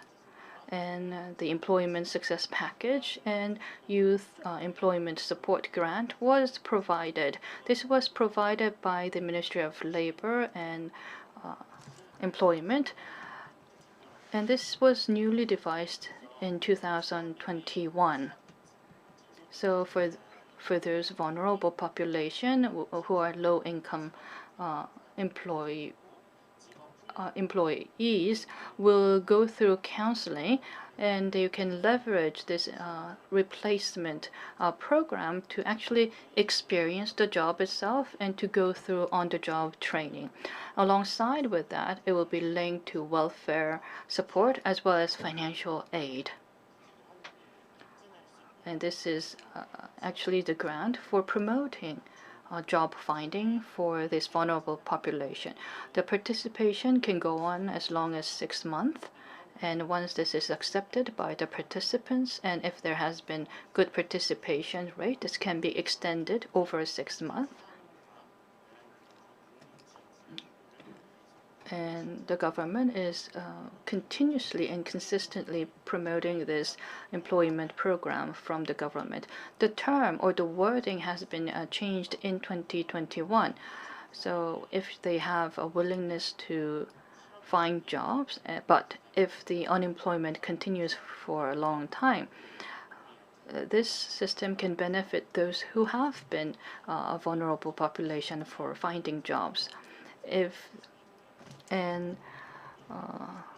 Those people who are just above the poverty line or unemployment line will be able to benefit from this program. They can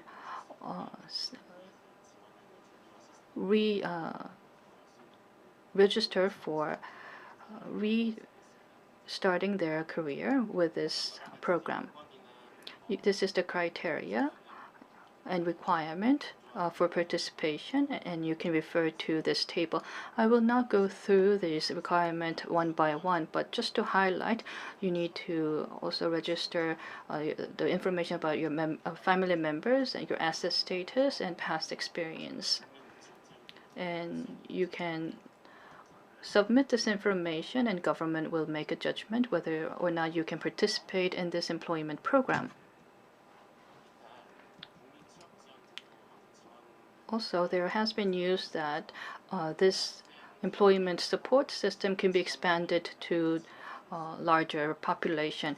Even a junior in university will be able to apply for this, and they will be able to apply for credit card application to receive this grant. And before university graduation, they'll be able to apply for this employment support program. So you can see that there has been refinement to the system to include younger youth. The basis of supporting this kind of incentive for employment is based on Basic Youth Act. There has been some improvement initiative to improve quality of life for youth, and there has been initiative regarding job creation as well as housing. And when it comes to job creation, it is divided into actual employment versus actually establishing their own business. There are 43 areas to improve the quality of life for youth. There is 5-year plan, and there is also a plan for 2021. And it focuses on job creation, housing, education, and welfare culture. I talked about top 4 areas, but as you can see, government is very active in providing support in these 4 major areas. This is K-Digital Talent Development Program and expanding the standard contract for employment. And you can see that employment insurance is expanding, and there has been also initiatives to prevent harassment within the work, and also including sexual harassment. And there has been enhanced rule to improve working condition in work site, and also protection for delivery men has also been improved as well. There are also initiatives to support flexible working environment, supporting work from home and remote working.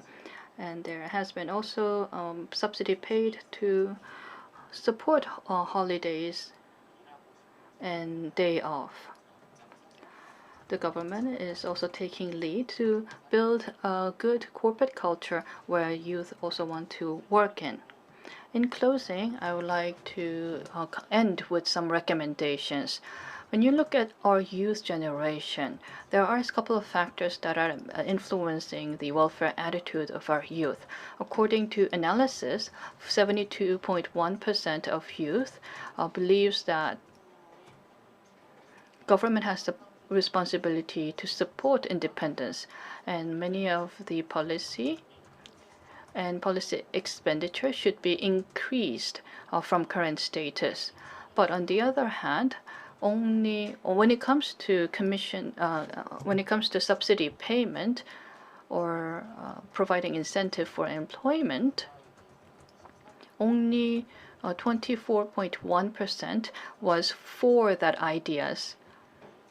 Government accountability for youth independence and expanding expenditure for job creation was very well aligned and consistent. But there has been some different point of view when it comes to providing subsidy for youth employment. As I have mentioned, the 20 to 30 segment or youth policy wrote a paper, and there is a paper by Professor Young-Min Kim, and this is something that I have quoted from that paper. And the youth, based on age, educational level, and employment status and housing status, they have different demand and requirement. Most of the youth believe that our society is not equal, and if they believe the higher the awareness on inequality, they had higher demand and preference for support provided to youth. And when we develop youth policy, we need to look into the details of their life situation and different awareness and different situation that they're facing when we design policy. It has to be granular enough to reflect different situation of our youth. We have taken interest in where youth is in, but there has been some mismatch with job, with their youth profile. And when it comes to preparing for employment, some of them were not or less prepared. So government is making a lot of effort, but then when we look at the speed and acceleration of that effort, the awareness and the need and demand of our youth is somewhat mismatched. So we do need to listen to the voice of youth more to reflect that in the policy direction and refine our current government policy. And with that, I would like to end my presentation. Thank you for listening. Thank you, Tu-won, for that presentation. With that, I would like to begin our panel discussion. First, I would like to invite Sung-chul Han from Busan Yeongdo Island Youth Committee. As for Sung-chul, he has graduated from a special high school in Busan and started working right away and has extensive field experience. After graduating from high school, he has started working right away after high school graduation. So he will talk about the challenges and issues in the field. Thank you, and the mic is all yours. All right, thank you. Now, first of all, I would like to thank you very much for the chance to speak. Yes, I graduated from a special high school, and then now since then I found a job and I have been working ever since. So I found a job right after graduating from high school, but then I believe that that has helped me gain a lot of understanding and experience out in the society. And also based on these experience, there have been a number of challenges that I have experienced. So for example, I believe that we need to give some considerations and benefits to the high school graduates so that there can be reduction in the wage gap between the high school graduates and the college graduates. And then also for the university graduates, now they can get access to various experience in the university, but then such opportunities are not given to the high school graduates. So I hope that such opportunities can also be provided to them. So for example, instead of calling like university reporter programs, maybe we can call them youth reporter programs so that it can be open to youths of different backgrounds. Then also to Mr. Min, now I also fully agree with his comment that we need to give social care to the youth with disability. And now when we look at the youth group, then there are also different subgroups. So for example, those with or without disability, between men and women, and those who have or have not graduated from university.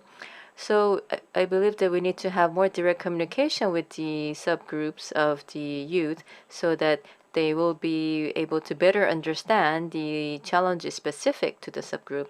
Now, I also am a member of the Yeongdo-gu District Youth Council, but then now I am fairly new to this, and it was quite a learning experience for me to learn from the experience of others. And I hope that this type of program could have been started earlier.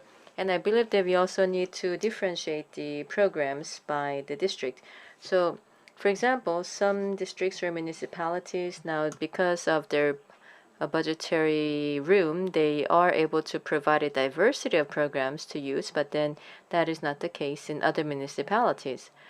So in this case, so because of this, I see that where I live and also in other regions, the youth population continues to dwindle, meaning that the youths would be trying to move to areas where there are more policy support for them. So perhaps we need to give more priority to the youth policies through idea competition. So for example, for youths who live at a distance from where they work, then perhaps traffic costs could be subsidized, and also the commuting costs could be subsidized for the youths who live away from their place of work or study. And also, we can allow a diversity in venues, in meetings. So not just in meeting rooms, but let's say at musical places or a theater, and then do some ice breaking, and then have a more freer discussion with youth and the policymakers. Again, when we call youth, there are also many different subgroups, and I hope that there can be different sets of policies to be able to fulfill the needs of the different groups. Thank you. And secondly, we would like to invite Seung-Yeon Oh from Incheon Youth Policy Committee. As a member of youth, he has been the member of youth for a mutual area in Incheon. And as a representative of youth, she is carrying out various activities for youth welfare promotion. Good afternoon. I am the committee member of Incheon Youth Policy Committee, Seung-Yeon Oh. It's great to meet you. And my previous panel has made a great comment, but so I will just add on to what he has said. Recently, the Incheon ordinance was formed. It was rather one of the last city to have that youth ordinance compared to other cities. So as for me, I started working in 2019 in mutual area where I reside as a youth member. As my previous panelist said on job creation and employment, I also want to learn about what was effective and what worked. And Sung-Chul talked about his experience of working after graduating from high school. And we have a similar policy for youth. And this policy is about supporting youth who are working in a company after graduating from high school. And after getting a job, they often leave the company after 1 month. And we had a discussion on whether that was an effective policy or not. There has been a hierarchical relationship, and it was very difficult for them to get the right level of experience working. So I wanted to focus my talk on the work experience. And when they graduate from school, are they able to really find a job that they want to engage in and a job that is actually fit for them? And I wonder whether that kind of experience is provided to our youth. So that's what I wanted to touch upon. 네, 감사합니다. 그 사이 All right, thank you very much. And now, in the meantime, we have Mr. Park. And now, of course, he had to, so he was a bit delayed because of another appointment. But then now, since you're here, so if you could, so yes, if you could turn on the microphone. Yes, hello. Yes, I was looking forward to the session today, but I had a redundant event, but so I just greeted them and came over here. All right, thank you very much. So I look forward to your discussion later on. And then now, a third is Kang Hee-eun from the Junggu Council of Busan Metropolitan City. So now Kang Hee-eun, now she has been working on improving the sense of effectiveness among the youth and as well as the residents' quality of life, and also highly interested in the youth participation as well. So now then I would like to hand over to Kang Hee-eun. Yes, hello. I am from the Junggu Council. My name is Kang Hee-eun, and it's a great pleasure to meet you all on screen, and also thank you very much for your presentation. Now, I see that most of you present here are members of the Youth Policy Network. I myself was the member of the inaugural Youth Policy Network in Busan. So as was explained earlier, so for 1 year, we also worked very hard to propose the policies, and I remember feeling very excited, and I was the presenter, so I worked really hard to give the presentation. But then in the end, it was not reflected. So I really had, so my sense of effectiveness was really crashed, and I thought that, wow, it was very, very difficult to try to make changes from the outside. And that is why I decided to join the so-called establishment, and that is how I was able to come to the council. And again, the first thing that I did after becoming a legislator in the Junggu Council of Busan was to propose the basic ordinance for youth. Now, the Junggu district, the population is less than 20,000. So we also have the basic personnel costs. So let's say the headcount, if the civil servants, if we go over a certain headcount, then we would be subject to disadvantages from the central government. So we cannot even hire, let's say, the youth on as much as we want.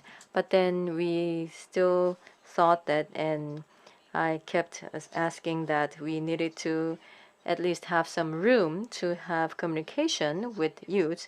So the district mayor also agreed to this, and so we were able to designate one person to communicate with youth. But then one person was not enough. And also at the urban regeneration program, now they have the youth intern program, so we now have youth interns there. Then also at the municipalities, they also had dedicated personnel there. So if we can have, let's say, the national support for having more youth representation in the governance, and I believe that it will go a long way toward increasing interest in youth policies as well. And then also, I think it was Mr. Han Song-chul. And so, like Mr. Han Song-chul said, yes, many of the youth policies had been limited to university students, so that reminded me of that fact. So yes, I will, and we will try to make improvements so that we will be able to be as inclusive as possible. So thank you very much for interest in youth policies, and I will also try to work hard. Thank you. Thank you for that discussion. I would like to invite Yong-jo Cho, CEO of Korea Legal Transformation Research Center. Mr. Jo is now close to retirement, has also carried out a lot of key legislations, especially Act for people with disability, as well as employment and social advancement of the youth. So with that, I would like to invite Yong-ho Cho for his discussion. The mic is all yours. 네, 안녕하세요. Good afternoon. I have prepared a presentation file, but then I have a problem with my laptop, so I am just going to present anyway without my PowerPoint material. So now that I listened to all of you talk, I came to realize that we would like to look at the era of youth with more innovative perspective. When we looked into this law, we amended unreasonable discrimination clause in 2018 and 2019, and I was shocked to see a lot of discriminative clause within our law. It is actually appalling. For instance, for child care facility building, the laborer or employee who are dispatched is not included in the number of head count. So the story goes on, and I have endless episodes like that. So I come to think about why youth has become a center of issue. And I want to think about this fundamental issue. When you look at provincial government's ordinance, and we talk about a lot of rules and regulations in the local government, but if we shift our perspective to the state level and global level, we created this Basic Youth Act. And the essence of that act is around support for housing, employment, and establishment of business. As for housing support, as we have heard from the presentation, that's not the main focus of my interest. It's about stabilizing the housing price, I guess. But then for employment support, we started with an employment act, and the act has been in place for 15 years, and we have a special youth employment act.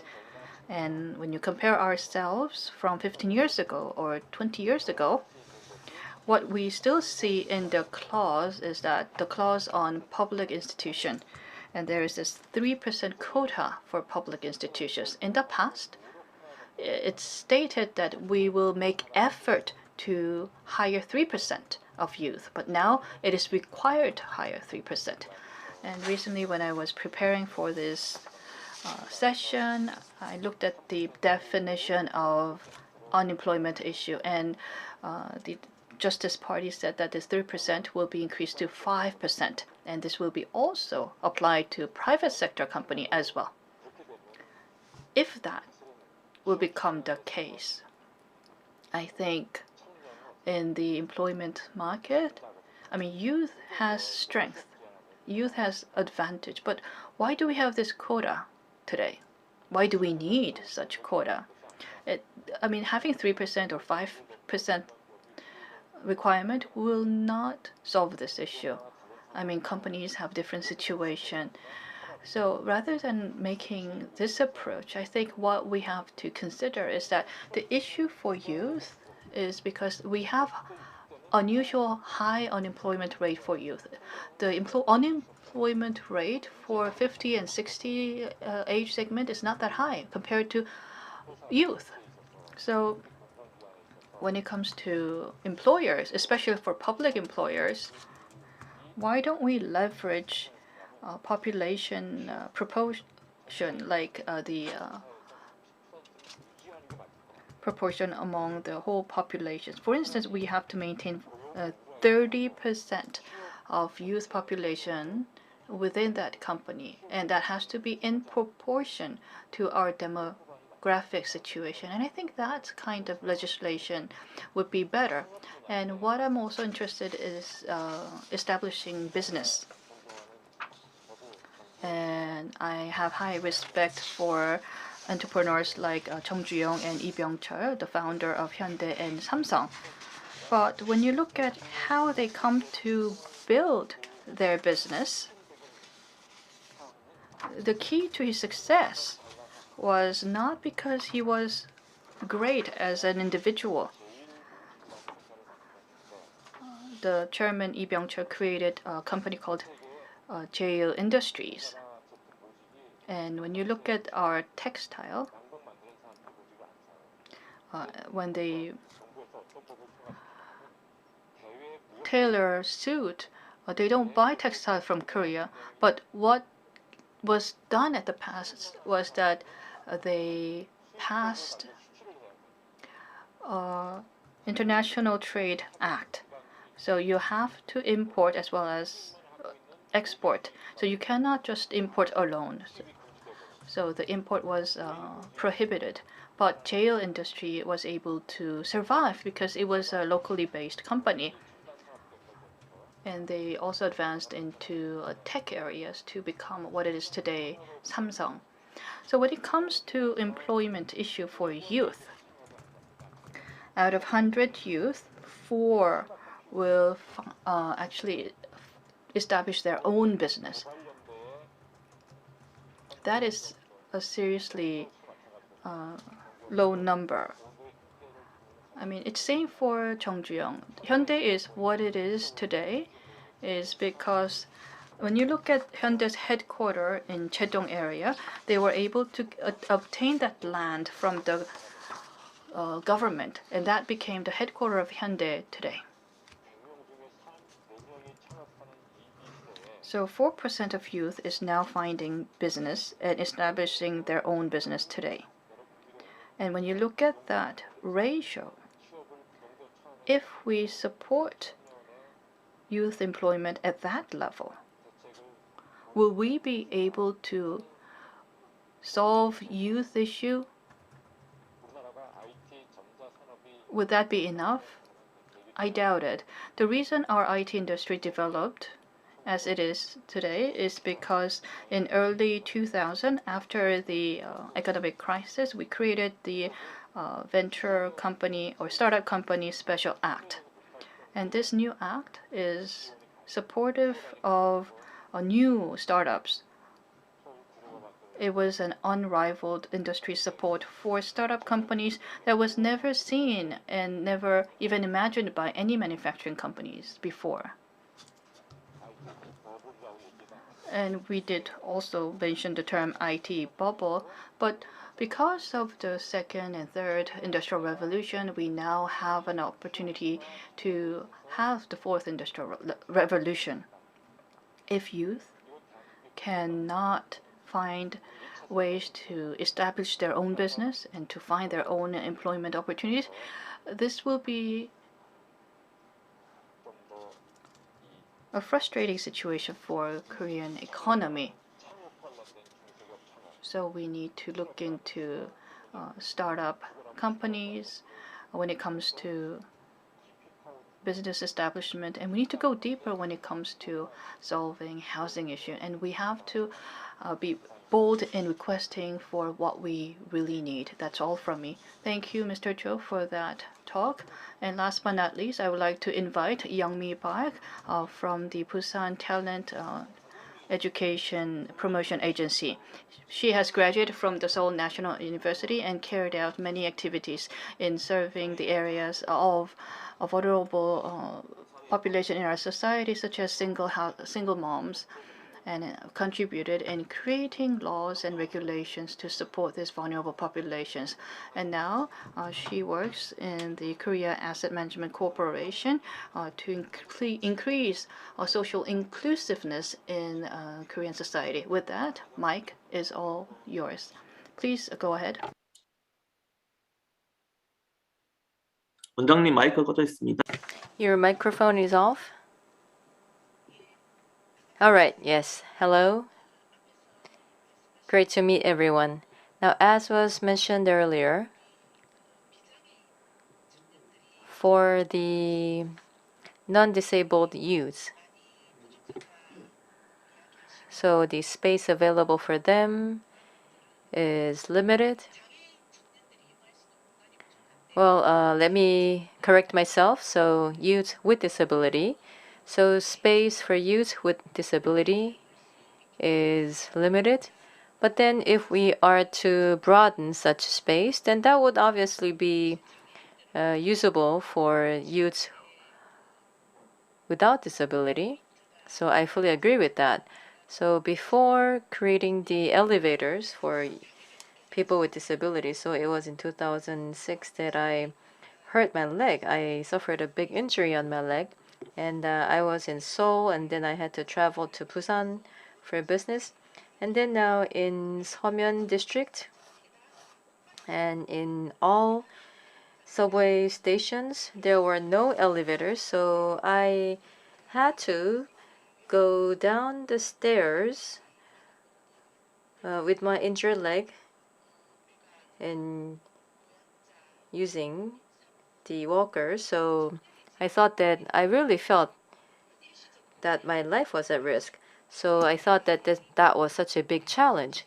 And then also for the disadvantaged, so for example, the pregnant women or the elderly. So once the elevators were installed, not just the people with disability, but then all those who were mobility challenged, so they welcomed it and they used it quite frequently.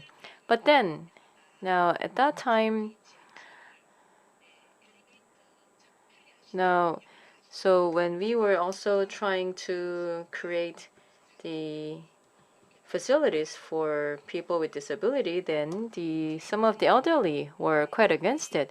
So whenever I met them, then I would also talk to them saying that, citing the example of the elevators at the subway stations.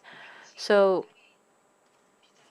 for the space for youth as well. So I believe that we shouldn't limit the use of the space, and we can create space for youth with disability, which can be used for youth without disability as well. So creating this kind of integrated space. And also I had been at the Busan Institute for Talent and Lifelong Education. And in terms of the lifelong education as well, so we could see that many youths with high school graduation, now they can also come to lifelong education. And then when we talk about talent development, then I remember that the policies were limited only to some subsets of youth. So what the previous discussants mentioned, I believe that was also very important. Then up until the 1990s, there was a very good employment rate right out of high school. So at that time, it was over 90%.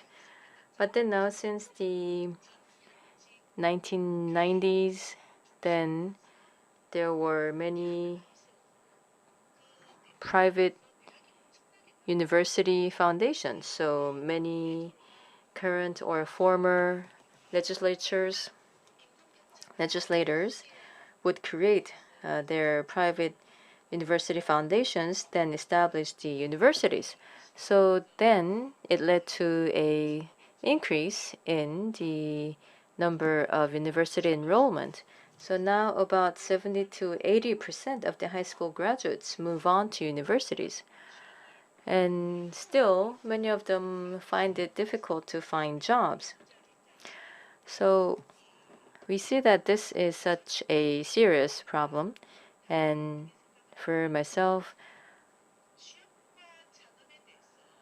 how I see the solution for this is that for employment and to startups, I believe that the government, in other words, the whole society, has to provide protection so that from the elementary school days, we need to have the kind of education that will allow the students to find and discover their aptitude so that they will be able to get ready to find employment. Likewise, for startup, we need to strengthen entrepreneurship education from elementary school so that young people right out of school will be able to choose either employment or starting your own business. So let's say I want to find a job, and if I cannot, then I apply for job-seeking benefits. Then you would be paid job-seeking benefits. So then the government, in order to save on the budget for the job-seeking benefits, then the government should try to provide support for them, for the young people to find the job. And again, so this is something that goes to all of the youth, regardless of gender. And then also for women in their 40s and 50s, the employment rate is also quite low. So I would say that this also is applicable to women in their 40s and 50s. So those who want to work in our society, then I believe that the society should guarantee jobs for them. And if we, of course, once there is a program and if people choose not to use it, then that's another issue. But then maybe we can also educate the mindset that if there is a program, then you have to make use of it. So that is all from me. Thank you. So we had the part 1 and part 2 of the session, and our session have many panel compared to other sessions. So we're going to have a combined panelist session. And if you have any question for any of the participants, or if you have any comment, please feel free to turn on your microphone to make your comment or pose your question.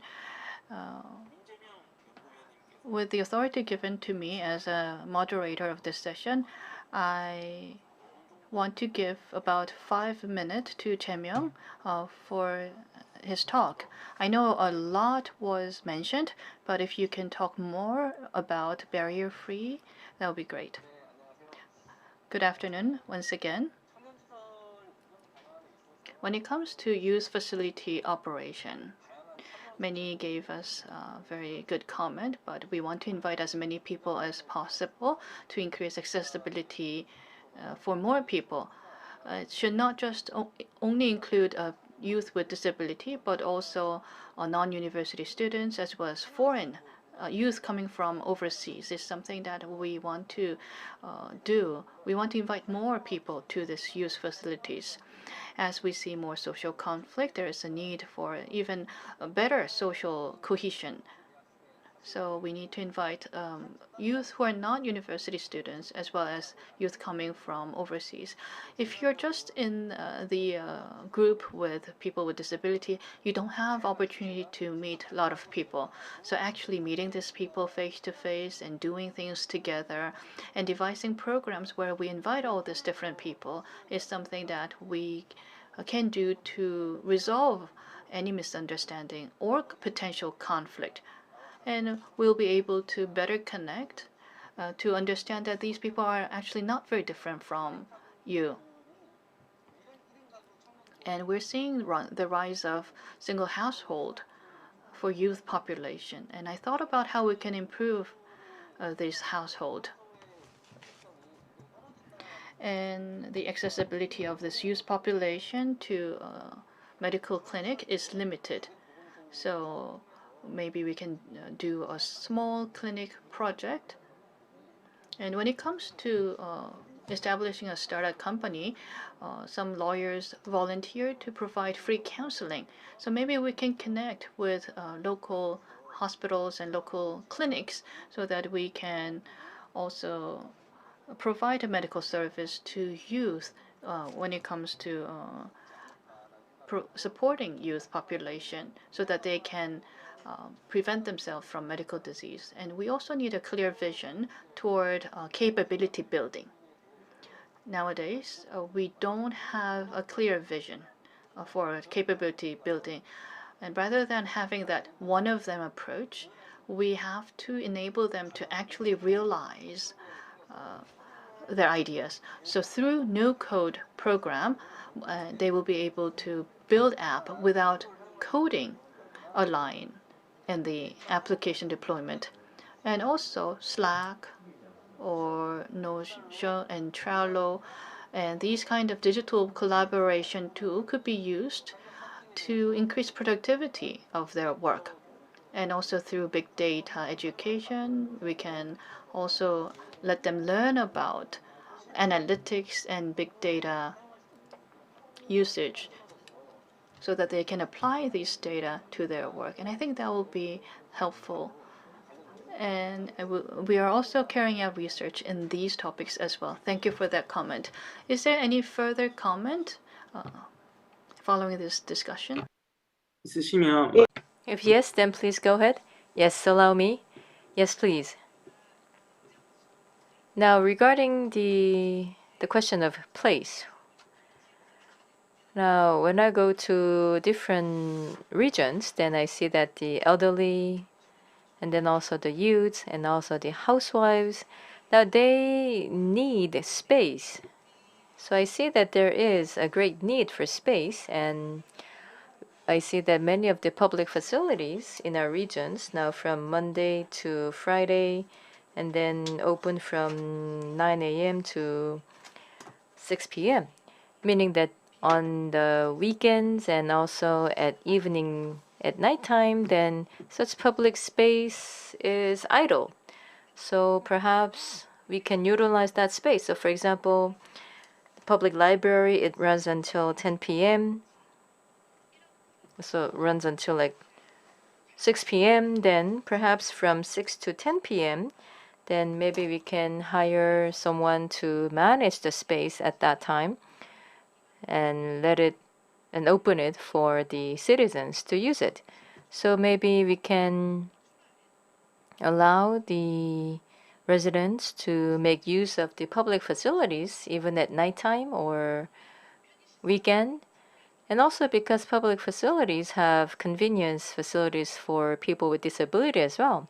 So I believe that this can be quite conducive to people, including youths and those with disability. So the public facilities outside of the operation hours, so perhaps the youths can create a co-op to manage the public facilities outside of the operation hours. So perhaps that can be linked to elderly job seekers or young job seekers. And by doing so, we can also open up these facilities to those who need it after the normal operation hours. And second is, now for lifelong education, now universities, they are providing, so in most cases it's universities that provide lifelong education. And as it stands today, it is mostly for the retired elderly. But when we see other leading countries in lifelong education, then we see that this is undertaken by the municipality as part of our society. So let's say the Lifelong Education Institute in universities, then let's say you enter it first year, and then now a few years later when you are graduating, then you find your skills obsolete, or you might find your skills or information that have become obsolete. Let's say upon entering university, and by the time you're about to graduate, your skills may not be up to date. Then the lifelong education institutes can also provide maintenance education for them. So I believe that that would also be better for youths as well, because then the lifelong education institutes would be inside the universities. So then for those who acquire these skills at workplaces, they can also go to the lifelong education institutes to teach them, or it could be conducted in linkage between the academia and the industry. Anyway, so if we can have this type of program, then I believe that this would be helpful. All right, thank you very much. Is there any further comment from other people? We only have about 3 minutes. I can only give 3 minutes. If not, I would also like to comment. Anyone? Please turn on the microphone when you speak. If not, I would like to ask a question. Although I'm a moderator for this session, but as a member of youth community, I also have a question to In Pyo-yeol. And some of the policy proposed by you on the law stock was actually implemented in Daejeon City, and I would like to invite you to talk about social safety net. The time has somewhat passed, but it's been a while since we have implemented that law. At the time, we created the youth employment card, application card, and this card or application card was used in the 6th month during their their period for finding jobs, and we would give out 40,000 won for them to buy education materials and books. So it was also provided to support their meal expenses, and I wanted to see more entrepreneurs in the local community. In order for a good quality job to be created in the local community, we need these youth population creating and establishing startups in the region. And when you look at these youth who are finding their own company, they were not able to get this subsidy using this employment card. When they try to find a startup, on average they would get a loan at 10 million won, and their support fund was around 50 million to 100 million won. Even if they get that kind of funding from the government, the startup company founders cannot get their own salary. They cannot even secure their own monthly salary in the process. So their monthly expense or living expense is not covered even if they find their own startup company. But in order for these entrepreneurs to grow in the region, they need to meet people, and when they meet people, they have to pay for their coffees or get marketing expense support. And also, if you are to support youth who are trying to find jobs, you also need to be able to support these youth entrepreneurs as well. When they are finding new business and building new business, they need to have the same benefit as those who are looking for jobs. And that's why I proposed such a policy proposal, and it was actually accepted by Daejeon City government.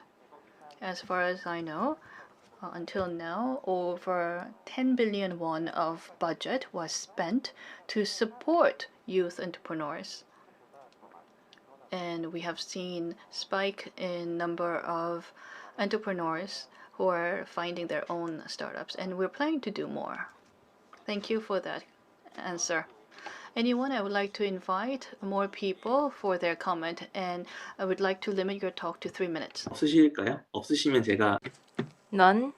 If none, then I would like to proceed. Now, earlier, Ms. Kim talked about how you are covering many of the youth policies in the Busan area. So any policies that you remember that were memorable, or any policies that you believe need some improvement? Well, personally, when I was covering them, then now this is actually something that came out from the youth discussion, and that is about the long-term mortgage, because the housing prices are going up so much. So then the young people are saying that where can we go live, and can we afford this with our salary? So the young people are now questioning that. So now, as a possible solution to that, perhaps a long-term mortgage specifically for young people, as was the case in the UK. So I heard that discussion once, and I thought that was highly interesting. So rather than owning an apartment, maybe just this large sum of money, so you would just pay in installments, and this would lessen the burden of having to come up with a large sum of money at once, and also you will feel a sense of assurance because you have this long-term housing. So I would say that that was probably the most memorable among the different policy proposals that I have heard. And also in Busan, the one that has been the most favorably received was a suit rental for job interviews. So that was very well received by the users themselves and also the companies as well. All right, thank you very much for that. 저장의 권한으로 조금씩 한 분. Now then, as the moderator, then I would like to go to each panelist one by one. Now then, Mr. Jung Sang-min, so you talked about the Youth Policy Council. Now then, in the city of Incheon, so what were the, let's say, the support or the kind of circumstances that the city of Incheon created to make sure that the Incheon Youth Council would be functional? So if you could share with us, and also if there are any personal views that you would like to share with us, then that would also be appreciated. Well, yes, I was in the committee for about a year and a half as a chair, and then my term will expire on December 31st. Now, in that time, what I had felt was that working together with an administration, that meant that the administration had to give trust to the young people. So from the administration's perspective, then they might take the young people's views as amateurs, but then through active communication, they would understand the actual needs of the young people. And over time, through continuous communication, we were able to build mutual trust. And upon such trust, then the administration began to accept the young people's proposals. So again, what is important is not only for the committee to come up with good proposals, but then also there has to be very close communication throughout the process, all the way to the actual policy making. Thank you for that comment. We have members of the committee and we have civil servants in our group, and we share a lot of discussions and proposals. And if we can share that, we believe we are going to reflect better ideas coming from the field. With that in mind, I would like to ask Seung-yeon Oh, you're one of the member of this coordination committee, but you also are involved in participation and rights. So in Incheon City, was there a direction toward participation and rights of youth for Incheon City government? You talked about participation right. And as Sang-min mentioned in his comment, I am also on the coordination committee in Incheon City. I am also the subcommittee head for participation rights committee as well. And this commission is developing 3 policies to date. One is when we think about youth, a lot of people think that youth policy is all about housing, job creation, and employment. And that's where the most of interest is. So when it comes to youth participation and participation rights, there are limited policies around that for youth. But when you look at this, we have to be comprehensive in embracing different areas. And I think participation and right is an area where we can be extensive in terms of dealing with different areas. As a member of that subcommittee, one of the things that we proposed was to come up with this discussion or meeting forum and committees. And there are places where we were able to find these committees and where we were not able to set up these committees. And when you look at these committees, the youth residents in the area will be participating in that committee, and there are some overlaps. And I think it was mentioned by one of the speakers, but there's also issues of budget. So the financial independence was limited in that region. So there was also limited activity. So if we can have a comprehensive discussion forum, I think we will be able to escalate good policy ideas. And that is something that I proposed this year. And when it comes to governance and role of governance, in order for this to expand, we need to reduce trial and error to see this really take off.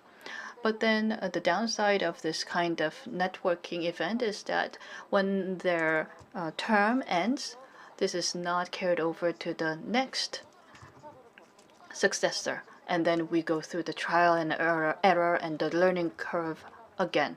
So we see this repetition of going through the same cycle. We hope that we can build a good system to consistently carry out the policy ideas that we have generated, and also hope to see more youth participate in the process to assert their rights. Thank you for that comment. In Incheon City, what was meaningful to see in Incheon City is that they usually study in the universities and work in a company, and their meeting hours were after working hours. And what is most critical in youth participation is that we have to set the right timing and the right space for their participation. But when it comes to space and timing, we have to set it at a very optimal time. And we hope we can do that for central government as well as other region.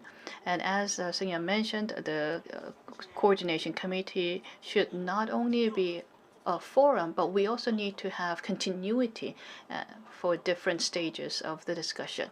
In that sense, I have a question to Sung-chul Han. And Seung-yeon Oh talked about the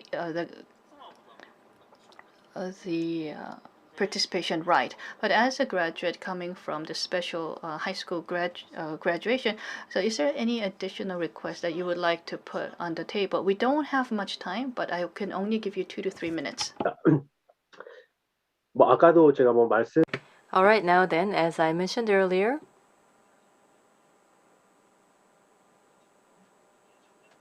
well, when we say youth, then usually they're defined as young people who have graduated from university. But then the young people straight out of high school, then they would have to go find a job. And then now, in the course of finding a job and also in employment, then there are some disadvantages that they experience. And in terms of the advice or the support to address them, perhaps there is not enough of them.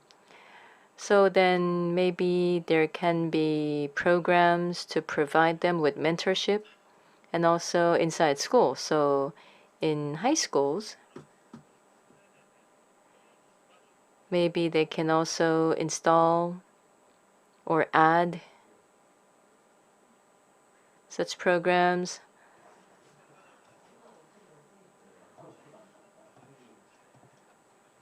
For the sake of the students who would go find the job later on. Okay, thank you. So now then, Mr. Ha, what Mr. Han believes is that now the students finding a job right out of high school, now perhaps they might be less aware of their rights or their responsibilities, so then perhaps they need to receive support or advice in terms of consulting or education. Then also, I understand that there are some special lectures or classes about the Labor Standard Act in the special high school, so perhaps that would be helpful in enhancing their understanding about their rights as workers, but still perhaps that's not enough. Now, even just graduating, so finding a job right out of high school, you're still quite young. So yes, I do believe that we need to have this type of support. So thank you very much for that. And now to Ms. Kang Hyun. Do you have any comment or question to other panelists? You only have 3 minutes. We're under time constraint. Well, I don't have any additional question, but the issue of youth, I believe, is getting a lot of attention because the issue of youth is the issue of our times today. And this is an issue that is very present in our time. And we had a lot of challenges under the current system. This is not arising due to the difference in individuals' capabilities, but there has been some downfall in the overall system and institution. So we have people participating in governance, and we hope that we can voice our position in the governance discussion as well. We will listen to government and we will listen to youth extensively and really listen with all our heart and hope that we can continue on this discussion using such forum like this going forward. I would like to thank everyone for your valuable participation. Thank you for that. Lastly, I would like to invite Do-won Jang. You have 2 to 3 minutes for your closing remark, and if you can comment, it would be great. I would also like to say that it was an honor for me to participate in this conference. I was able to hear diverse voice and diverse ideas. And Youngmi and Yongho-jo talked about really a good point, and I was able to really align myself with what you were saying. And we hope that we can build this consensus with youth, and this kind of forum to build consensus, I think, is very helpful, and we hope to see more of these after the OGP forum. Thank you for an opportunity for me to speak. Thank you. 감사합니다. 그리고 Thank you for that. And this is actually the last time. Now he is back. I would like to invite back Yongho-jo. I will give you about 2 minutes to do a closing remark before we conclude our session. Would it be difficult for you to do a closing remark? 제가 좀 나왔습니다. I'm sorry, I just left the room to speak. What I want to end with as my last comment is that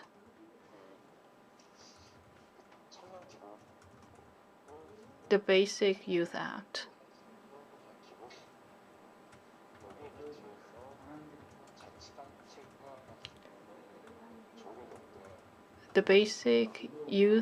is not an act that is at the level of local municipal government. It's not a local government ordinance. So a lot of the law in Korea is linked to the Basic Youth Act. The Startup Act of SMEs and the Special Act on Youth Employment is all linked to the Basic Youth Act.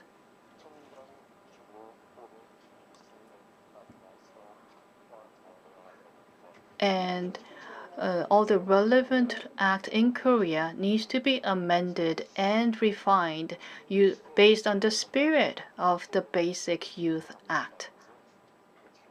And for us living in this era, if youth population is disadvantaged living through this era, then that is not acceptable. We have to find logic to change that, and we hope to engage in that work together as a team.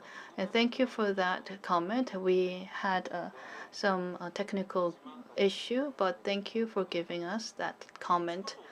Any additional comment? If there is no further comment, I would like to end this session. Now then, regarding the topics that we discussed today, now then, taking an overview then about the diversity among the youth groups. So for example, those with or without university graduates, and also those with or without disability, and also depending on where they live. So there are different subgroups in the youth. Now, but I see that we have many different people who are also working for the empowerment of youth and also to provide policies targeted for them. And also cooperation between the private and the public sector. So that is also highly desirable as well. Of course, youth policies cannot be perfect, but then now for us to ensure the success of these policies, and of course that there's something for us to do. And we also need to make sure that the young people themselves will be able to take more active part in these activities so that they can be the true leaders of our future society. And now regarding these issues, of course, it would have been better if we were able to communicate with those who must be viewing at this time, joining us from overseas. But it's quite unfortunate that we are not able to have that opportunity today. But then I would review the comments and try to reflect them in our report as well.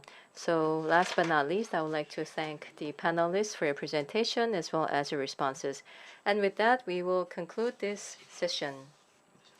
Now, thank you very much for your participation over long hours. Thank you very much for your attention and your contribution. And with that, I conclude this session. Thank you.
We have to make clear that governments exist to serve the interests of citizens and not the other way around. Open government is a new way to think about collaboration around governance. To me, open government means the ability to be a part of the change that you want to see.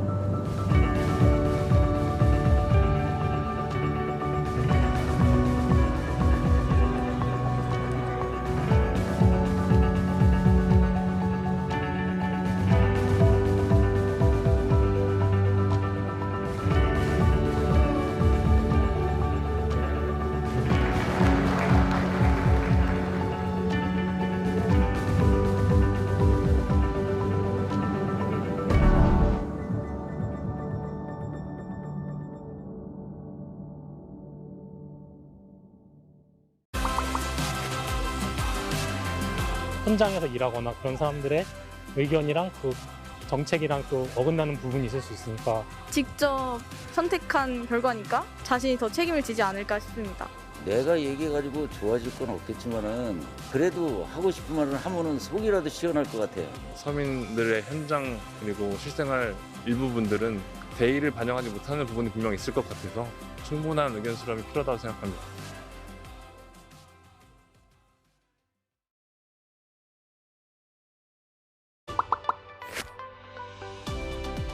바빠가지고 이거는 그런 방법은 아직 접근하는 방법 잘 모르겠습니다. 우리 일상 속에서 찾아볼 수 있는 거의 모든 공공행정 분야가 바로 시민참여 영역이라고 할 수 있습니다. 저희 홈페이지를 방문하셔서 새로운 제안을 하실 수도 있고 일단 본인이 관심 있는 주제를 좀 조사하시면 관계가 있는 NGO들이 있어요. 그렇게 참여하는 방법이 있을 수 있고요. 또는 자기 속해 있는 지역의 지자체에 관심 있는 법이라든지 예산이라든지 이런 데에 참여하시는 분들 굉장히 많습니다.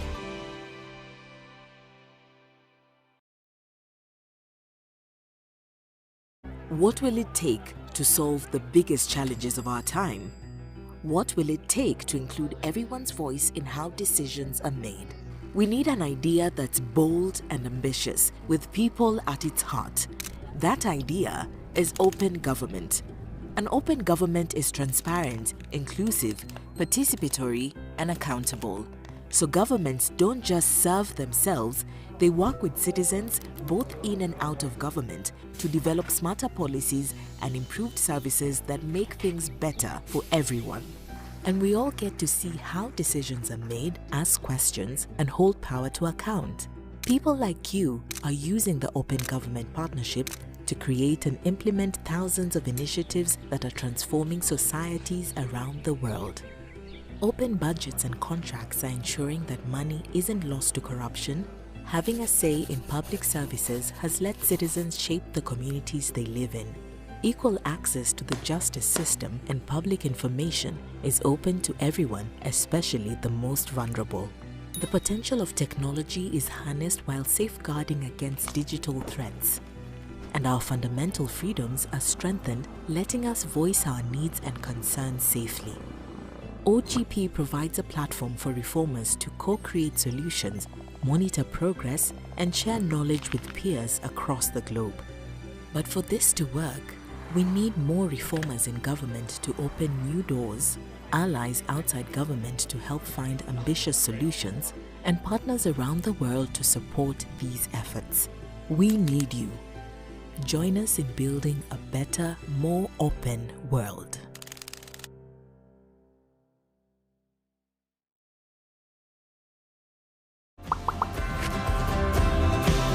포용적 디지털이란 말 사실 처음 듣는 말인데 공부를 할 수 있는 방법? 세상을 조금 더 편안하게 해주는 것? 남녀노소 10대부터 90대까지 편할 수 있는 시스템이 디지털 혁신이라고 하는 기술과 방법과 절차들이 활용되는 것이 디지털 혁신에 의한 민주주의라고 할 수 있고요. 여기에서 포용적이라는 것은 국민 누구도 한 명이라도 소외되지 않고 모두 다 민주주의에 참여할 수 있도록 만들어준다는 측면에서 포용적 디지털 혁신이라고 할 수 있겠습니다.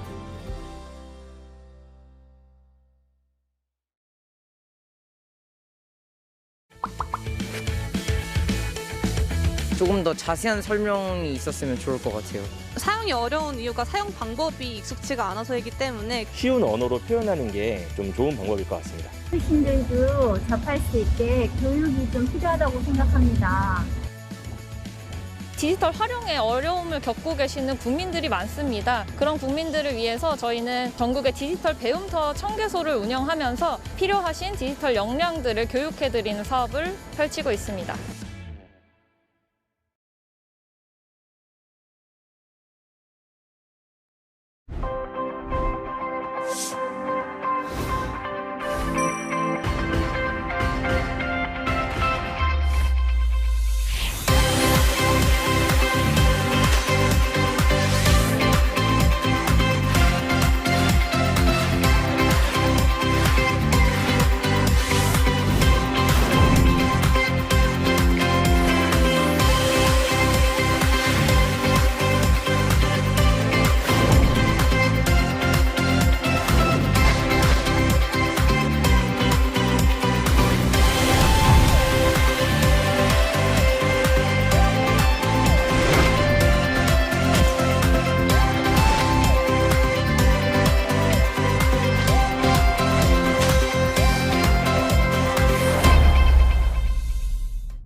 보이는 거, 다 알 수 있는 거.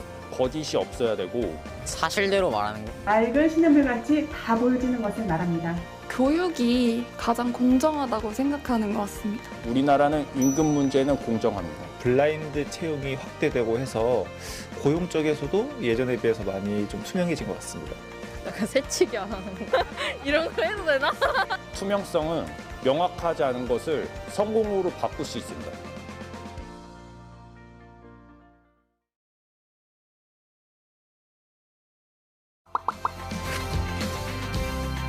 포장된 말을 하지 않고 원래 하고 싶은 말 하는 그런. 좀 일부러 숨기는 게 없어야 하지 않을까요? The ideal standard first is that a lot more information can be shared than people think they can be shared. I think the information that certainly should be shared is about government operations. 부패 방지 정책에 있어서 국민이 참여하고 협력할 수 있는 민간 협의회 등을 구축하고 운영하여 온 것이라 생각합니다. 시민들의 의식과 눈높이, 그리고 정부의 노력, 그리고 IT를 비롯한 기술의 발전이 크게 기여했다고 생각합니다.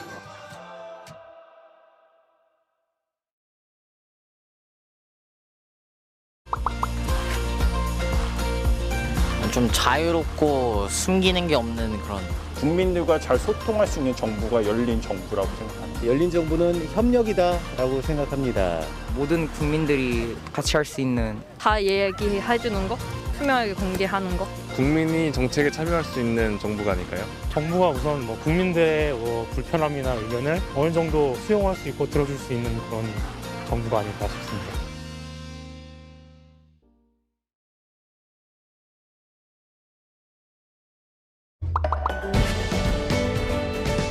The goal of OGP is to renew democracy, so democracy delivers better results to citizens. The Open Government Partnership brings together governments and communities representing over 2 billion people from across the world to ensure that governments deliver for their citizens. It is to make governments more open, accountable, and responsive to its citizens.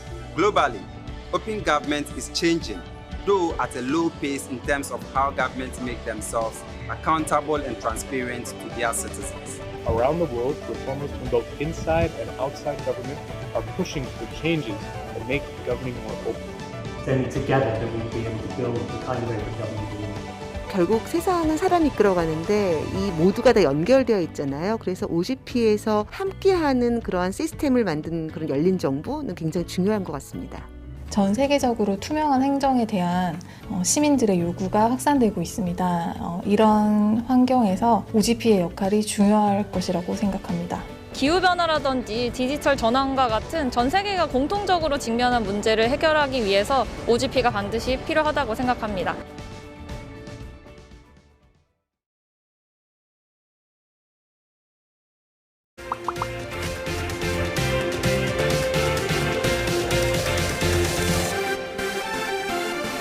국제 청년들과 함께 연대를 형성하고 국내뿐만 아니라 국제적으로 청년을 위한 어젠다를 수립하는 데 청년이 직접 목소리를 낼 수 있는 기회가 됐으면 합니다. 전 세계에서 많은 나라들이 우리나라의 열린 정부 정책을 벤치마킹하고 싶어하는 나라들이 참 많다는 것을 느끼고 있습니다. 자부심과 그리고 뿌듯함을 느끼면서 일하고 있습니다. Korea has some great success stories in the anti-corruption, civic space and digital governance, and we want to hear them. So consider whose voices aren't being heard and get them involved because we want everyone around our table.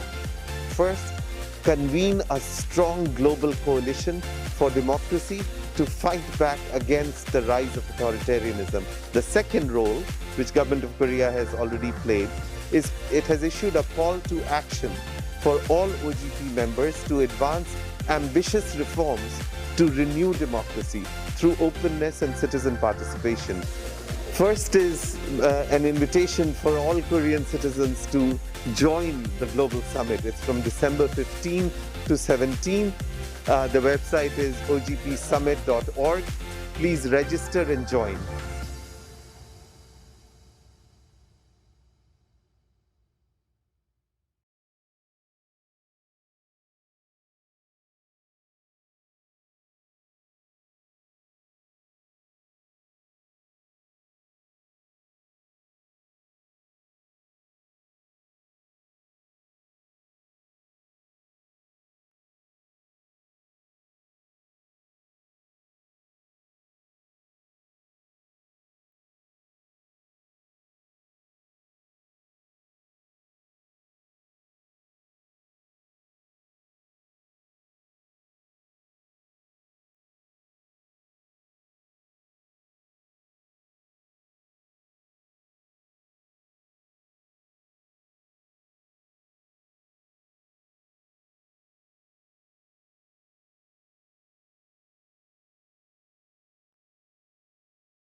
We have to make clear that governments exist to serve the interests of citizens and not the other way around. Open government is a new way to think about collaboration around governance. To me, open government means the ability to be a part of the change that you want to see.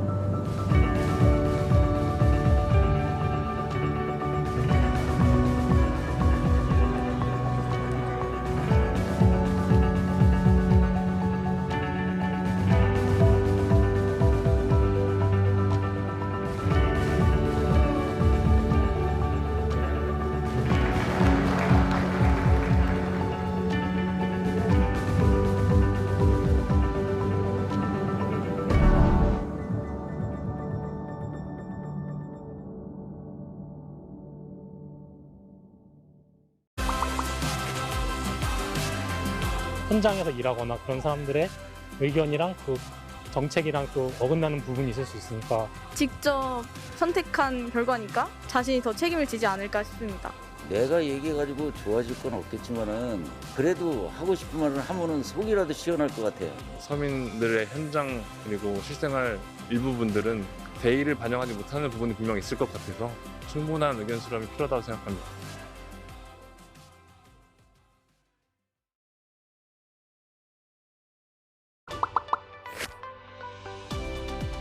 바빠가지고 그거는 그런 방법은 아직 접근하는 방법 잘 모르겠습니다. 우리 일상 속에서 찾아볼 수 있는 거의 모든 공공행정 분야가 바로 시민참여 영역이라고 할 수 있습니다. 저희 홈페이지를 방문하셔서 새로운 제안을 하실 수도 있고 일단 본인이 관심 있는 주제를 좀 조사하시면 관계가 있는 NGO들이 있어요. 그렇게 참여하는 방법이 있을 수 있고요. 또는 자기 속해 있는 지역의 지자체에 관심 있는 법이라든지 예산이라든지 이런 데에 참여하시는 분들 굉장히 많습니다.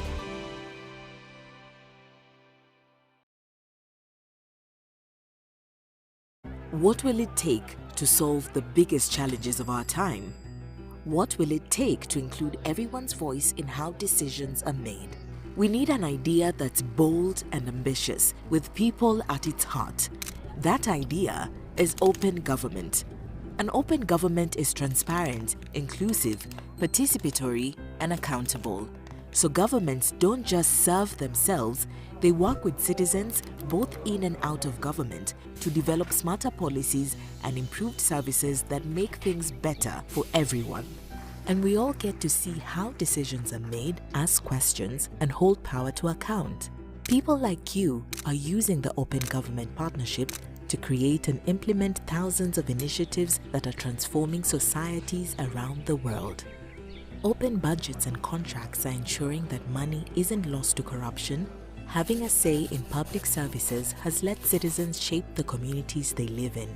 Equal access to the justice system and public information is open to everyone, especially the most vulnerable. The potential of technology is harnessed while safeguarding against digital threats.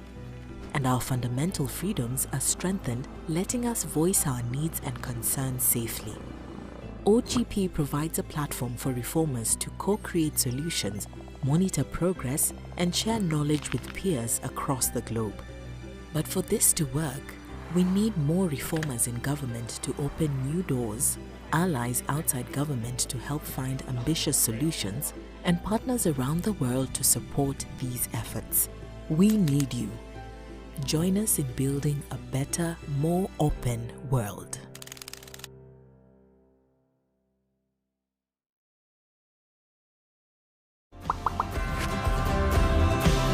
포용적 디지털이란 말 사실 처음 듣는 말인데 공부를 할 수 있는 방법? 세상을 조금 더 편안하게 해주는 것? 남녀노소 10대부터 90대까지 편할 수 있는 시스템이 디지털 혁신이라고 하는 기술과 방법과 절차들이 활용되는 것이 디지털 혁신에 의한 민주주의라고 할 수 있고요. 여기에서 포용적이라는 것은 국민 누구도 한 명이라도 소외되지 않고 모두 다 민주주의에 참여할 수 있도록 만들어준다는 측면에서 포용적 디지털 혁신이라고 할 수 있겠습니다.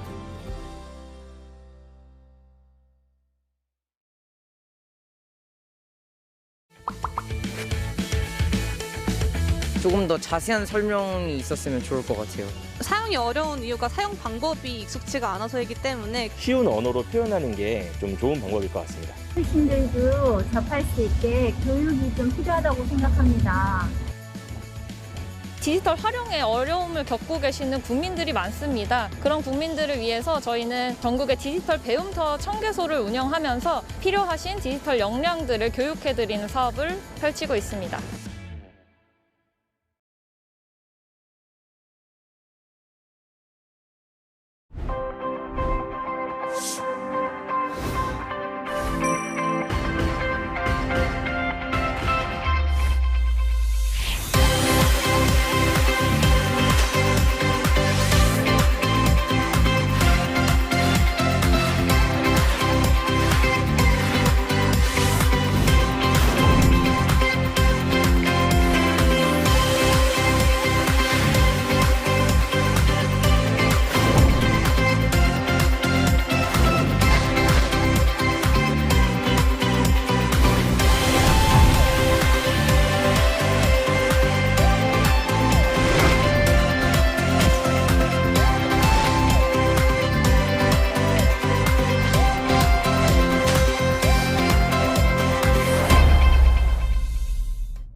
보이는 것, 다 알 수 있는 것.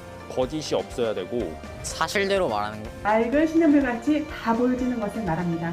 교육이 가장 공정하다고 생각하는 것 같습니다. 우리나라는 임금 문제는 공정합니다. 블라인드 채용이 확대되고 해서 고용 쪽에서도 예전에 비해서 많이 좀 투명해진 것 같습니다. 약간 새치기 안 하는 거.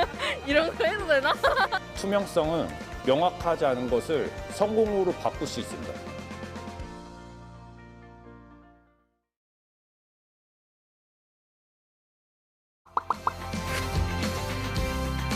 포장된 말을 하지 않고 원래 하고 싶은 말 하는 그런. 좀 일부러 숨기는 게 없어야 하지 않을까요? The ideal standard first is that a lot more information can be shared than people think they can be shared. I think the information that certainly should be shared is about government operations. 부패 방지 정책에 있어서 국민이 참여하고 협력할 수 있는 민간 협의회 등을 구축하고 운영하여 온 것이라 생각합니다. 시민들의 의식과 눈높이, 그리고 정부의 노력, 그리고 IT를 비롯한 기술의 발전이 크게 기여했다고 생각합니다.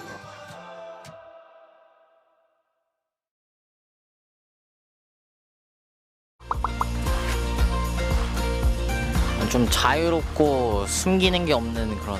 국민들과 잘 소통할 수 있는 정부가 열린 정부라고 생각합니다. 열린 정부는 협력이다라고 생각합니다. 모든 국민들이 같이 할 수 있는. 다 얘기해주는 거, 투명하게 공개하는 거. 국민이 정책에 참여할 수 있는 정부가 아닐까요? 정부가 우선 국민들의 불편함이나 의견을 어느 정도 수용할 수 있고 들어줄 수 있는 그런 정부가 아닐까 싶습니다.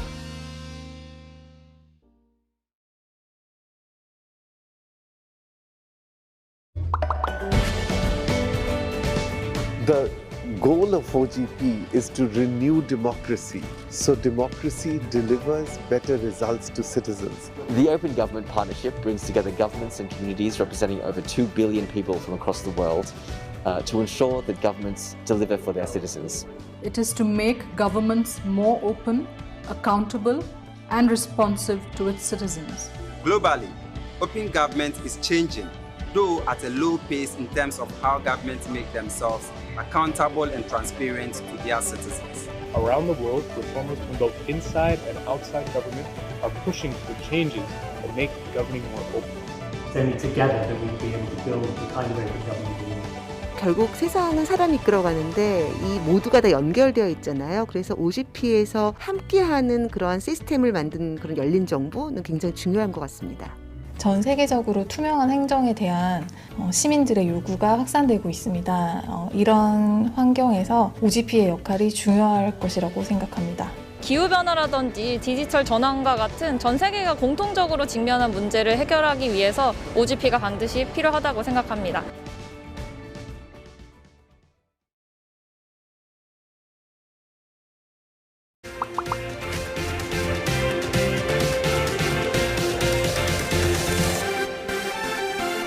국제 청년들 청년들과 함께 연대를 형성하고 국내뿐만 아니라 국제적으로 청년을 위한 어젠다를 수립하는데 청년이 직접 목소리를 낼 수 있는 기회가 됐으면 합니다. 전 세계에서 많은 나라들이 우리나라의 열린 정부 정책을 벤치마킹하고 싶어하는 나라들이 참 많다는 것을 느끼고 있습니다. 자부심과 그리고 뿌듯함을 느끼면서 일하고 있습니다.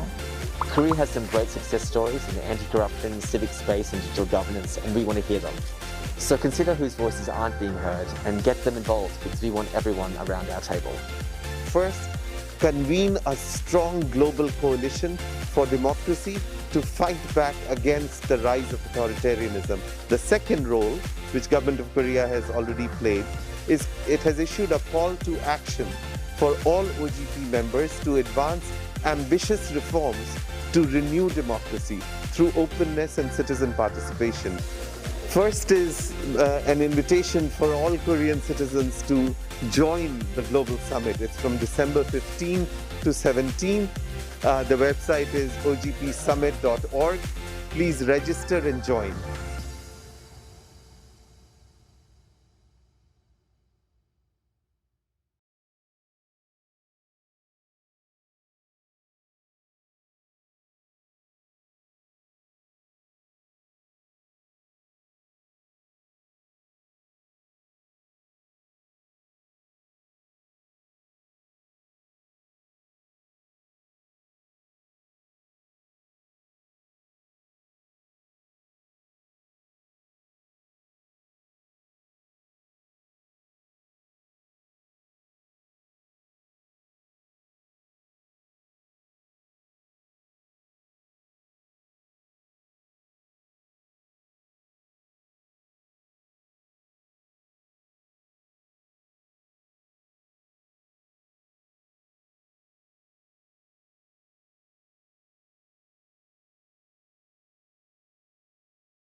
Good morning, good afternoon, and good evening. Welcome to the session on digital transformation for the next normal toward an inclusive and people-centered digital society in the post-COVID-19 era. This thematic session is co-organized by the United Nations Project Office on Governance of the Division for Public Institutions and Digital Government of UN Department of Economic and Social Affairs and ITU Regional Office for Asia and the Pacific. I'm Mi-Young Park, Governance and Public Administration Officer at UNPOG DPIDG and DESA, and it is my great pleasure to be the moderator of today's session on this very important theme. At a time when digitalization has become the core of pursuing a sustainable and resilient recovery from the COVID-19 pandemic and preparing for the next normal in the post-COVID-19 era, it is essential to ensure that no one is left behind and inclusion is at the heart of the digital transformation process. In this regard, this session today will discuss and share knowledge, experiences, and innovative practices for promoting digital transformation with an inclusive and people-centered approach. Without further ado, I'd like to start the opening part of the session. First, it is my great pleasure to invite Mr. Bo-Kyun Shim, head of UNPOG, DPIDG, and DESA, to deliver his opening remarks. Mr. Shim, you have the floor. Thank you, Mi-Young. Distinguished participants, ladies and gentlemen, it is my great pleasure to welcome you to this thematic session on digital transformation for the next normal toward an inclusive and people-centered digital society in the post-COVID-19 era, co-organized by the United Nations Project Office on Governance of DPIDG, UNDESA, and ITU Regional Office for Asia and the Pacific, led by Ms. Atsuko Okuda. Digitalization has come to the core of pursuing a sustainable and resilient recovery from the pandemic and preparing for the next normal. Nevertheless, not all parts of the society are ready to reap the potentials of digital technologies and fully equipped with the capacities to adapt to the next normal. With a variety of constraints, the marginalized populations are often not included in the process of digital transformation. This poses a threat of further exacerbating the existing economic, social, and gender inequalities amidst the accelerating pace of digitalization. In this regard, it is essential to ensure that no one is left behind in the process of digital transformation. Inclusion should be at the heart of the next normal and building a digital society in the post-COVID era. Digital transformation strategies need to put people first and center around the needs of people, including those left furthest behind. For this, government should foster open and collaborative digital governance, particularly by focusing on the three specific dimensions which today's session will be addressing. One is building open, inclusive, and collaborative data governance.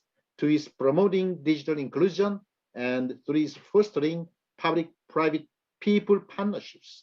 I hope today's session can provide a valuable opportunity to share knowledge and innovative practices for promoting digital transformation for the next normal in the post-COVID era.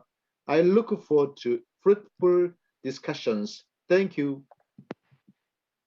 Thank you very much, Mr. Shin, for your opening remarks. Next, it is my great pleasure to introduce Ms. Atsuko Okuda, Regional Director of ITU Regional Office for Asia and the Pacific, to deliver her opening remarks. Ms. Okuda, you have the floor. Thank you, Mi-Young. Mr. Bo-Kyun Sim, Head of UNPOG, UNDESA DPIDG. Good morning, good afternoon, and good evening to everyone. It is with great pleasure to join you all to the virtual thematic session on digital transformation for the next normal towards an inclusive people-centered digital society in the post-COVID-19 era during the 2021 Open Government Partnership Global Summit. My name is Atsuko Okuda, and I am the Regional Director of the ITU Regional Office for Asia and the Pacific. We are delighted to co-organize this event with UNDESA, DPIDG, UNPOG because of the complementarity and synergies between our organizations. We are living in uncertain times. Just as countries are making progress in post-pandemic recovery through record time immunization, we are now alerted with the new threat from a new variant that may again disrupt our recovery efforts. This just serves as another reminder of the volatile world that we live in today and how important it is to continue our efforts in digital transformation, enabling people with digital connectivity and the tools and skills to use it meaningfully. We are making progress. The latest ITU Facts and Figures 2021 revealed that an additional 782 million people have been connected, a 17% increase since 2019. In Asia and the Pacific region, the number of individuals using the internet jumped by 24%. However, of the 2.9 billion people that are still offline, 96% of them live in developing countries. In Asia and the Pacific, 39% of the population still remains unconnected. This digital divide manifests in different forms. On the access level, even though the vast majority of the world population could access the internet through mobile broadband, less than 2/3 actually do. Within different target groups, there is also a generational gaps in Asia and the Pacific. 72% of the world population aged 15 to 24 is using the internet, compared with 53% of all the other age groups. The gender digital divide remains a concern. The use of internet among female in Asia and the Pacific is below the global average. Even though the divide has narrowed across all regions, women remain digitally marginalized in many of the world's poorest countries, where online access could potentially have its most powerful effects. This achievement would not be possible without public-private partnerships to accelerate digital transformation, where the digital platforms and services enable countless innovations, which has helped mitigate the social and economic costs of the pandemic and build resilience against future emergencies. At this session, we hope to bring together speakers representing various stakeholders to discuss these timely issues with the aim to support our members and the public in their accelerated efforts to recover from COVID and achieve SDGs faster. In this regard, it is essential to ensure that no one is left behind in the process of digital transformation. Let us build upon this session to achieve a greater digital transformation impact in our respective communities and ensure inclusive and sustainable development.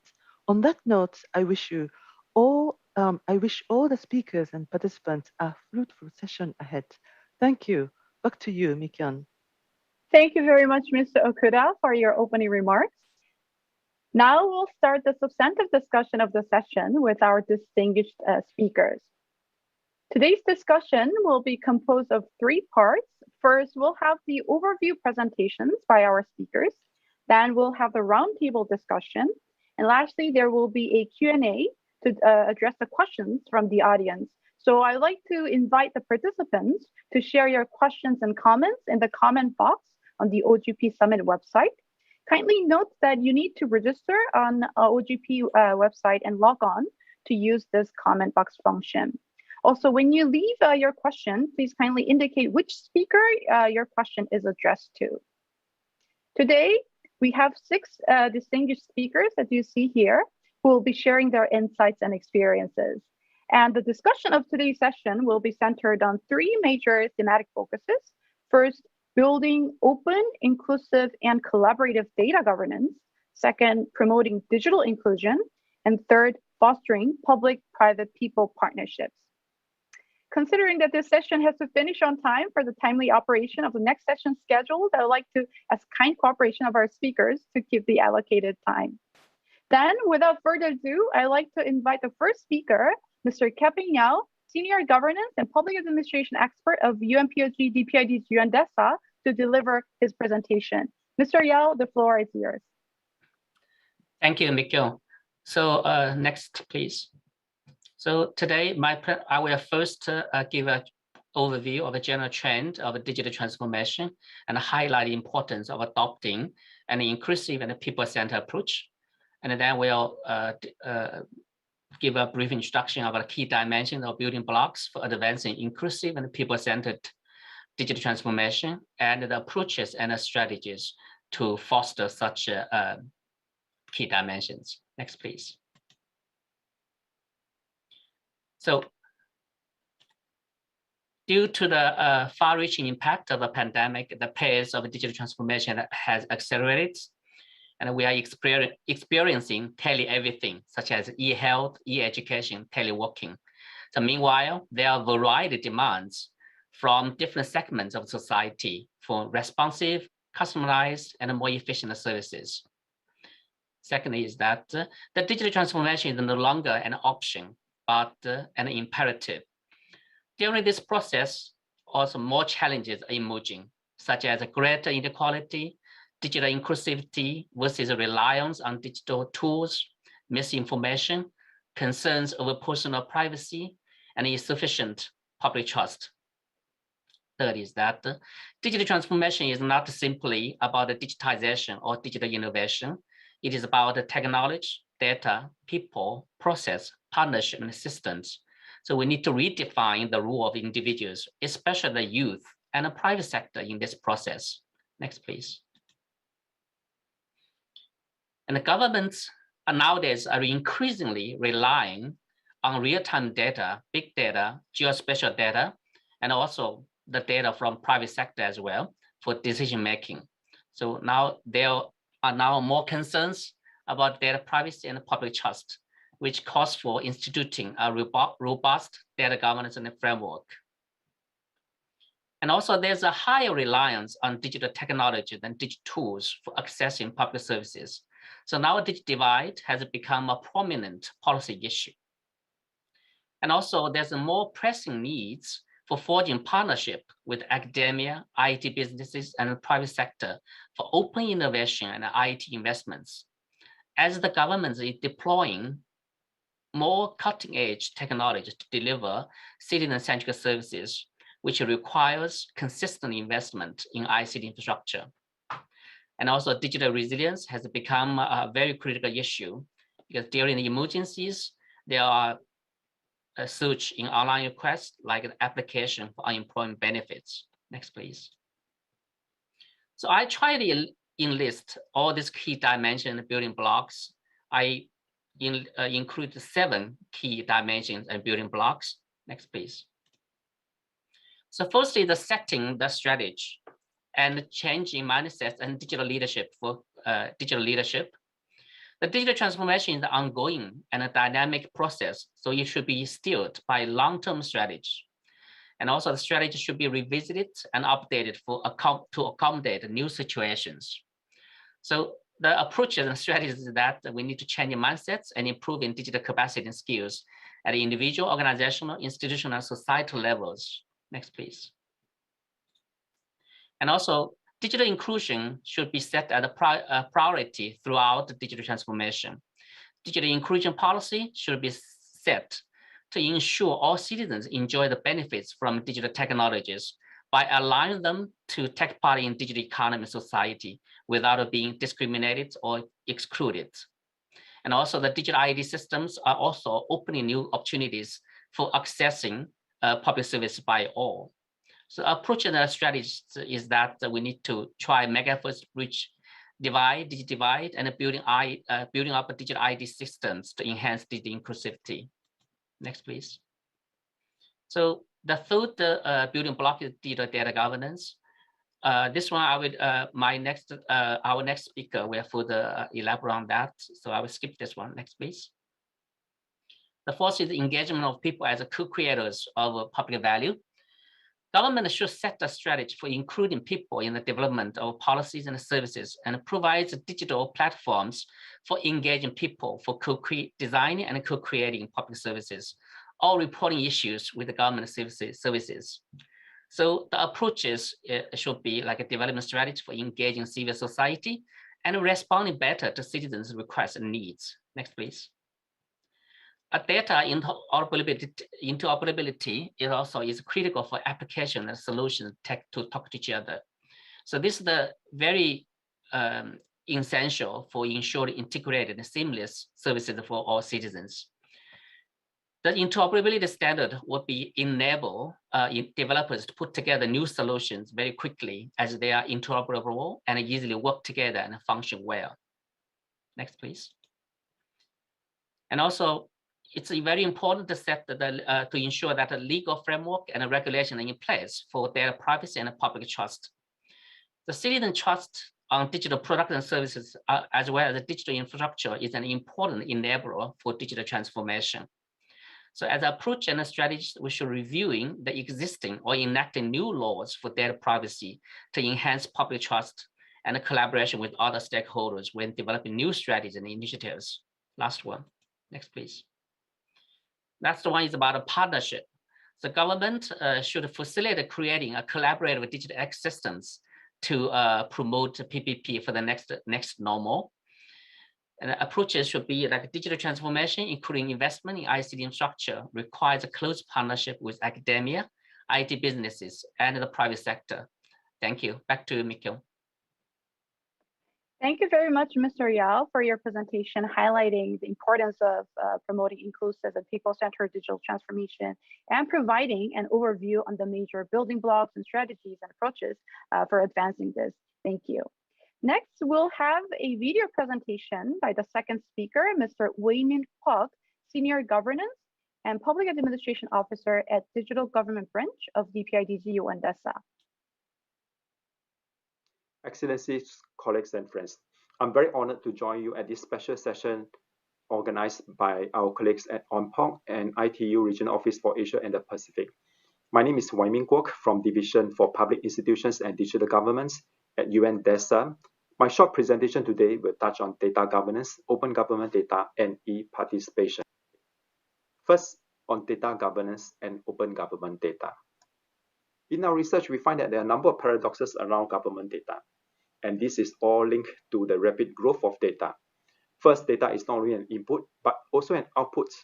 Second, data is used in both front and back offices of e-governments. While some data are used, many are not. Likewise, while some data is not used optimally, some are misused. Finally, while there's a lack of data, there's also a data and information overload. And we have to be reminded of government's triple role as a producer, consumer, and regulator of data.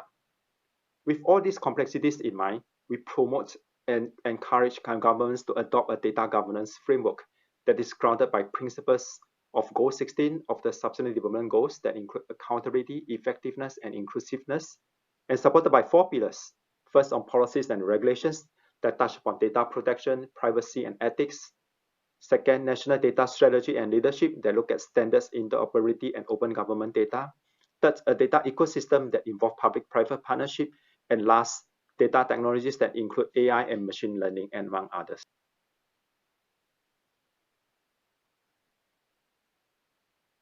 I'd like to share 3 key messages here. Optimizing data will not only increase productivity, accountability, and inclusivity, but we also build public trust. Second, many benefits around data have yet to be realized for many reasons that include the lack of understanding of data and data science and low political priority. And lastly, harvesting public value from data requires a long-term vision and ecosystem approach that involves whole of government and whole of society. On open government data, in the United Nations Secretary General Roadmap for Digital Cooperation, there's a call to promote open data as a digital public goods. At UNDESA, we have looked at the OGD development trends for a while.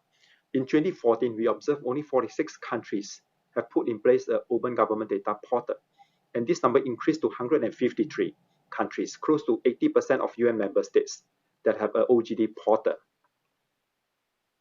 So what you see here is a heat map of the Open Government Data Index that we did as a pilot in 2020. If you can see here that many countries, they are still considered to be under the medium and low OGDI. I mean, most of these countries are in Africa, some in Latin America and some in Asia and the Pacific.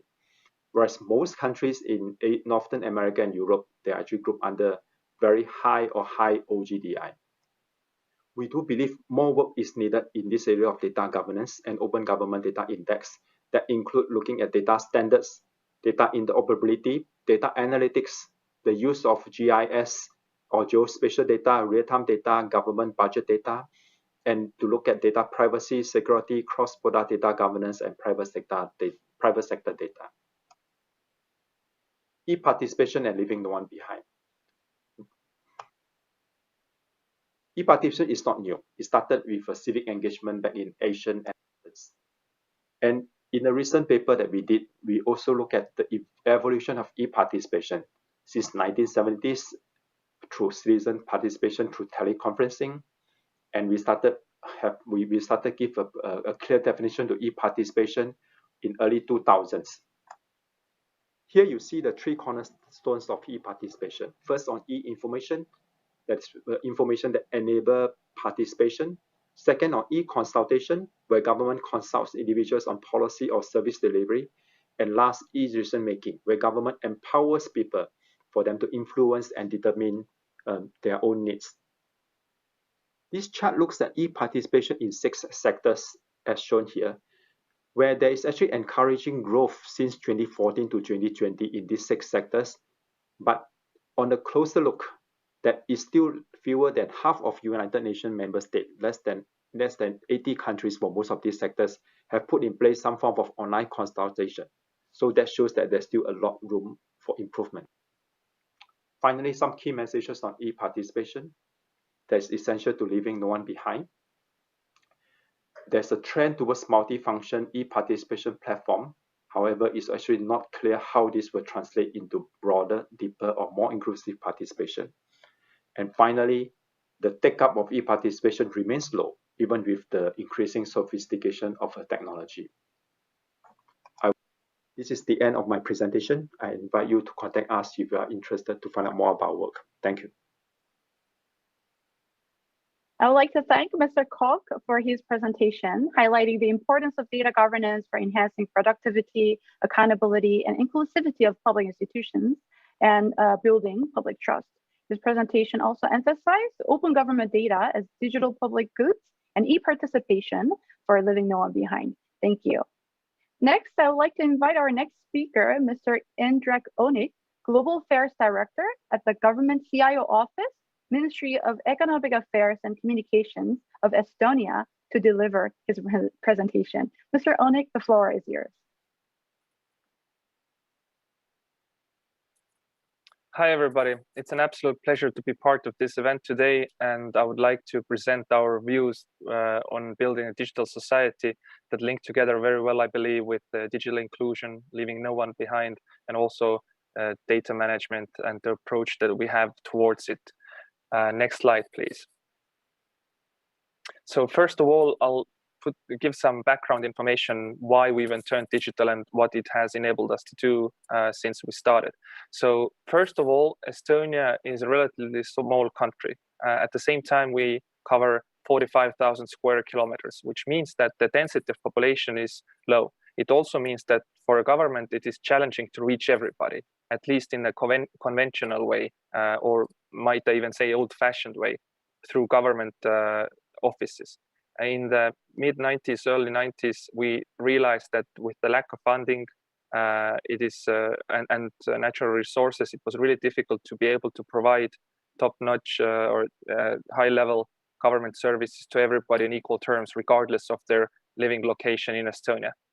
At the same time, we also saw that the TCP/IP protocols, or better known perhaps the internet, was evolving in the world, and that gave us an opportunity at the same time as a thought. Maybe if we can make sure that people have access to devices, people have access to internet, either in public libraries, in government offices, or at their homes, we can provide government services through those devices. And essentially today we can tell and say and see that every device that everybody carries with them, either a smartphone or a computer, essentially is an Estonian government office, regardless of where they live, inside or outside of Estonia. Next slide, please.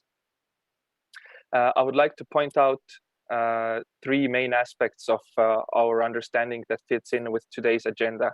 Is the Estonian Digital Agenda 2030 that we have now just come out with. Then our vision on how to include more people and provide better services to people via digital channels, and then also perhaps a vision that we have been working on for a while and gets first practical steps done now. It's called the bureaucrat vision, or in other words, how government services should work in the age of AI. Next slide, please. So first of all, our Digital Agenda 2030 consists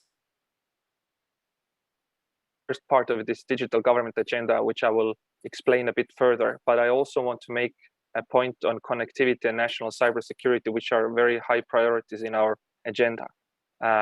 First of all, our KPIs or our goal is that by 2030, every household, every company, every individual in Estonia has fast internet access. Today, we are already doing relatively well, but as with so many other countries around the world, there's this question of last mile delivery and also the speed of the internet at times. We want to make sure that by 2030, absolutely everybody has the access they need. Cybersecurity wise, of course, when you build a digital society, our goal is that nothing big goes wrong in our systems, and also that we maintain our transparency that we've had. In essence, we are in the business of selling trust, and people really don't trust you if you hide your mistakes or if you don't put enough attention to certain ways to protect yourself. But next slide, please. I wanted to bring out the fact that our agenda is very much focusing on human centricity and keeping people safe in the system, but also getting more people towards using digital services. Our really idea is that we have to make the digital services as convenient as possible so that nobody feels that they can't use the services or be part of digital government or digital society just because they don't know how to do it. That's why we are moving towards proactive government services and also an AI-powered government, which would help to help people through the processes of using those services. Keeping that in mind, we also are trying to make sure that the platforms that we have built are future-proof. Today, we can already see that we have a very strong, well-distributed digital identity system that enables individuals to access their data if needed. They can see who uses their information in the government databases, but also we're trying to take it a step further by implementing a consent management platform where people can actually decide who will perhaps have access to their information and give it also to third parties on their consent. Also, what we're doing or what we have done, we have built a data exchange layer called X-Road, which can exchange data smoothly, securely between government authorities when there's legal basis or again consent. So there are certain aspects that we have already built, but we have to make sure that they are also future-proof. Next slide, please. Just very briefly, our main goal of the agenda is that we are the best digital society in the world by 2030, providing best digital services. And for that, the satisfaction of the customer or the user is essential. So this is one of the main things that we will be assessing. Today, the situation is not very bad, but still we see a lot of room for improvement. Next slide, please. Next slide, please. Now we'll talk about the public services. As you know, the European Union comes out with the Digital Economy and Society Index. And in that index, we are not number one really, but for us, for the government side, from the Ministry of Economic Affairs and Communication side, providing public services digitally is important for us, and we are number one in that. However, again, there is room for improvement. Next. And one way to improve it is to actually start providing tailor-made services for people when they need it, where they need it, how they need it, without the specific requirement of the person to turn to the government. We feel that the government already has access to information, knows who is entitled to get which services, and we should proactively start providing them. Of course, the control is in the hands of the user or the citizen. If they don't want to use a service, they can always deny. Next slide. One of the maybe ways to present it to you is a governance model where you can see getting married is something that is also going to be digitalized in Estonia, at least the application procedures. There are a lot of different authorities involved, but on the far right end, you can see there's one happy customer, one Estonian, that receives all of the service in one convenient, seamless transaction. Next slide. And our goal is that we really think that it's not a good idea to make a huge project at one time rather than start iterating, building upon small components and moving forward that way. Next slide. Next slide, please. Part of to really start concluding, part of the way of providing services in the age of AI is also something called bureaucrat, which in our case is intended to be able to be the best and the most convenient way for people to use government services from any device in any way they feel it is convenient for them. Next slide, please.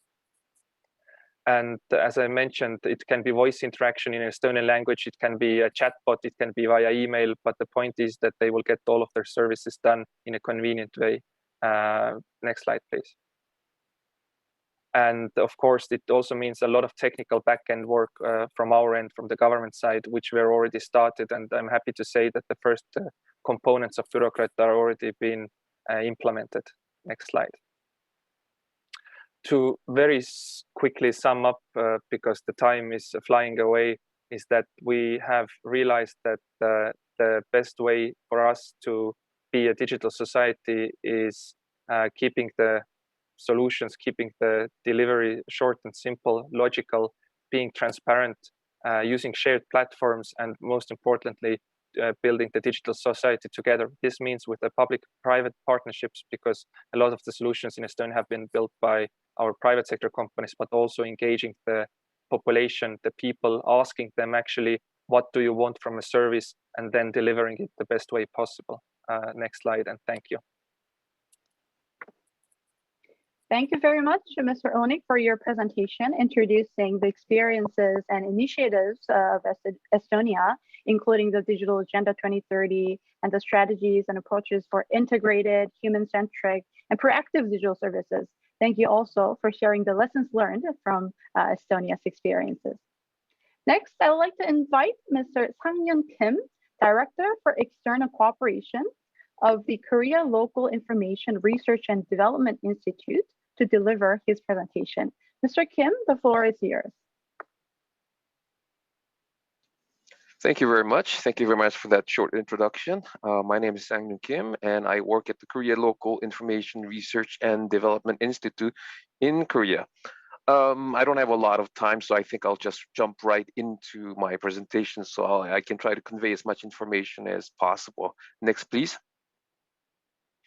I'd like to present this in a way that would be easier for everybody to understand, because I'm in a situation where I have to deliver an interesting aspect of the digital inclusion from a different perspective than the previous speakers, because as you can imagine, I work at what's the local information research and development, which means that I'm here to support the local governments here in Korea, but that support is actually connecting the local governments to the central government as well, and everybody has to work together. So in that perspective, what we do is a little bit on a different focus, and I think today I would like to share with you some of the strategies that Korea has taken. So I'd like to give you an idea of what the past and the present and how Korea developed its strategies, and then also share with you the future road ahead and the roadmap that Korea has built, and perhaps give you the Korean strategy in a general manner. Next, please.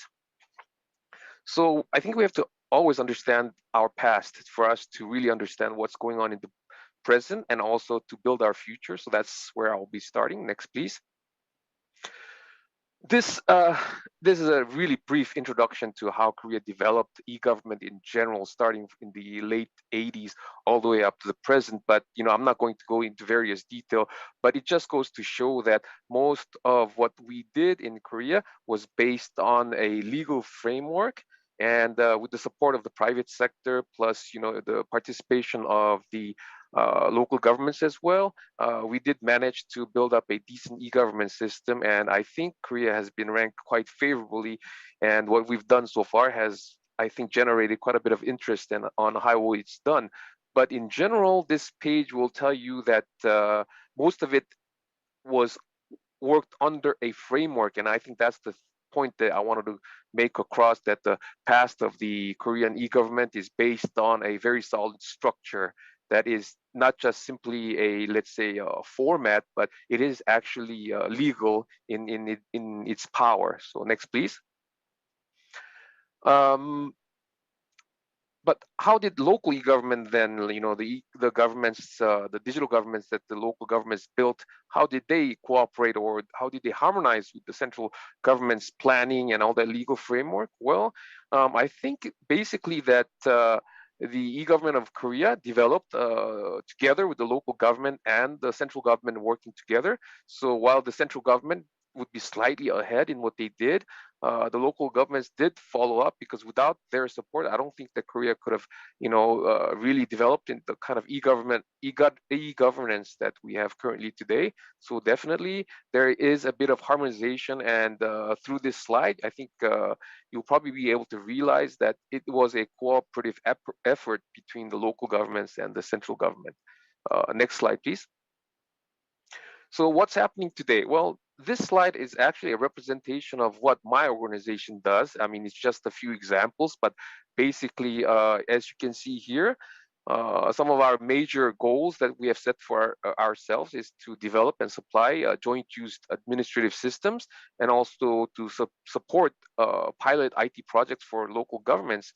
And as you can see, the actual applicable system that the CLIT currently supports on both the central and the local governments, there are quite a number of systems, and there are quite a number of objectives that we have to achieve. But basically, what I would like to emphasize is that, at least in Korea, we have a not just simply a system, but an organization that is dedicated to connecting the central government to the local governments. Next slide, please. So in general, I think, to wrap it up, what we have achieved so far is basically we started with infrastructure building, and we went on to interactive administrative services. But today we are in a stage where the change in paradigm asks us to be a data-focused public management system that is needed for the future. So that is where we are today. Next, please. So what's ahead? Well, I think I would like to share with you the Korean strategy that we're thinking and currently in the process of implementing. So next slide, please.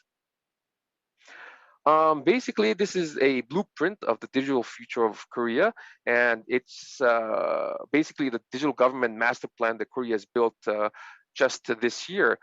We would like to open the door to a better world, and there are certain objectives and strategies that I think I don't have the time to fully go over, but basically there is definitely a master plan that the central government of Korea has developed, and all the, let's say, whatever we do will be definitely based on this kind of blueprint. Next, please. So based on this blueprint, what the Korean government has done is here, as you can see, we've actually come up with the tasks that we need to perform and that we need to complete to realize our vision. So definitely smart innovation of public services, and we need data-driven public services and stronger digital infrastructure. I wish I had more time to go into details for each one of these tasks, because they're not just words or phrases, but they're actually specific actions within each of these elements. But as I don't have any time, if I have the chance, I would like to develop them. But for now, please understand that these are not just simple agendas, but they're actually actions that will be taken or that are being taken currently. Next slide, please. So what is the strategy behind achieving all these objectives and performing these tasks? This is what I want to share with you, and I think this is the part that's really important. Next, please. Basically, our COVID situation is not making anything easy for us, but the Korean New Deal that we developed recently, we're focused on three main things to, let's say, to overcome not just COVID, but also to lead the global economy. First of all, we need to definitely endure. and minimize the economic shock by creating jobs. And we need to revive and revitalize our economy. So we have to get back, so we can get back on a fast recovery onto the normal growth path that we had before. But definitely we'll need to reform and build a foundation for adapting and leading that structural changes. Next, please. The Korean New Deal that we've developed, this is where I think our strategy is really important. Basically, we have three pillars, that is the Digital New Deal, Green New Deal, and Human New Deal. So based on not just digital is, a very important and enabler, but this is not actually the only piece that we need for sustainable growth and to overcome our COVID pandemic situation. The Korean government is focusing not just on digital, but sustainable green growth, as well as the development of human capital and resource, so we can stably and in long term actually develop into and overcome the pandemic, not just simply pass by the pandemic, but actually make use of the pandemic to better ourselves in the near future. Next, please. But I don't have all the time to discuss every single aspect, but what I would like to emphasize is that my part, at least in this deal, in this whole big picture, is that we are responsible for the new digital New Deal, and that is actually 4 parts to it. It's to strengthen the data network and AI ecosystem, to digitalize the education infrastructure, promote non-contact industries, online industries, and to also digitalize social infrastructure. As I mentioned previously before, we do have specific plans, and the local governments are all involved in everything, but I don't have really enough time to express all of that. But there's a definite budget and a goal. So it's approximately almost $50 billion that are going to be invested from the government side. And our goal is to create at least 900,000 jobs by 2025. Next, please. Next slide, please. Thank you. I think maybe that's the end. I'm sorry. Anyways, so for me, that's it for me. But if you have any specific questions, I'd be glad to answer them. Thank you very much. Back to you. Thank you very much, Mr. Kim, for your presentation, sharing the experiences of the Republic of Korea from the past and the present and to the future, including the strategies for connecting the central and local governments and the change in paradigm to our data-focused public management. Thank you also for introducing Korea's blueprint of digital future and the Korean New Deal initiative.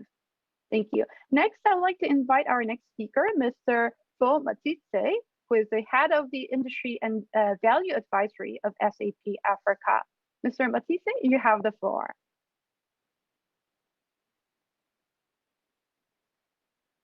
Thank you, Mikyang, and thank you to everyone.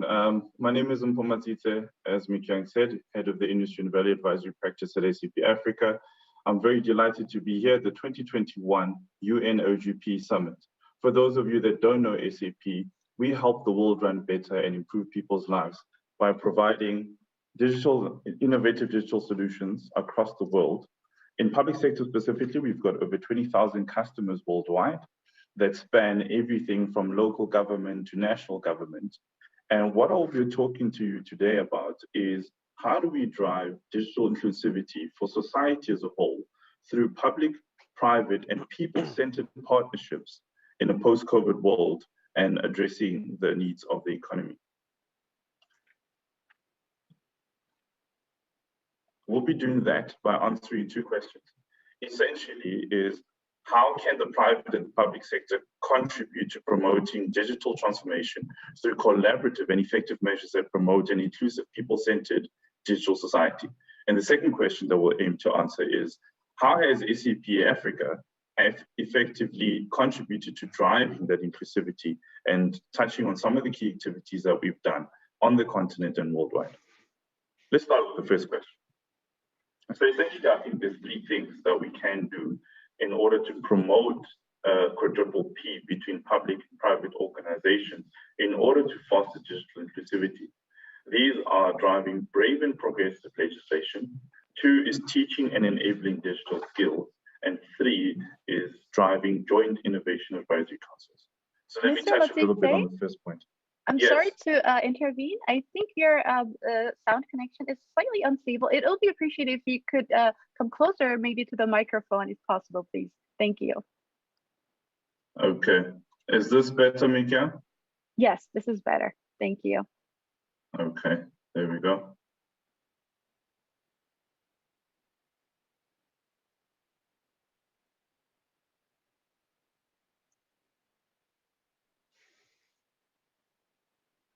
Mr. Matsitse?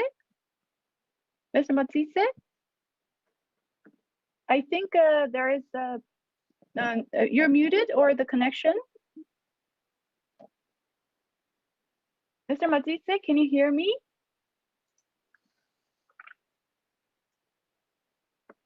Mr. Matsitse? I think he dropped the line. May I ask our tech team to kindly check the connection of Mr. Matsitse from our side, if possible, please?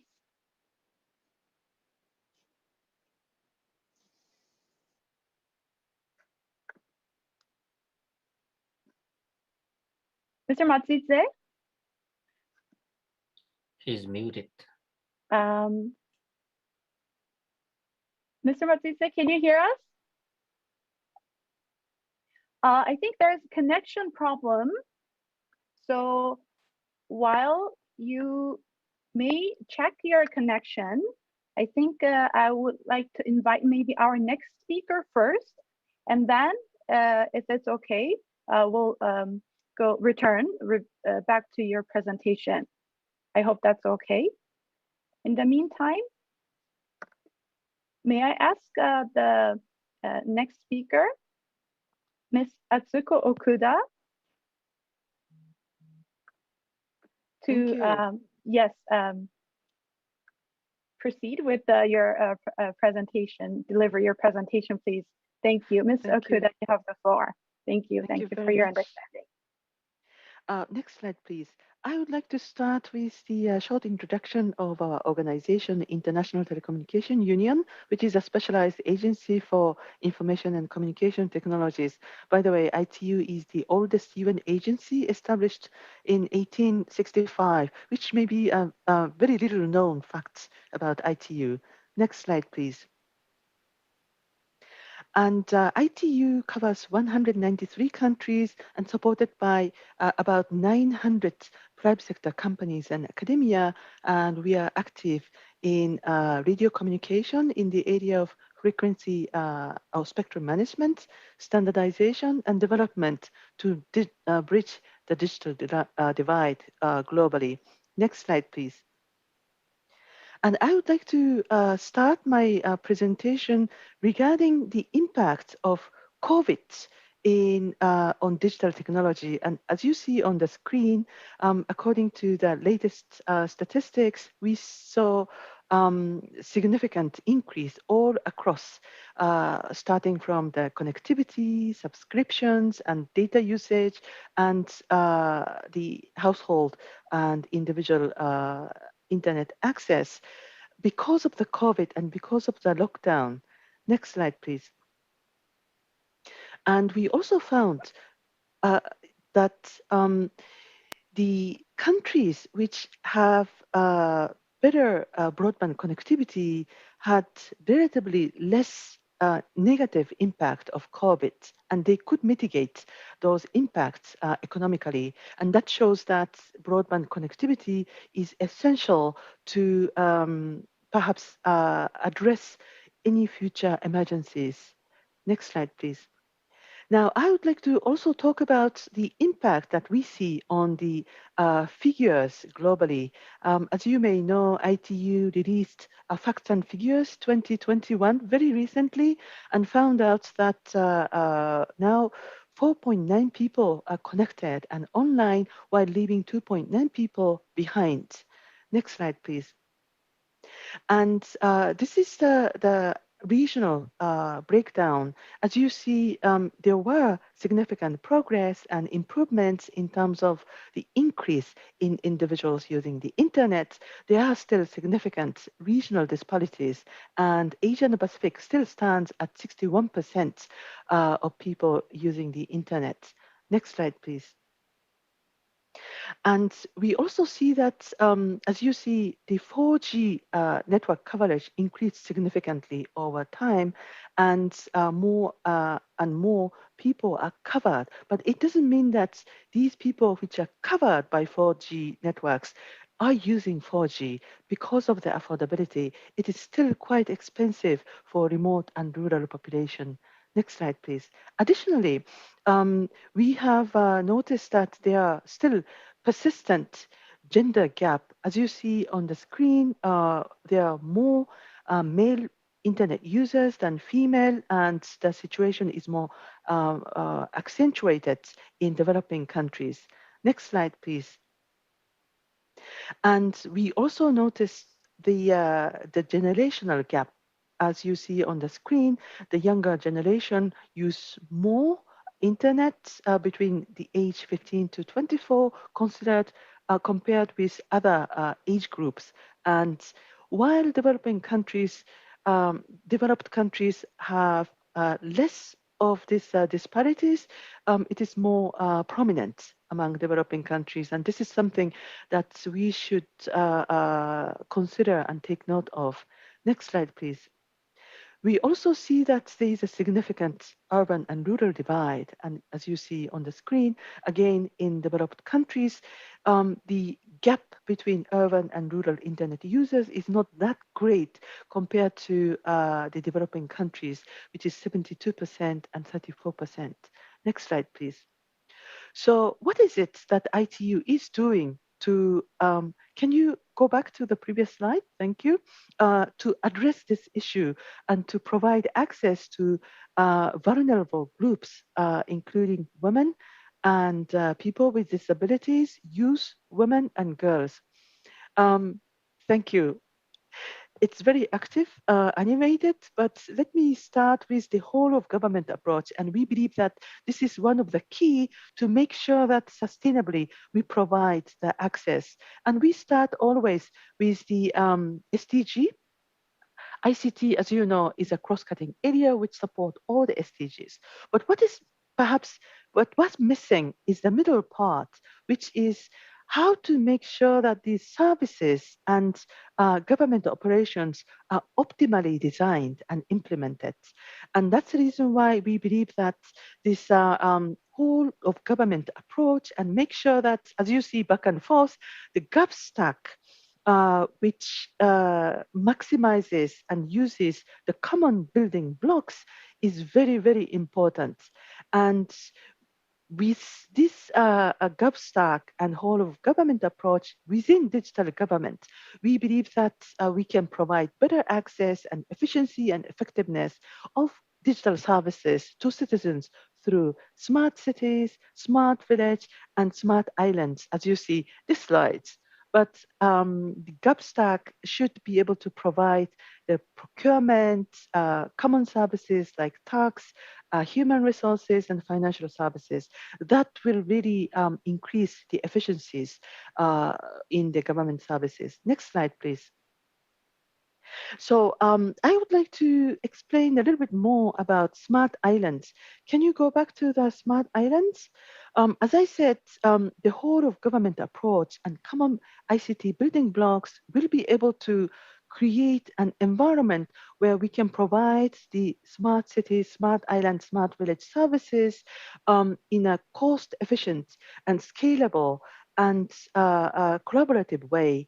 And that will enable us to provide e-health, e-government, e-education, e-agriculture, and all the other services to the citizens, and including the vulnerable and groups in society. Next slide, please. And I would like to also add that this approach works with the specific and targeted intervention on digital inclusion. And as you see, and as I mentioned, 96% of the 2.9 million people who are offline live in developing countries, and many of them belongs to vulnerable groups. And we have, as you see on the screen, targeted programs for youth, for women and girls, children, and older generation. So we believe that the combination of these initiatives are quite effective, and we should aim to create more synergies all across. Next slide, please. And I would like to finally highlight that all these interventions are now feeding into the global level conversation, which is happening at the World Telecommunication Development Conference of ITU in June 2022. And this is the fora where the strategic digital issues are discussed not only by the government, but the industry and academia and civil society. And I would like to invite the participants to join and express your aspirations and needs, so that that will be featured into the digital blueprint in the future. Next slide, please. And as a preparation, we have this partnership platform called Partner to Connect Digital Coalition around 4 areas of connectivity, community empowerment, digital ecosystem, and incentivizing investment. And I hope that this is one concrete way for all of us to join hands and move forward. Thank you. Back to you, Mikan. Thank you very much, Ms. Okuda, for your presentation, highlighting the situations of the digital divide, including gender, generational gaps, as well as the urban-rural divide in the internet use, and also emphasizing the importance of the whole of government approach to our digital transformation. Thank you also for introducing diverse work of ITU for promoting digital inclusion, which I think many participants may find very helpful. We'll now resume with Mr. Matsitse's presentation. I hope you can hear us now, Mr. Matsitse? Hi, Mikyung. Can you hear me clearly this time around? Yes, yes. Apologies for any inconvenience, and we ask your kind understanding. Mr. Matsitse, please proceed with your presentation, please. Thank you, Mikyung, and apologies to our audience for the loss in audio and connection. Again, my name is UNPOG Matsitse. I'm the head of the Industry and Value Advisory Practice at SAP Africa, and I'm delighted to be here at the 2021 UN OGP Global Summit that is looking at how we drive and foster digital inclusivity through the works of public, private, and people-centered partnerships. For those of you that don't know SAP, we help the world run better and improve people's lives through the provision of digital innovative solutions in all our customer segments and industries. In the public sector domain in itself, we've got over 20,000 public sector customers across the globe that span between federal, national, and local government, including regional government, that we help with their digital transformation journey. Today, we will aim to address the question of how do we drive digital inclusivity through quadruple P in a post-COVID world? And we will do this by answering 2 key questions. The first is, how can the private and the public sector contribute to promoting digital transformation through collaborative and effective measures that promote an inclusive people digital society? The second is, how has SAP Africa contributed to driving digital inclusivity across the African continent and globally, working with public sector organizations across the continent? So let's look at the first. I believe there's 3 key ways that public and private organizations can look at if they were to foster digital inclusivity within their different domains. The first is brave and progressive legislation. 2 is teaching and enabling digital skills. And the third is joint innovation advisory councils. Let's talk a little bit about what this means. Brave and decisive leadership is allowing us to learn and act decisively, to fail quickly and build resilience from the lessons learned in order for us to ultimately move forward. This is also important when we look at the second aspect of this, which is encouraging startups or encouraging the role of startups that play in our economy. We need to reduce the barriers to entry within startups and drive a more engaged and progressive way of how we do this. And the last one, just under progressive and brave and progressive legislation, is looking at the citizen in itself. Citizens today demand to get government services that are as easy and simplified as the experiences that they experience within the private sector domain. It is important for us to do this through leveraging technology. The second is looking at teaching and enabling digital skills, which is essentially driving active citizenry through programs that encourage digital skills. By 2050, it is estimated that Africa on its own will be home to the biggest labor market. And it's important for us that through one of the initiatives that we can drive this through is looking at digital literacy initiatives and driving the education or the upskilling of the different youth within Africa. And this is one of the ways that we can encourage digital inclusivity.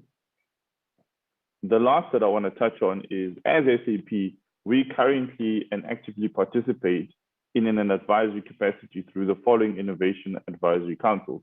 The first is the UN Advisory Council. The second is the UN E-Government Survey Task Force, the BRICS Digital Economy Working Group.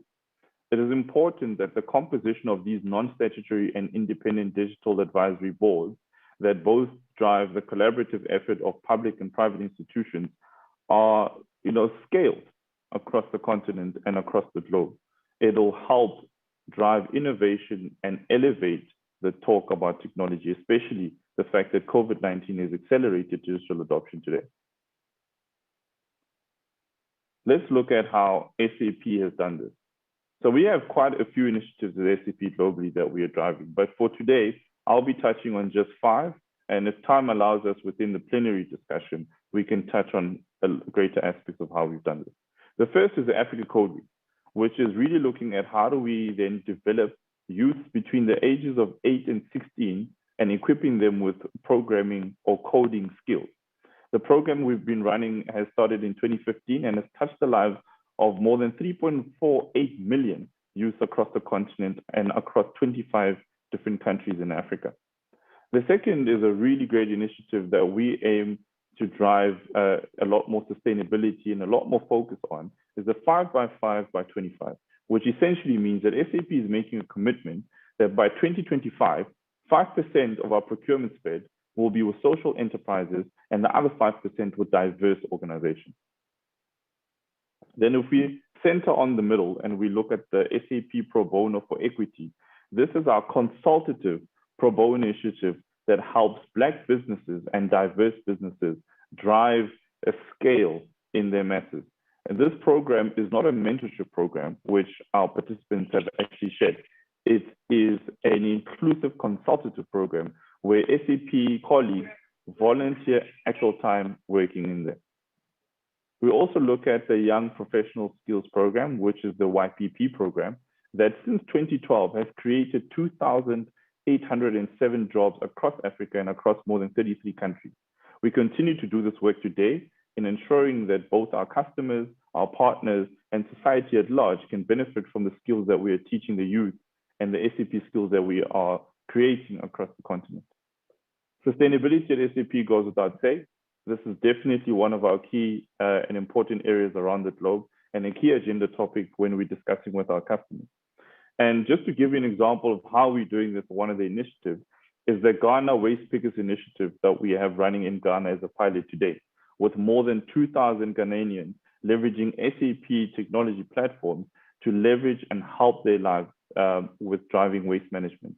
This initiative is done in conjunction with the World Economic Forum, as well as the Global Plastic Action Partnership, in order to eradicate plastic waste within Ghana in itself. And we aim to scale this program across the West African front, as well as the rest of the parts in Africa. And we hope that by doing these initiatives and more, we can drive a lot more impact when achieving the 17 UN sustainable goals that we are trying to drive. So I'd like to thank you and just leave you with the word that in a world where digital has allowed us to be anyone, to connect from everywhere and influence any narrative, it is not inclusive if it does not include all of us. Thank you very much, Mikian, and I hand over back to you. Thank you very much, Mr. Matsise, for your presentation, sharing how the private sector can contribute to promoting digital transformation based on the experiences of SAP Africa and the collaborative measures government can take to promote digital society through PPPP. Thank you also for sharing SAP Africa's efforts in driving digital inclusivity and furthermore achieving the Sustainable Development Goals. Thank you again for all your insightful presentations. Now we'll begin the roundtable discussion part. Again, I would like to kindly ask our distinguished speakers to kindly keep the response of each response within 2 minutes, please. Yes. First, I would like to invite Mr. Keping Yao for the first question. Yes.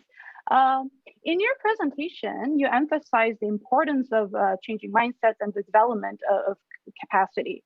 What do you think are the necessary mindsets, capacities, and skills for government officials, as well as other stakeholders, for advancing inclusive and people-centered digital transformation and digital society? Mr. Yao? Okay, thank you, Mikko. There are some critical mindsets and associated competencies for the digital transformation. I think the first one could be like evidence-based mindset, and also the associated competency is data and information literacy, which reflects the capacity to locate, retrieve, analyze, and utilize data information for problem solving, as well as to promote transparency for better public policy and service design and delivery. The second mindset is a digital mindset. So a digital mindset allows public servants to keep abreast of technological developments and understand the applicability, both benefits and risks of digital technologies to solve complex problems. And then third important mindset is collaborative mindset. So by developing a collaborative mindset, public servants are better prepared to develop a skill set that focuses on coordination, integration, and a dialogue across teams, levels of government, and function areas. And also another associated competency is their capability to build a multi-stakeholder partnership by bringing together a range of partners with opportunities to interact, learn from others, and collectively help strive to achieve the same goals. And also, particularly in our discussion today, the public servants should have the agile mindsets. So associated competency is about the systems thinking and also risk-informed adaptation.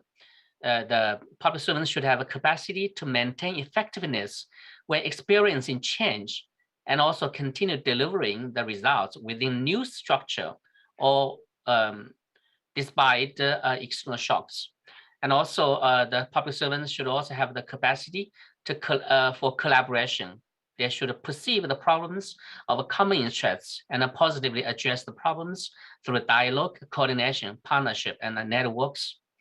And also last, also maybe the most important mindset is a responsive mindset. The public servants should have the competency linked to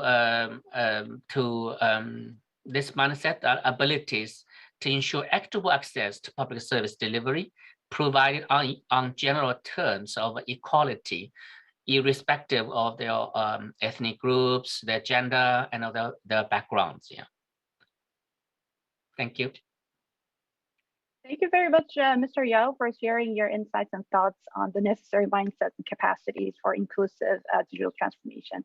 Thank you. Next, may I invite Mr. Onik? The question is, how do you think government can effectively establish and facilitate an institutionalized mechanism for multi-stakeholder engagement and collaboration through a whole of society approach toward advancing inclusive and digital transformation? What do you think are the major enablers for the institutionalized mechanisms? Yes, Mr. Onik, floor is yours. Thank you very much. Well, this has so many different aspects, of course. One way to approach it, and which we actually have been engaging in Estonia, is that when we come up with new strategies, new agendas, or even everyday regulations, they also go to public consultation. So before we start implementing those regulations, we get the views and approaches of everyone in the society, including other government authorities, but also the private sector, NGOs, and the people, especially if it affects the people. Another thing that we have tried to find out is more related to innovation in the public sector, and how can we actually make sure that the services and the solutions that we provide are engaging, inclusive, and actually are meant the way they are thought in our heads. And for that, we have come up with different solutions how to engage, for example, different stakeholders in building those solutions. For example, we have recently launched something called the digital testbed framework, where we invite everyone from the society to come and build up on our government stack and provide new services. And those new solutions can be reused as components, and not in one domain, but in different domains. So essentially, we are inviting everyone to come to help us build our digital government, because it's for all of us. And the main enablers, it's a good question, but in full honesty, probably everything comes back to the fact that you need to have political will and support throughout your different governments, and also active participation from the society. There's no use of these mechanisms if nobody uses them. So the real question here would be how to engage people to have the willingness to be part of the processes, and how to make them understand, or people understand, that they actually are relevant stakeholders here and their input is valuable. Thank you. Thank you. Thank you for your response, also highlighting the importance of active participation of people. Thank you. Next, may I invite Mr. Sang-Yun Kim, please? What do you think are the important and unique role of local governments in advancing inclusive and people-centered digital transformation and digital society? Thank you very much for the question. I think that one is, fortunately for me, not very hard to answer.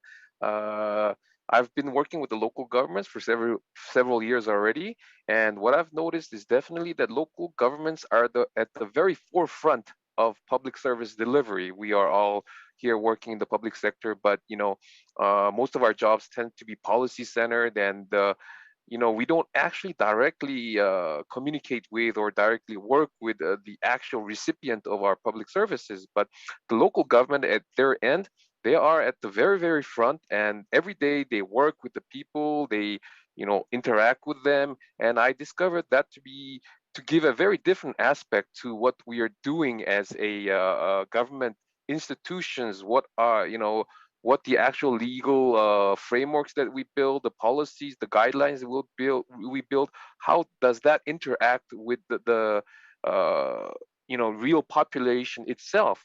So I think that from that aspect, we have to understand that the local governments are truly the ones that we need to work very closely, and that is a very unique, I think, perspective that we have to keep in mind. But at the same time, because they are working at the forefront, there is a tendency for them to depend on certain institutions to provide those guidelines, to work with them, because their effort to actually provide the best service possible to the people actually limits them in that they don't have the leisure or the time to analyze the situation.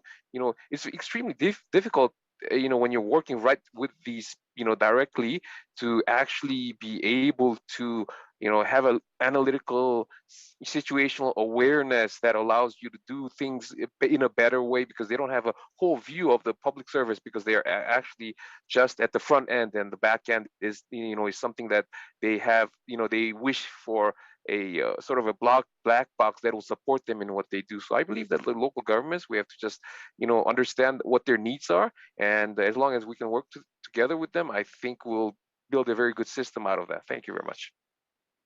Thank you very much for sharing your thoughts and ideas based on your experience and emphasizing the role of local government. Thank you. Next, may I invite Mr. Fomatidze? The question is, what do you think government can do to create an open and enabling innovation ecosystem and encourage innovation by the private sector and people through providing platforms for innovation and collaboration? Mr. Matidze? Thank you, Mika. I'm glad I'm not having technical issues any further. That's a relief. So thank you for the question. And really, it's based on two things that government can do. One I spoke about is providing a platform for innovation advisory councils. And for me, two is driving programs that drive, encourage digital literacy, especially in the most vulnerable of communities where digital connectivity is not actually there. The first is speaking to the advisory councils is that this is a platform for both public and private institutions and organizations to have a conversation and speak to government outcomes that see to the achievement of some of government's key inhibitors to digital inclusivity. For me, this will definitely unlock some of the key business value that is underlying, that has not been touched through technology, because it's an ongoing conversation and it's an action-based conversation, which we've started in South Africa through multiple platforms as well, by having it with our customers. The second around digital literacy in itself is that there needs to be an enabler to these programs that exist within every single private institution, endorsed and encouraged by government. I mean, if we look at some of the local education system that is being driven in South Africa, coding skills is becoming more and more a part of the curriculum. And we need to amplify that and scale it as quickly and as far as possible to the outreaches of all corners of Africa. And this, for me, I think are the two things that government and private institutions can indulge in order to foster that inclusivity. Thank you. Thank you very much for your response. Thank you. Next, I would like to invite Ms. Okuda. What do you think could be effective strategies to further advance digital cooperation at the regional and global levels, especially through North-South, South-South, and triangular partnerships for promoting concerted actions for the recovery from the COVID-19 pandemic and the post-COVID-19 era? Ms. Okuda. Thank you. And I think that we can all agree that the post-COVID landscape is an uncharted territory, and many member countries are now facing daunting and multiple challenges of recover from COVID very fast and achieve sustainable and inclusive development, and at the same time address digital divide and to prepare for digital future when technology is evolving so fast. This is not a task of one country or one organization or one group of people to address. And I believe that we truly need a new collaboration approach, new partnership, and the approach for co-creation, because each one of us or each one of the organization don't have all the answers.